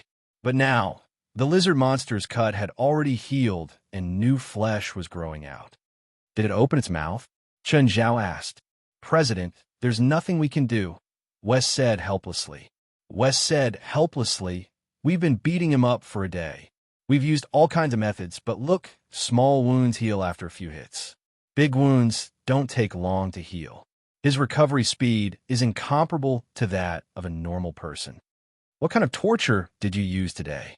Whipping, soldering iron, nail pulling, needle pricking, cut off his genitals. I want to know if they'll grow back after I cut them off. Everyone only had one thought. Chun Zhao was truly ruthless. Jalanash and Patya were about to leave. They were ladies in the association, so it was not appropriate for them to stay on such an occasion. Forget it, Chun Zhao suddenly said. Cutting all off is too much. Let's use candles. I don't know if that thing of his can be cooked. Everyone shuddered at the sight of it. They really thought that Chun Zhao had found his conscience, but now it seemed that they had underestimated Chun Zhao's viciousness. Everyone realized that what they'd been playing for the entire day was child's play to him. Chun Zhao put little Jerlin in Gaia's arms and approached the lizard monster. I really want to know if your Satan's master will help you fix your balls. The lizard monster struggled, trying to break free from the ropes. Then, West and the others tortured the lizard monster. A candle was lit beneath the lizard monster's lower body. The lizard monster struggled, but it couldn't break free. He let out a series of strange cries. Generally speaking, a short period of intense pain was not as deep as a lasting pain. A lasting pain was enough to drive a strong-willed person crazy. I'll tell you, I'm in an abandoned church in the south of the city. That's our headquarters. A good boy. Chun Zhao patted the lizard monster's face. However, Chun Zhao realized that the lizard monster's face was secreting a sticky liquid. What's this? So disgusting? Keep burning it. That's too much. We've studied it today. As long as we cause a certain amount of damage, its body will secrete this liquid. It can increase its recovery speed. Chun Zhao's eyes brightened. He collected the liquid from the lizard monster. When he returned, he would study it with Blackie to see if it was useful for his medical skills. The more damage, the faster it secretes, Wes said.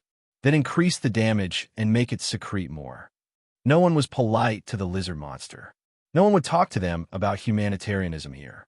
However, The lizard monster's aura was getting weaker and weaker. While Chun Zhao was collecting the liquid, the lizard monster stopped secreting it. President, I think we killed it. I told you to go easy on it. Why didn't you listen? Look, you've wasted our precious resources. Chun Zhao felt pity. Never mind, he had collected enough slime. Suddenly, the lizard monster leaped up. Chun Zhao was shocked. Then, he threw a punch at it. Crack, flesh splattered from everyone's body. Fuck, this asterisk shoal pretended to be dead. Chun Zhao shook off the flesh and blood on his fist. Go back and sleep. Tomorrow, we'll hunt these asterisk souls. President, aren't we leaving today? It's too late, Chun Zhao said. My daughter's going to sleep. It's not suitable for tonight. As expected, the president had become a slave to his daughter after having a daughter. He would always consider his daughter first. Benjamin woke up, rubbing his head. Very quickly, Benjamin remembered. He'd been ambushed by Chun Zhao and slammed into the door. Fuck, I'm going to catch that asterisk shoal. Benjamin held his head in pain. Just then, Chun Zhao returned with Jerlin. Hi, Mr. Benjamin. How are you? Fuck, why did you ambush me? Do you know you're assaulting a police officer? Do you have evidence? Goodbye. Good night. Chun Zhao didn't want to waste time with Benjamin. He closed the door. Benjamin wanted to reason with Chun Zhao, but a few more people came from the hallway. One of them was none other than Gaia. Hey, it's you. Benjamin looked at Gaia and the others, his eyes shining. They should be Gaia's companions. They'd caught the lizard monster today. They must have gotten more clues from it.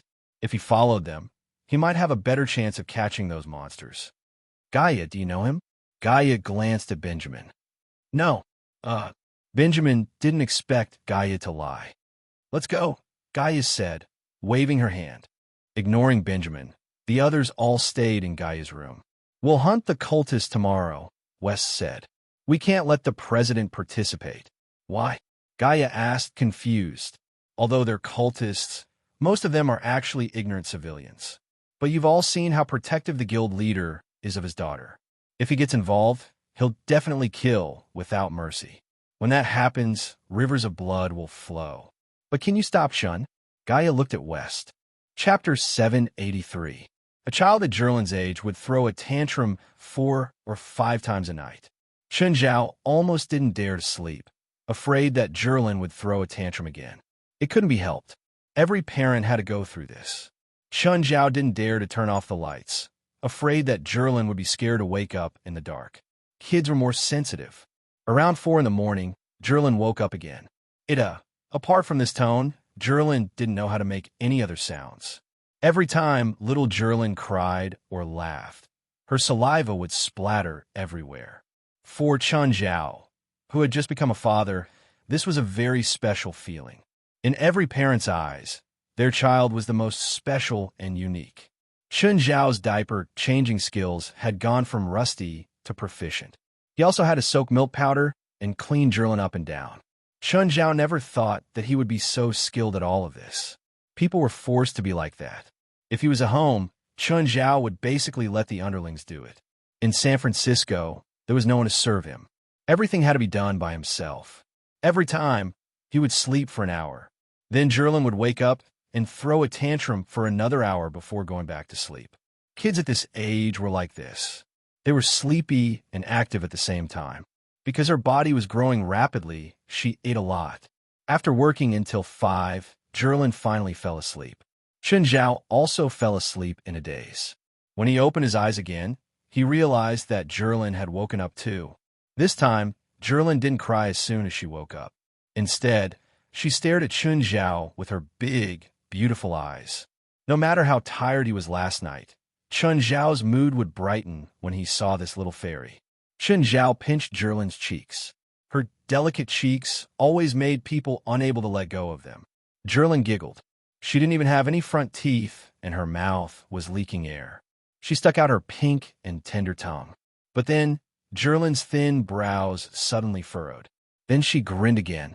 Usually, when Jerlin showed this expression, Chun Zhao knew that something bad was about to happen. The fairy needed to change her diaper again. As expected, when Chun Zhao opened Jerlin's diaper, a horrible stench rushed out. Chun Zhao pinched his nose and hurriedly carried Jerlin to the bathroom. After cleaning Jerlin's crotch, he patted Jerlin's bare butt. All right, don't talk about poop anymore. Haha, Daddy. Chun Zhao's face darkened. He didn't know if Jerlin was talking about poop or she was really calling him that. At this moment, there was a knock on the door. Chun Zhao thought that the breakfast he ordered had arrived. But when he opened the door, he saw West's old face. Wah! Little Jerlin immediately cried. Fuck, can you not scare my daughter so early in the morning? Please cover your face with a black cloth the next time you appear in front of my daughter. As Chun Zhao coaxed Jerlin, West's face darkened. President, I was also young in the past. It's just that time is not old. Don't you people in China pay particular attention to respecting the elderly? Time is unforgiving if you're beautiful. Time can't do anything to an ugly person like you. If not for the fact that he couldn't beat Chun Zhao, West really wanted to fight him to the death. How can you be so insulting? Whatever, I won't argue with you. Tell me, why are you here so early in the morning? You're not really here to scare my baby, are you? Chun Zhao asked him politely. President, we've investigated Satanism. I don't think you need to go personally.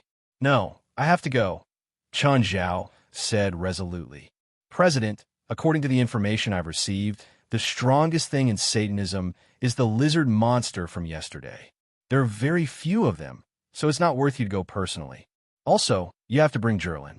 Do you want her to come into contact with such bloodshed at such a young age? Chun Zhao thought about it. He indeed didn't want Jerlin to come into contact with such things. But he wasn't satisfied. It had already been 2 or 3 days, but the anger in his heart hadn't subsided. President, I promise I'll capture the leaders of that evil cult and hand them over to you to deal with. Besides, it's precisely because you've been doing everything yourself that we lack actual combat experience. This is a good opportunity for us to have a good fight. Are you sure you can do it? Chun Zhao asked. President, don't look down on us. Plus, Gaia is also participating in this mission. Okay, remember what you said. I want her alive, preferably in one piece. We'll try our best. Just then, the waiter came. Sir, please excuse me. President, you're having such a big breakfast. Let's eat together. Fuck off. Chun Zhao glared at West. West ran back to his room dejectedly. Chun Zhao also planned to buy something for Fei Lai and his friends in L.A. since he was free today. When he went to New York last time, Fei Lai had nagged him for days because he didn't bring a gift. Things that could be bought in San Francisco could also be bought in L.A. However, gift-giving was about the process, not the gift itself. Of course, since he was going to buy something, he had to be careful. Thinking of gifts for Fei Lai, Chun Zhao first thought of jewelry. He and Fei Lai had been together for more than half a year. He'd only given her one gift, the Red Moon Heart. Even though the Red Moon Heart was precious, Chun Zhao still felt like he owed Fei Lai. Chun Zhao entered the jewelry store. He really wanted to see the kind of story where people looked down on others. Then he could show off and slap them in the face. Unfortunately, the employees in real jewelry stores were all very polite. They didn't look down on others at all. A rather pretty employee walked up. Sir, how may I help you? I want to give my girlfriend a gift. Do you have any recommendations? Chun Zhao asked. Sir, what's the price of your gift? Something under $1 million. The employee's eyes immediately lit up. She thought that Chun Zhao was carrying a baby and was dressed rather plainly. His outfit was probably only worth $1,000, so she really looked down on him. She didn't expect Chun Zhao to be so rich that he could give a gift under $1 million. The employee walked up to the counter. Sir, what do you think of this necklace? This necklace was designed by the famous designer, Ella J.K.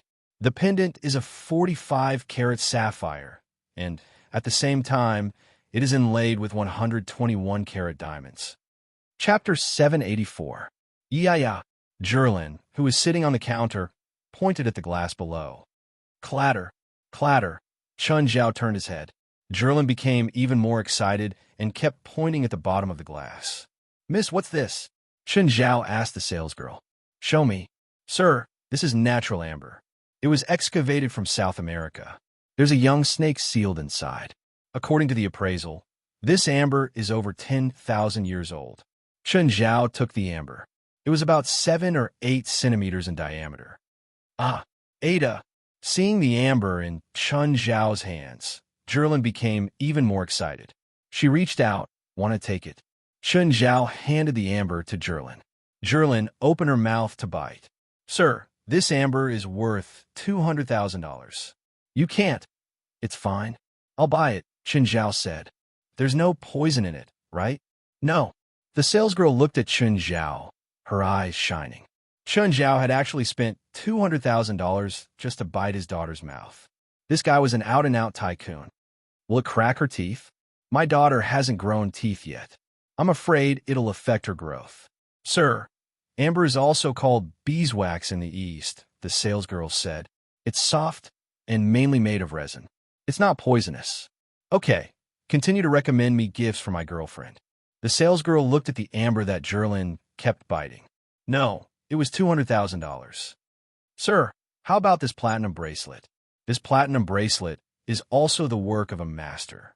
It's inlaid with red, blue, green, and yellow gems. Each gem is 50 carats, and the surface of the bracelet is engraved with European and American style patterns. The bracelet weighs 77 grams. Oh, how much? This bracelet is expensive. It might exceed some customers' budget. How much? $1. 2 million. Is there a discount? Sorry, sir, we don't bargain. Holding the bracelet, Chun Zhao looked left and right. It was indeed beautiful. Especially with the 4 different colored gems, it looked even more beautiful. Not to mention wearing it at banquets, it could even be worn as a normal accessory. Okay, help me pack it up. Hearing his answer, the clerk's heart almost jumped out of her chest. For the sales of such luxury goods, the staff would take a commission of 2% to 3%. If she sold this bracelet, she would earn $20,000 to $30,000. The clerk's expression didn't even change when Chun Zhao swiped his card. His eyes shone brightly as he said, Sir, your bracelet is ready. Well, thank you. Sir, would you like to look at other jewelry? Chun Zhao suddenly remembered that Steven's movie seemed to have stopped screening. There would be a celebration party soon. Since she had agreed to attend, she should find a gift for him. Steven had helped him a lot. It was thanks to his help that they were able to get Fei Lai for $12 million. Moreover, he was going to give her a helicopter. How could you be stingy? By the way, do you have any gift for your male friends? My friend is older, Chun Zhao said. It's best if he can show his mature personality. The shop assistant almost jumped up. Sure enough, he was not an ordinary big customer. Sir, may I know the price of this gift? Less than $3 million. A gift for Steven and a gift for Fei Lai had different meanings. Therefore, a good relationship could not be judged by the price. Sir, we have a Minster watch in our shop. If you're interested, I can ask the manager to take it out for you to take a look. I don't know much about pocket watches. Is there anything special about this Minster watch? Munster was a pocket watch master from the 17th century. He also represented the highest level of craftsmanship in that era. Munster made a total of 8 pocket watches during his lifetime. 5 of them are either missing or destroyed in history. Now, 2 of them are in the hands of 2 billionaires. The pocket watch in our shop is the 3rd Munster watch that exists. Okay, then take it out for me to take a look. Mr. Chun, the price of this watch is exactly $3 million. Then it's within my budget. Please wait a moment. A while later, the shop assistant and manager came out. The manager was a mature woman. She was also graceful and charming, but she was even more charming than the young female employees. Hello, sir. I heard that you want to buy a Minster watch? Yes. Then please come to my office to talk, okay? Is that okay? Of course. The manager looked at Zhilin in Chun Zhao's arms. She immediately recognized the amber in Zhilin's hand. It was the $200,000 amber from their jewelry shop. Chun Zhao was not the most generous person in their shop, but he was the most straightforward. In less than 10 minutes, he had spent one for $1 million without even blinking. Yeah. Little Zhilin seemed to be hungry. My daughter is hungry, Chun Zhao said. I'm going to take her back and make a bottle of milk powder for her. Come back tomorrow. Sir, how about I ask the shop assistant to make milk powder for your daughter? The manager knew very well that if the customer before her left, he might never step into her shop again. She could not easily miss a good customer when doing business. Do you also provide infant milk powder? Chen Zhao asked, smiling. Our jewelry shop doesn't just provide jewelry. We also provide excellent service. Okay, as soon as possible. I don't want my daughter to be hungry for too long. Okay, please follow me. At the office, the manager and 2 security guards escorted a box in. Mr. Chun, please take a look. The manager opened the ancient box. Chen Zhao suddenly felt a wave of magic wash over him. Huh? Chen Zhao was surprised. Can I pick it up and see? Of course. Chen Zhao picked up the pocket watch and studied it. The pocket watch was still moving. The copper body of the watch had been maintained very well. It had an ancient aura to it. The watch gave Chen Zhao a very strange feeling. Every time the second hand moved, Chen Zhao felt his magic jump along with it. Is this a magic item? Chen Zhao took out his card. I'll take this watch. The female store manager sucked in a breath of cold air. It was that simple. Don't you want to praise it again? Chen Zhao's generosity made the manager uncomfortable. The shop assistant hadn't even returned from making the milk powder. Were all Chinese so generous when buying things? Soon, the procedures were done. Buying a luxury item was rather complicated. For example, the appraisal instructions, certificate, and purchase contract all needed to be signed. Chapter 785. Chen Zhao kept holding onto the watch. The pocket watch gave Chen Zhao an extraordinary feeling. Chen Zhao tried to inject magic into the watch. Suddenly, Chen Zhao's magic surged into the watch like a broken dam. At the same time, the second hand of the watch started spinning like crazy. Chen Zhao's body collapsed. He almost couldn't hold Jerlin. He knelt on one knee and supported himself with one hand. His forehead was covered in sweat. Sir, are you okay? A passerby asked when he saw Chen Zhao kneeling on the ground. Thank you. I'm fine. Chen Zhao stood up again. Fuck, he'd been through all kinds of storms.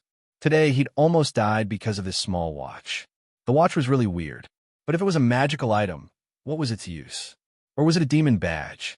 Oh, he had to keep it for his own research. He had to choose another gift for Stephen. Chen Zhao turned around and entered the jewelry store again. But the female employee was closing the door. Wait, are you going to close? Chen Zhao came in and asked. Sir, the item you bought is a luxury item. Without a valid reason, you can't return it. Please leave. The female employee interrupted. I don't want to return it. I want to... Sir, I said no refunds. Don't you understand? I want to buy something else. The female employee panicked. We're closing now. If you want to buy something else, please come back tomorrow. How could a businessman push his business away? Chen Zhao checked the time. It's only 3 in the afternoon, right? You're closing so early? Did you make too much money? Are you planning to take a break? The female employee's expression didn't seem right. She gave Chen Zhao a hard look. Just then, another female employee walked over. Smiling, she said, Sir, what do you need? I can help you buy it. Chen Zhao remembered that this female employee was the only one in the store just now. He didn't see any of the female employees here. Just then, Chen Zhao saw blood seeping out from under the counter. The female employee who'd come to serve Chen Zhao suddenly took out a gun and pointed it at him. Fuck, why'd he run into a robber when he came out to buy a gift? Careful. Chen Zhao grabbed the gun with one hand. Bayou, Chen Zhao was shooting at the man's head, but he missed. Did I miss? At a distance of 1 meter, he actually missed? Fuck, what a stupid gun. Chen Zhao threw the gun away in anger.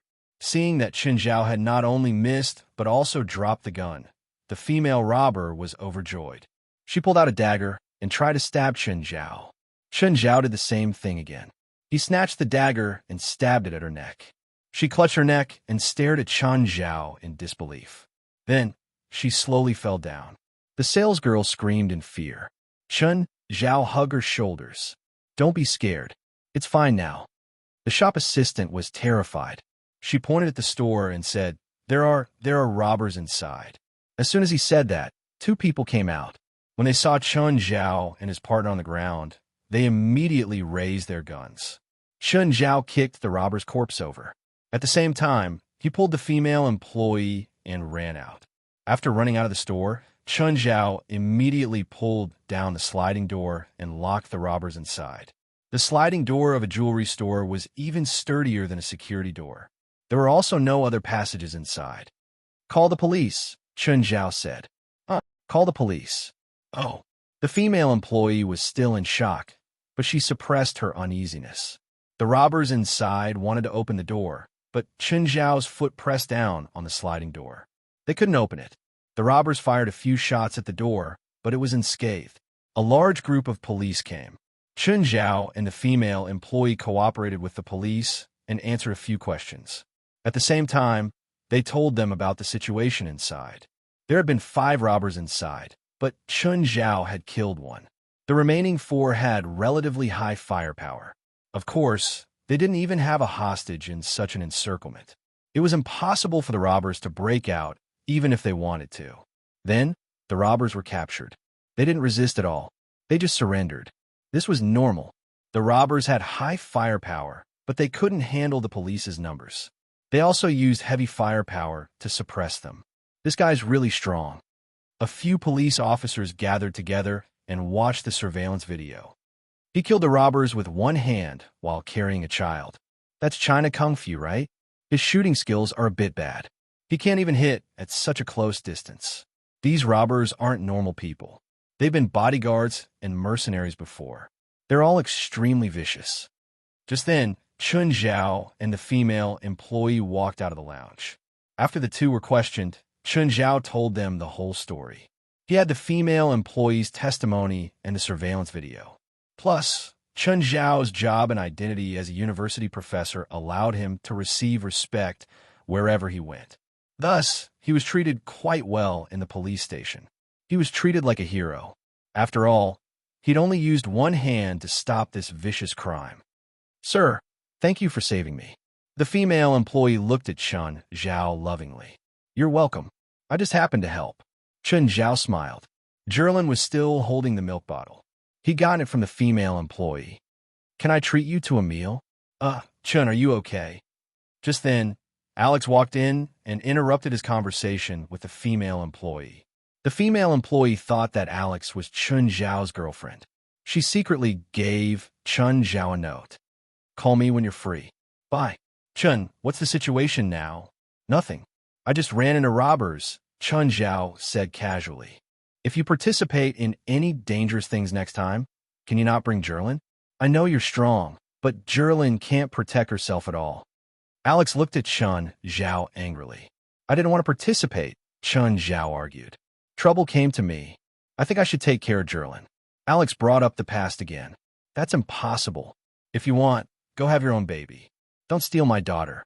Do you have to make it hard for me? You know I can't have a baby." "Not really," Chun Zhao said, shrugging. "You could do a test tube." Alex's face darkened. She gritted her teeth and glared at Chun Zhao. Chapter 786. Just as Chun Zhao and Alex were about to walk out of the station, a police officer hurriedly ran out and blocked their way. "Mr. Chun," the 4 robbers escaped. Before they left, they said that they would find you for revenge. Chun Zhao was surprised. "Don't tell me the police are with the robbers?" The officer was furious and ashamed at Chun Zhao's reply. This was probably the biggest insult to a police officer. "Working with the robbers?" "Mr. Chun, please believe in our impartiality." "Fine, I believe you. Please catch the robbers quickly," Chun Zhao said indifferently. "I have something else to do. I'll go back now." "Mueller, the guy who killed Rhine, is the thing in his hands?" Mueller's eyes were bloodshot. Rhine was his girlfriend, but Rhine had died before him. His eyes were filled with hatred. "That's right. The female store manager said that an Asian carrying a child bought the watch. I thought this would be the easiest mission. I didn't expect such an accident." Quake took a deep breath. "I hate accidents. Boss, I'll go personally and bring the Asian's head and the watch," Mueller said, gritting his teeth. "I don't want any accidents this time, so bring more people. If the guy can kill Rhine so easily, he shouldn't be weak." "Boss, I'm enough," Mueller said. "I don't need anyone else. Don't you understand me?" Quake looked coldly at Mueller. "I don't like accidents. The first time could be an accident, but if you fail a second time, it only proves your incompetence. You've already screwed things up the first time. Don't you know how to self-reflect?" Mueller lowered his head. "Boss, I understand. It's almost time, Wes said. Check your equipment, Gaia reminded. No problem. Me too. This was their first serious mission since Chun Zhao became the president. Of course, when they were in Los Angeles, they'd occasionally fought evil spirits, but that wasn't a mission. After checking, they set off from the hotel directly. However, other than Gaia, the others also felt a little guilty. Although they were the ones who requested Chun Zhao not to do the job, Chun Zhao was not the only one. But when the time came, they themselves were a little scared.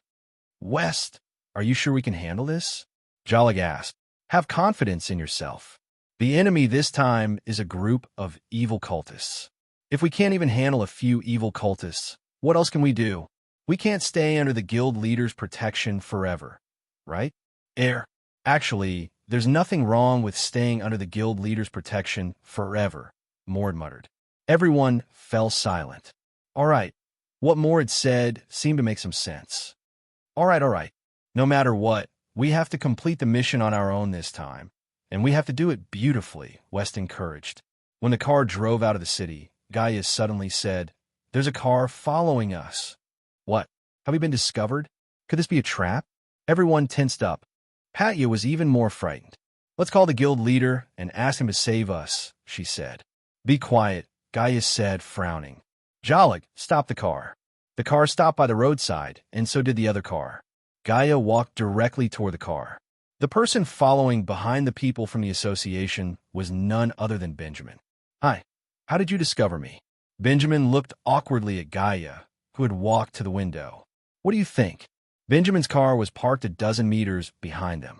In this kind of place where there was no village ahead or shop behind, with a car following more than 10 meters behind, unless one was blind, it was impossible to avoid it at all. Plus, Benjamin didn't have any experience in following people. Why are you here? Why are you following us? Are you going to surround those monsters? I'll go with you. You? No, it's too dangerous.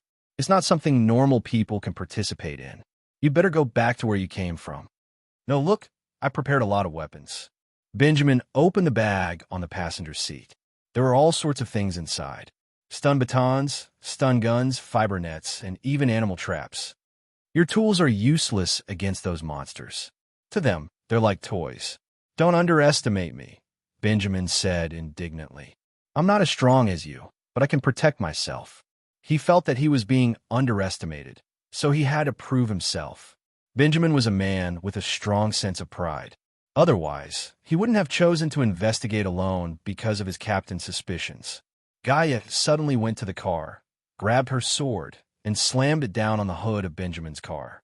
After a loud bang, Benjamin's car was destroyed. Benjamin was dumbfounded. Gaia glanced at Benjamin. Now you can't follow us anymore. With that, Gaia strode off. Benjamin was left alone in the darkness. His face red, Benjamin shouted, You think you can get rid of me like this? It's useless. I'll use my own methods to prove myself. Benjamin dragged his bag, which weighed dozens of kilograms, out of the car, carried it on his back, and continued forward. But by then, the road was completely dark. Benjamin started to feel afraid again. After walking for a while, Benjamin was physically and mentally exhausted. Suddenly, there was a rustling sound around him, and Benjamin's scalp went numb. Benjamin ran as fast as he could, and a black shadow chased after him in the darkness. Although he couldn't see clearly, Benjamin could roughly make out the outline in the darkness. It was the same kind of lizard monster he had encountered before. As Benjamin ran, he took out his gun, turned around, and shot at the lizard monster that was chasing after him. Bang, bang. The lizard monster instantly disappeared behind him, and Benjamin's shot missed. The lizard monster was too fast, and it had the cover of the night. Suddenly, Benjamin felt a gust of cold wind behind him. When Benjamin turned around, he saw the lizard monster raising its claws and slamming them down on his head. Benjamin instinctively raised his gun and fired 2 more shots. This time, the lizard monster didn't even bother to dodge. I'm dead this time. Benjamin had already lost all hope. Chapter 787. Just then, a gust of wind whizzed past Benjamin's head. The lizard monster stopped moving. Benjamin looked at the lizard monster nervously. Just then, The lizard monster's arm suddenly broke into pieces and fell to the ground. Its shoulders slid down to the ground. Benjamin's face was filled with shock. When he looked up again, Gaia had unknowingly appeared behind the lizard monster. Gaia looked down at Benjamin. "What do you think? Do you still want to follow me?" Benjamin gulped. "How about you send me back?" Gaia sneered. "You wish." With that, Gaia swaggered off. "Wait for me. Don't leave me here alone." Benjamin was scared out of his wits as he chased after Gaia. Gaia returned to the car. Benjamin followed. "What? You still want to follow? Do you think I can go back to the city with my legs?" "Forget it, get in."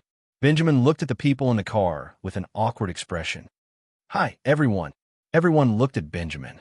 "Gaia, are you sure it's okay to bring him along?" West asked. "I have some equipment. Maybe you guys can use it." Benjamin opened his backpack generously.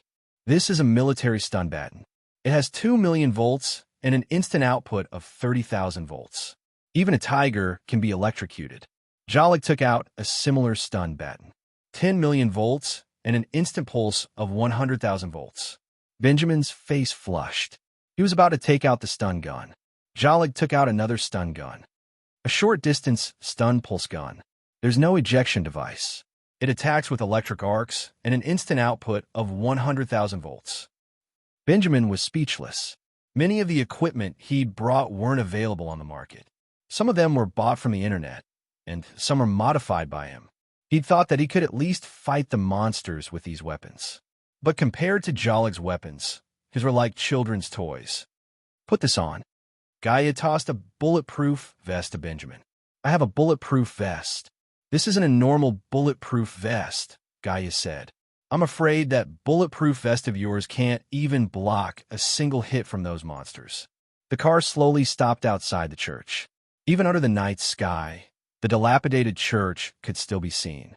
Flames could be vaguely seen in the church, and the air was filled with a trace of strangeness. Everyone got out of the car and looked at each other. The oppressive feeling that the church gave them made them feel as if their chests were blocked, and it was difficult for them to speak. "Let's go in." Gaia's expression was solemn.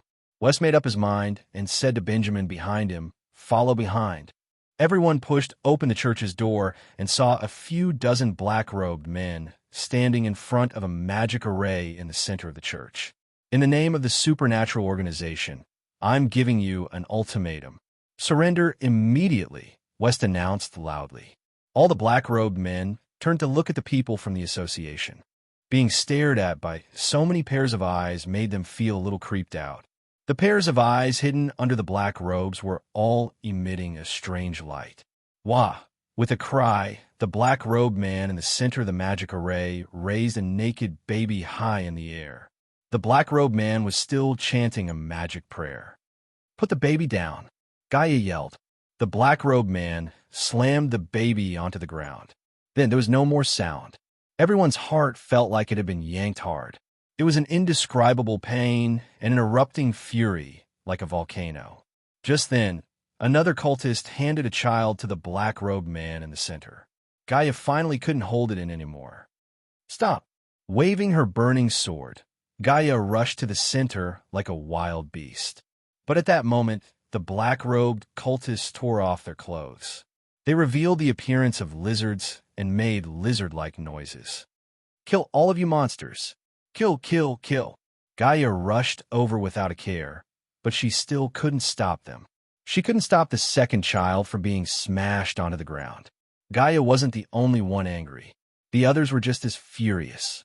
Gaia swung her sword, for lizards were cut in half at the waist. Gaia leaped high into the air and swung her sword at the black-robed man in the center. The black-robed man stretched out his right hand. It was a palm covered in bone spikes. The black-robed man's palm suddenly turned into a huge, ghastly claw and swiped at Gaia in the air. Gaia was sent flying along with her sword. "Kill them all and send their flesh and blood to Lord Solaris." Large numbers of lizards and the people from the association started fighting. Gaia kept rushing forward, trying to stop the black-robed man's evil actions. But she couldn't do it. The black-robed man killed a third child right in front of her. The black-robed man's body started convulsing. His breathing became heavy. A wave of power surged out of the magic array and entered through his feet, filling every corner of his body. Ah, come on, Lord Serreras, I want more. Continue, continue. Just a little more. Give me a little more. I can take it. Benjamin wanted to help, but he realized that the battlefield didn't allow him to. Wes was also standing with him. Sir, aren't you going to help them? I'm their brains. I'm commanding them. But I don't think you've commanded them before. As their commander, I have to protect myself first, Wes said matter-of-factly. Just then, a lizard monster charged over. But when it reached West, its movement seemed to have slowed down by 10 times. West shoved the stun baton into the lizard monster's mouth. Electric arcs instantly blasted the lizard monster's mouth. Just then, West saw Gaia being sent flying again by the black-robed man in the middle. Sir, we seem to be at a disadvantage.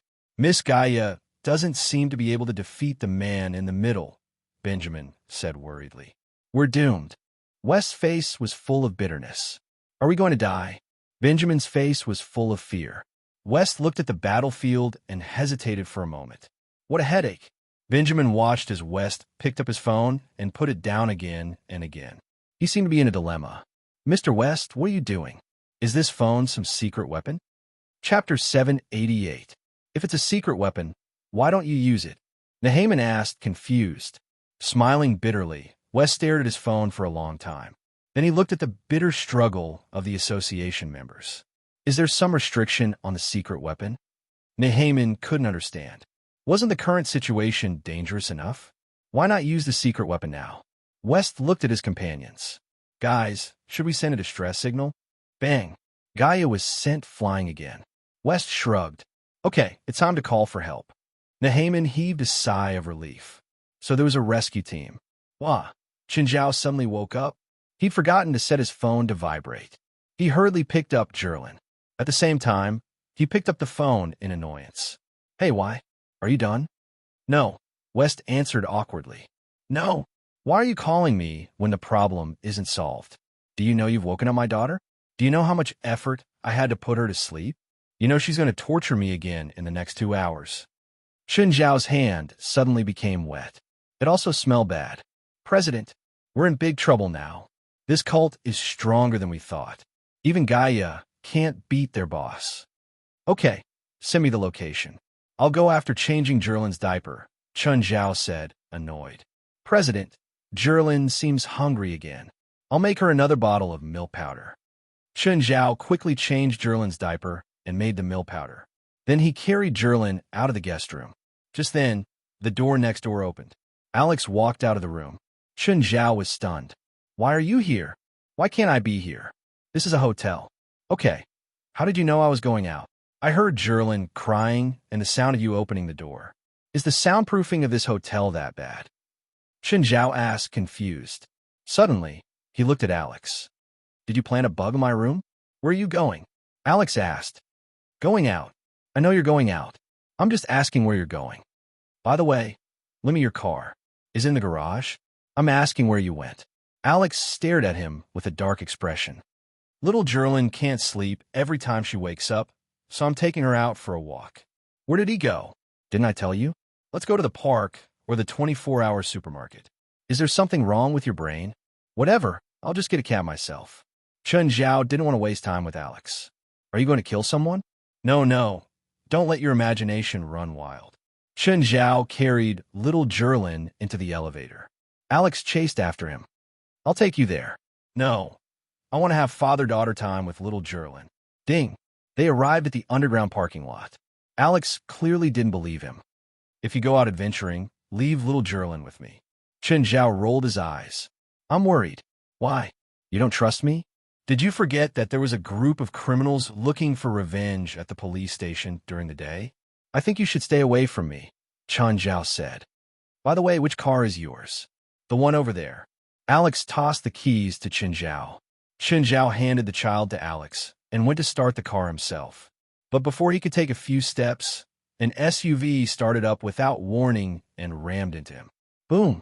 The front of the car slammed Qinzhao into the wall. Alex shrieked in fright. Just then, 4 people got out of the car. Muller looked at Qinzhao, who'd been slammed into the wall, with a savage expression. I told you that I'm enough, but the boss forced you guys to come. Okay, let's find the thing first. Muller looked at Alex. You're this guy's woman, right? Is this his daughter? He killed my woman, so you'll be my slave. If he can't satisfy you, I'll satisfy you. As for your daughter, I'll raise her, and then she'll be my slave, just like you. Alex went from terror to astonishment. She saw Chun Zhao, who should have been dead, raise his head. Then the SUV was pushed away by him. Yes, pushed away by him.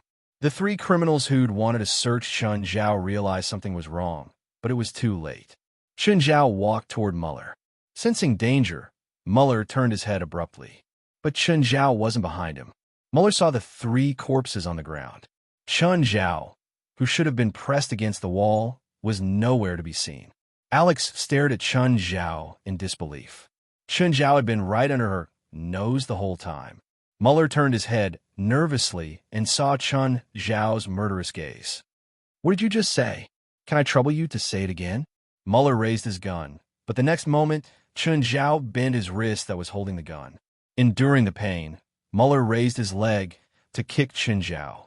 Chun Zhao grabbed Muller's leg with one hand and pulled hard. Muller let out a heart-wrenching scream. His leg was torn off. Chun Zhao raised his leg and crushed Muller's other leg. Muller clawed the ground with both hands. He wanted to escape, but now he could only crawl with both hands. Chun Zhao looked around. There were no cameras. A smile appeared on Chun Zhao's face. Chun Zhao climbed into the criminal's car and ran over Muller on the ground. Then he came back and ran over again. It was Alex's first time seeing Chun Zhao's savage side. She was so frightened that she was trembling all over. Alex, give me little Jerlin. You're going to kill their accomplices? Do they have accomplices? Chun Zhao asked, confused. They just said that their boss sent them to kill you and steal your watch. They have a boss. Chun Zhao thought that the four of them were all of them. Why didn't you say so earlier? If you did, I'd be able to keep them alive. Alex looked at Chun Zhao in annoyance. What are you going to do now? Continue walking around the park. Drive the criminal's car. Of course. Their car looks pretty good. Alex couldn't understand Chun Zhao more and more. This guy seemed to have inhuman compatibility. After being hit by the car, he was completely unharmed and acted as if he didn't hear anything. Moreover, the criminal's leg had been torn off by Chun Zhao. How much strength would it take to tear off a person's leg? Chapter 789. I want to go too. You can't go. Chun Zhao rejected Alex's request. Why can't I go? Aren't you going to the park? I'm going to dump the body in the wilderness, Chun Zhao said. So you definitely don't want to be an accomplice. Alex fell silent.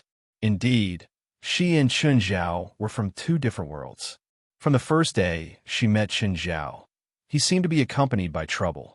Then the next day, Chun Zhao killed people right in front of her. Must you bring little Jerlin with you? I have a disease. What do you mean? I get restless and violent when I don't see my daughter. Just then, Wes called again. President, when are you coming? Oh, I'm already downstairs. Wait for another 20 minutes. President, we're about to die. If you don't come soon. Wes hung up the phone. All the lizard monsters have been killed. Only the cult leader in the middle couldn't be killed no matter how hard they attacked. The black-robed man kept laughing strangely. It's useless. It's useless. All your efforts are in vain. Flames of anger filled Gaia's body. He raised his flaming sword and swung it at the black-robed man. However, the flaming sword was easily blocked by the black-robed man. The man slapped the sword.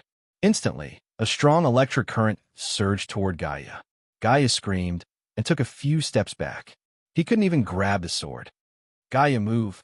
Moore yelled and charged at the black-robed man. Nahaman didn't understand. If Gaia couldn't beat the black-robed man, what could a kid like Moore do? The black-robed man thought so too. When Mo rushed over, he grabbed Mo'er's neck with one hand. But the next moment, Moore's body suddenly exploded. Boom! The flames swallowed the black-robed man. Everyone was overjoyed. Did it work? The flames gradually dissipated, but the black-robed man was still standing there. The robe on his body had already been burned, revealing his true appearance. Right now, many mouths opened on the black-robed man's body. At the same time, There were irregular bone spikes of different sizes. Everyone covered their mouths with their hands, but their eyes were bursting with endless anger. Idiot! The black-robed man's arm suddenly extended, and his entire arm was covered with bone spurs. It swept through the church like a meat grinder. Gaia raised his great sword and forcefully blocked the black-robed man's attack. Mora took out a handful of seeds from his bosom. The moment these seeds were scattered, they turned into vines that covered the black-robed man's arm and tied it up. Jalanash also cast a spell at this time, and a hailstorm condensed above the black-robed man's head. The next moment, the hailstones came crashing down. Hailstones the size of fists smashed into the black-robed man's body. Then, Giselle controlled the spinning ball and shot it at the black-robed man. Benjamin also went up to help, shooting the black-robed man with a stun gun. Enough, you mortals! You have no idea what kind of great existence you are facing. The black-robed man roared. At this time, a black blade suddenly appeared in his other hand. Die! The black-robed man stabbed his sword into the ground. The ground quickly cracked, and black palms of different sizes seeped out from the ground, grabbing everyone. A pair of huge bone spurs appeared on the black-robed man's back, and a thick tail grew from his back. The magic formation beneath the black-robed man's feet continuously provided him with magic. But at the same time, this magic was also seeping into the black-robed man's body. This power was eroding the black-robed man's willpower. The black-robed man's face twisted. He was trying his best to resist this power. Lord Serreras, please give me some more time. Lord Serreras, please don't devour your most loyal servant. I can do more for you. The black-robed man's power increased again, and everyone was in unbearable pain from the black palms. If not for the special protective gear they were wearing, they would have been crushed by the black palms. Gaia roared, and the flames on her body suddenly increased. She actually shook off the black palms and suddenly threw the greatsword in her hand. Whoosh! In a situation where no one had expected it to happen. The flaming greatsword pierced through the darkness and the black-robed man's chest. Everyone stared at Gaia in disbelief. Did she win? But at this moment, the magic formation on the ground suddenly spewed out a large amount of dark matter, continuously pouring into the black-robed man's mouth. The black-robed man tried to resist, but no matter how hard he tried, he could not. The black-robed man's body also twisted rapidly, and his body grew larger and larger, and his body became more and more like a Tyrannosaurus Rex. Gaia rushed in front of the black-robed man, pulled out her greatsword, and turned around to slash the black-robed man's neck. But at this moment, the black-robed man, who had already transformed into a monster, grabbed Gaia. Gaia's greatsword slashed downwards. She originally wanted to cut off the black-robed man's arm, but this only made the black-robed man loosen his grip. But before Gaia could land, the black-robed man's tail swept over. Gaia's entire body flew more than 20 meters away, and she slammed heavily into the wall, vomiting blood. Lord Serreras, please give me one last chance. The black-robed man was still trying his best to resist the erosion of Serreras' power. But the more he used Serreras' power, the faster Serreras' power eroded him. Beep! Just then, the sound of an engine came from outside the church. Everyone perked up. Soon, they saw Chun Zhao walk in with little Gerl in his arms. Benjamin was stunned. How come it's him? Isn't this the Chinese man? Why is he here? Then, the black-robed man's arm suddenly extended, grabbing at Chun Zhao. More accurately, it was grabbing at little Gerlin in Chun Zhao's arms. The bronze sword appeared instantly. With a whoosh, the black-robed man's hand was cut off. Benjamin gaped at Chun Zhao in shock. Gaia's power was so great that she couldn't even cut off the hand with her greatsword. But Chun Zhao had actually cut it off with one strike. His sword was clearly much smaller than Gaia's. But the black-robed man's hand did not stop because of this. Dark matter quickly seeped out from the cut on his wrist and turned into a hand. The dark power eroded the black-robed man's consciousness again. Just then, his pupils rolled up and turned black. The human world. It's such a familiar smell that I miss. You won't miss it very soon. Chun Zhao looked at Serreras. Chapter 790. Perhaps I've been sealed for too long, to the point that humans have forgotten the fear I bring. Soraras stretched his body. He'd been freed from the seal, but he didn't enter the human world with his own body. He was still residing in the black-robed man's body. I'm Satan's guard. Chun Zhao couldn't help but laugh. You? Satan's guard? Chun Zhao didn't know Satan, but he had some understanding of the levels of hell. Soraras was now in his demon form. He wasn't a regular demon either. He was a low-level demon. He was on the same level as Raymond and Beelzebub. However, as the highest ruler of hell, how could Satan have such a low-level demon as his guard? Even Zophi and Beelzebub's guards that Chun Zhao knew were of a higher level. Soraras could feel Chun Zhao's disdainful and mocking gaze. Soraras felt that his pride had been hurt. Human, you must show me enough respect. What if I don't? Soraras suddenly opened his mouth and spat out a large amount of dark matter at Chun Zhao. The dark matter wasn't the dark serum. Chun Zhao didn't know what it was either. However, Chun Zhao didn't plan on coming into contact with it. Chun Zhao's dark serum rose too, forming a black wall. The dark matter that Soraras spat out couldn't do anything to the dark serum. Seeing this, Soraras stopped spitting out the dark serum. Someone come over and help me carry my daughter. West immediately came over. In the end, Chun Zhao said in disdain, "Don't touch my daughter when you're old and ugly. Patya, you have the biggest boobs." Jalanash and Giselle looked down at their chests subconsciously. The friendship between the three sisters in the supernatural organization was instantly cracked. Soraras looked at Chun Zhao. He could vaguely feel that Chun Zhao was different from the people who'd attacked him earlier. Come, Satan's guard. Show me what you're made of. Feeling the heavy disdain, Soraras was even more furious. He charged at Chun Zhao. Chun Zhao stretched out his arms and grabbed Soraras's. The two of them wrestled. Soraras had thought that he was invincible in the human world, but he was wrong. However, he was wrong. He realized that the human in front of him was stronger than him. And it wasn't just a little bit stronger. He didn't know what level his power was right now, because there was no way to measure it. Thurila's arms started to bend. Chun Zhao's strength was released. Benjamin looked at Chun Zhao in shock. Just how powerful was this Chinese?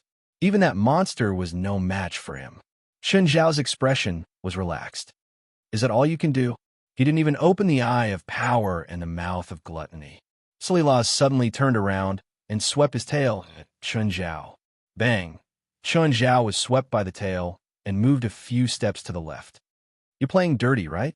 Chun Zhao pinched his neck. Human, do you think this is a duel? Soraras sneered. If you want to play dirty, I'm your ancestor. Chun Zhao suddenly threw a punch. Soraras had felt Chun Zhao's power before, so he obviously didn't want to take it head on. But at this moment, a car suddenly appeared above Sorilaz's head. Bang! Sorilaz was dumbfounded by the crash. Then, Chun Zhao followed up with a punch. A few of Sorilaz's teeth were shattered. Chun Zhao then grabbed the car and swung it at Sorilaz. Sorilaz was sent flying. Who is he? Benjamin was dumbfounded. Was this guy Superman? He was using an SUV that weighed at least 2,500 kilograms as a fly swatter. Sorilaz climbed up and panted like a bull. He landed on all fours and pointed the two huge bone spikes on his back at Chun Zhao. Then, he charged at Chun Zhao. Chun Zhao watched as Sorilaz charged over. The eye of power and the mouth of gluttony opened on his right arm. The dark serum was attached to his right arm, and he clenched his fist. His right fist made the sound of bones colliding. The moment Sorilaz charged over, Chun Zhao raised his fist. Bang! Half of Sorilaz's head was smashed into pieces. The huge body was smashed into the ground, which also cracked. Everyone felt their scalps go numb. They knew how strong Chun Zhao was. Back then, Chun Zhao had smashed the dozens of tons of the fallen source into the ground. But to Benjamin, this punch was filled with shock and violence. The bronze sword appeared again. Chun Zhao walked toward Sorilaz with it. Sorilaz stood up shakily. The dark substance covered his damaged body again. Seeing Chun Zhao walk over, Sorilaz raised his claw and swiped at Chun Zhao. Chun Zhao swung his sword, and the claw flew away. Then, Sorilaz raised his right claw and swiped at Chun Zhao. Chun Zhao swung his sword again, cutting off Salilaz's arm as well. Salilaz was in extreme pain and took 2 steps back. Chun Zhao swung his bronze sword again, his eyes fierce. You sent people to capture my daughter, right? Wait, I didn't. When the bronze sword swung over, the friction in the air made the blade burn red. The sword slashed across Salilaz's stomach. Salilaz's organs flowed out, but it still wasn't enough to kill him. Chun Zhao didn't plan on killing Salilaz immediately. Chun Zhao swung his sword again, and another piece of Salilaz's flesh flew away. Do you know that because of you, my daughter was woken up? Everyone was speechless. As expected, Chun Zhao still cared about this. Another piece of flesh flew away. Chun Zhao's face was fierce and his eyes were murderous. Do you know that my daughter is growing right now? Anyone who disturbs my daughter's sleep deserves to die. Chun Zhao stabbed his sword into Salilaz's body, pinning him to the ground. Chun Zhao himself was on top of Salilaz's body. Stop! What are you doing?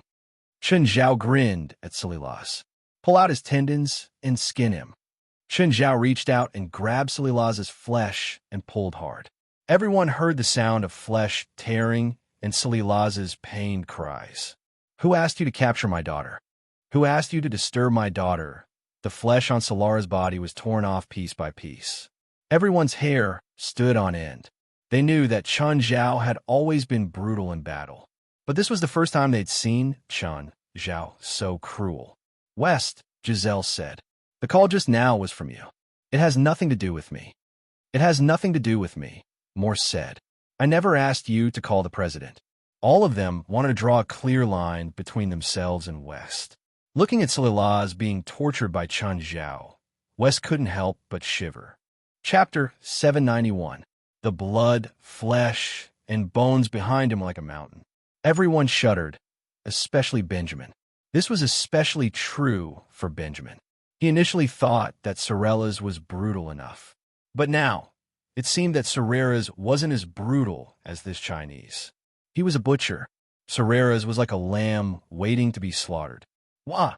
Jerlin started crying again. Chun Zhao looked back.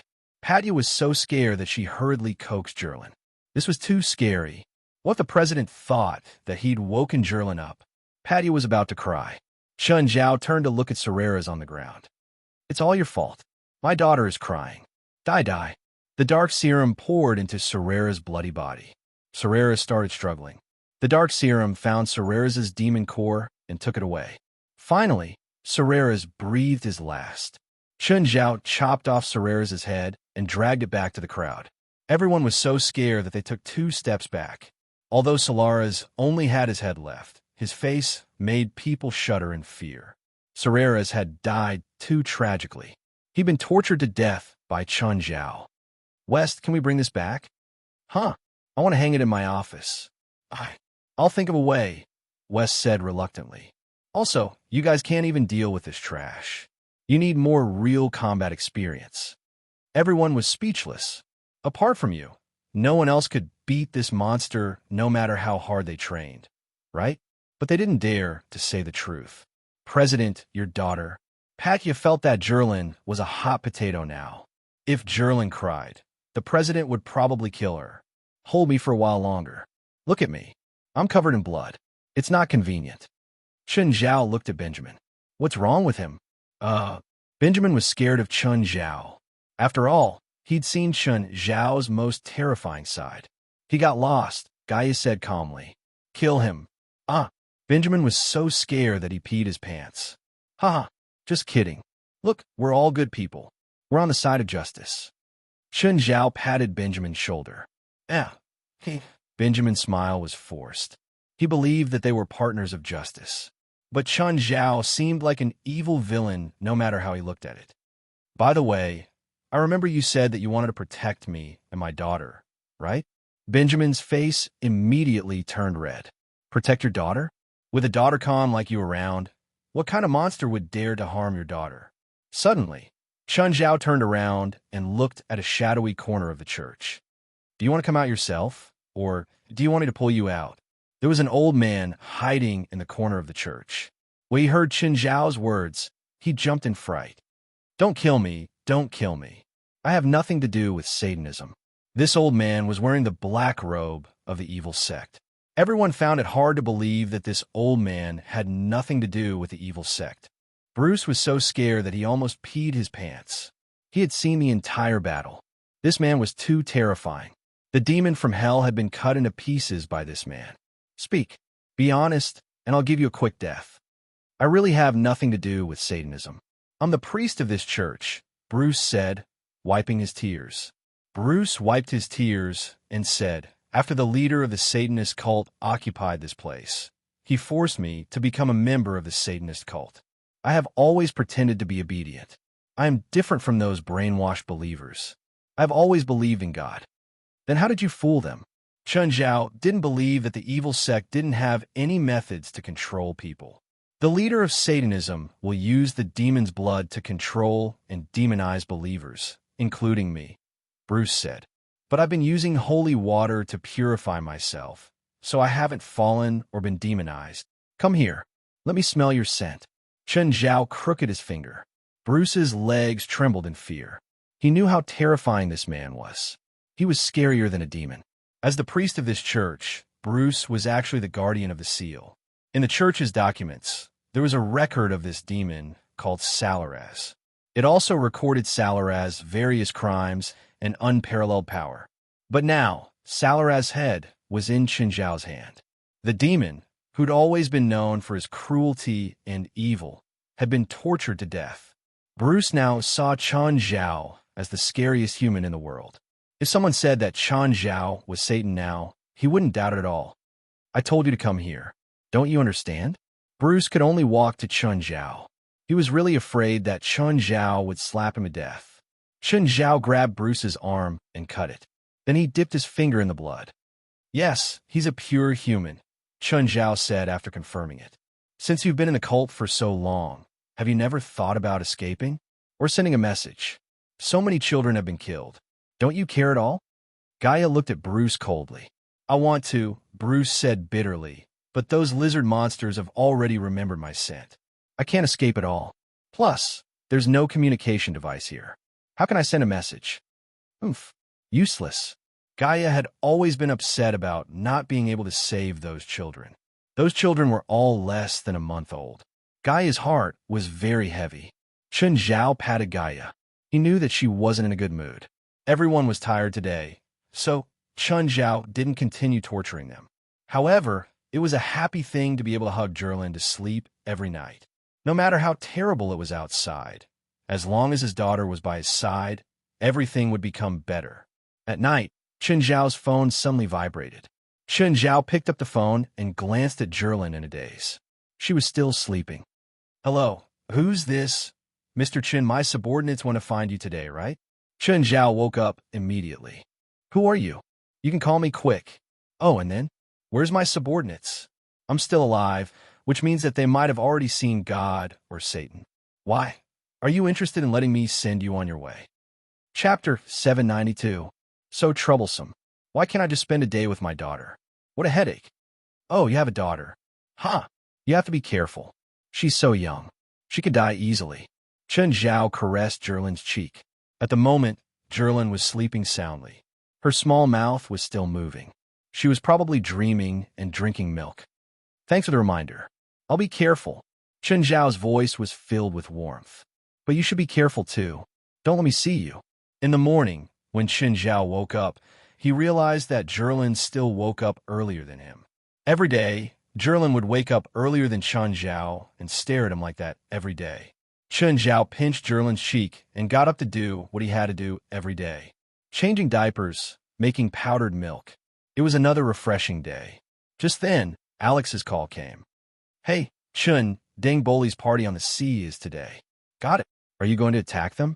You're thinking too much. Like you said, they're all billionaires. How can I attack them? I still want to live a few more years. Okay, I'll talk later. I'm going to have some fun with Zhilin.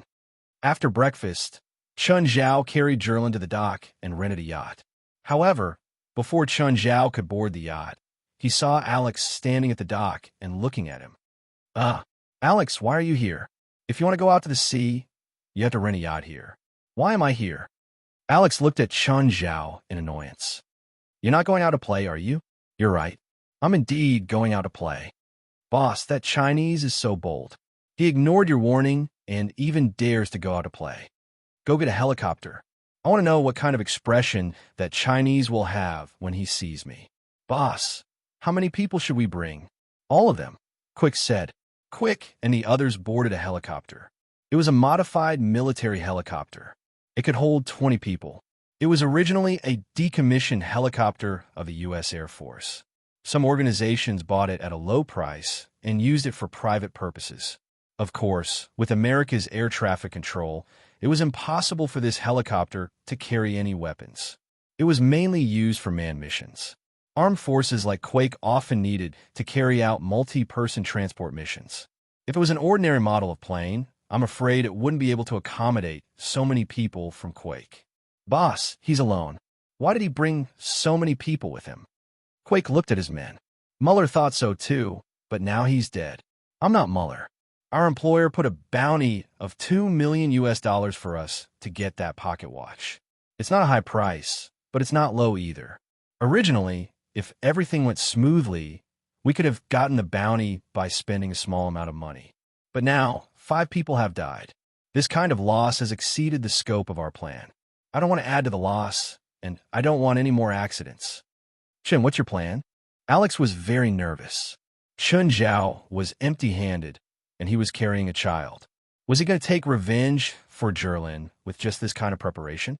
As far as Alex knew, Deng Boli had 3 escort yachts other than his own luxury yacht. They were yachts, but they were armed with heavy firepower. The U.S. had a detailed classification of military and civilian weapons. However, this classification only applied to ordinary people.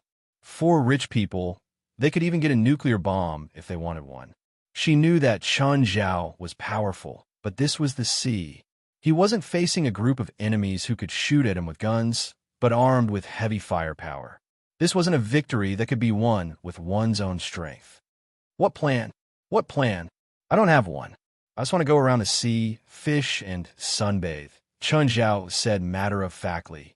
Chun Zhao said matter-of-factly. Oh no, I forgot to bring sunscreen. Do you have any? Alex's face darkened. I'm serious. Don't play dumb with me. I'm serious too. Look at my sincere expression. Chun Zhao looked at Alex with sincerity. Facing this vast ocean, I feel like my heart has broadened. All grudges, love, hate, and hate have vanished into thin air. I'll let go of my hatred. Now, I can face anything calmly.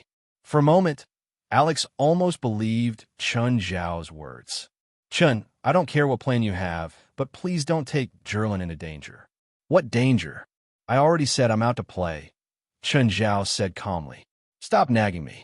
It's rare for you to go out to the sea. Go change into a bikini and sunbathe. Don't waste the bright sunlight. Saying that, Chun Zhao stood up. Where are you going? I'm going to see if there are fishing tools on the boat. Chun Zhao really went to find fishing tools. Unfortunately, there were only a few harpoons in the storage room of the yacht. Just then, there was a whistling sound in the distance. Chun Zhao went to the deck and looked at the helicopter chasing after him. We're from the Coast Guard. We suspect that there are illegal contraband goods on your boat. Please stop the boat immediately for inspection. Alex looked at the helicopter in confusion. What's going on? Chun, there are illegal contraband goods on the boat? Ha! We came from San Francisco's North Beach Pier. What illegal contraband could there be? They're clearly looking for trouble. Looking for trouble? Those bandits. Chun Zhao shrugged. Then what do we do? They're in the sky. We can't do anything to them. Alex's expression turned serious. See? It's such a good holiday, but people always come to ruin my mood. Now's not the time to joke around. Hurry up and think of something.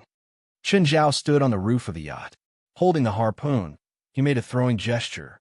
Chun, what are you doing? You're not going to hit the helicopter with a harpoon, are you? At the same time, in the helicopter, Quake's subordinates all laughed. Ha! Is this Chinese joking? He wants to shoot us with a harpoon. Oh my God, I didn't know that Chinese are so humorous. Doesn't he know that the helicopter's windshield is bulletproof?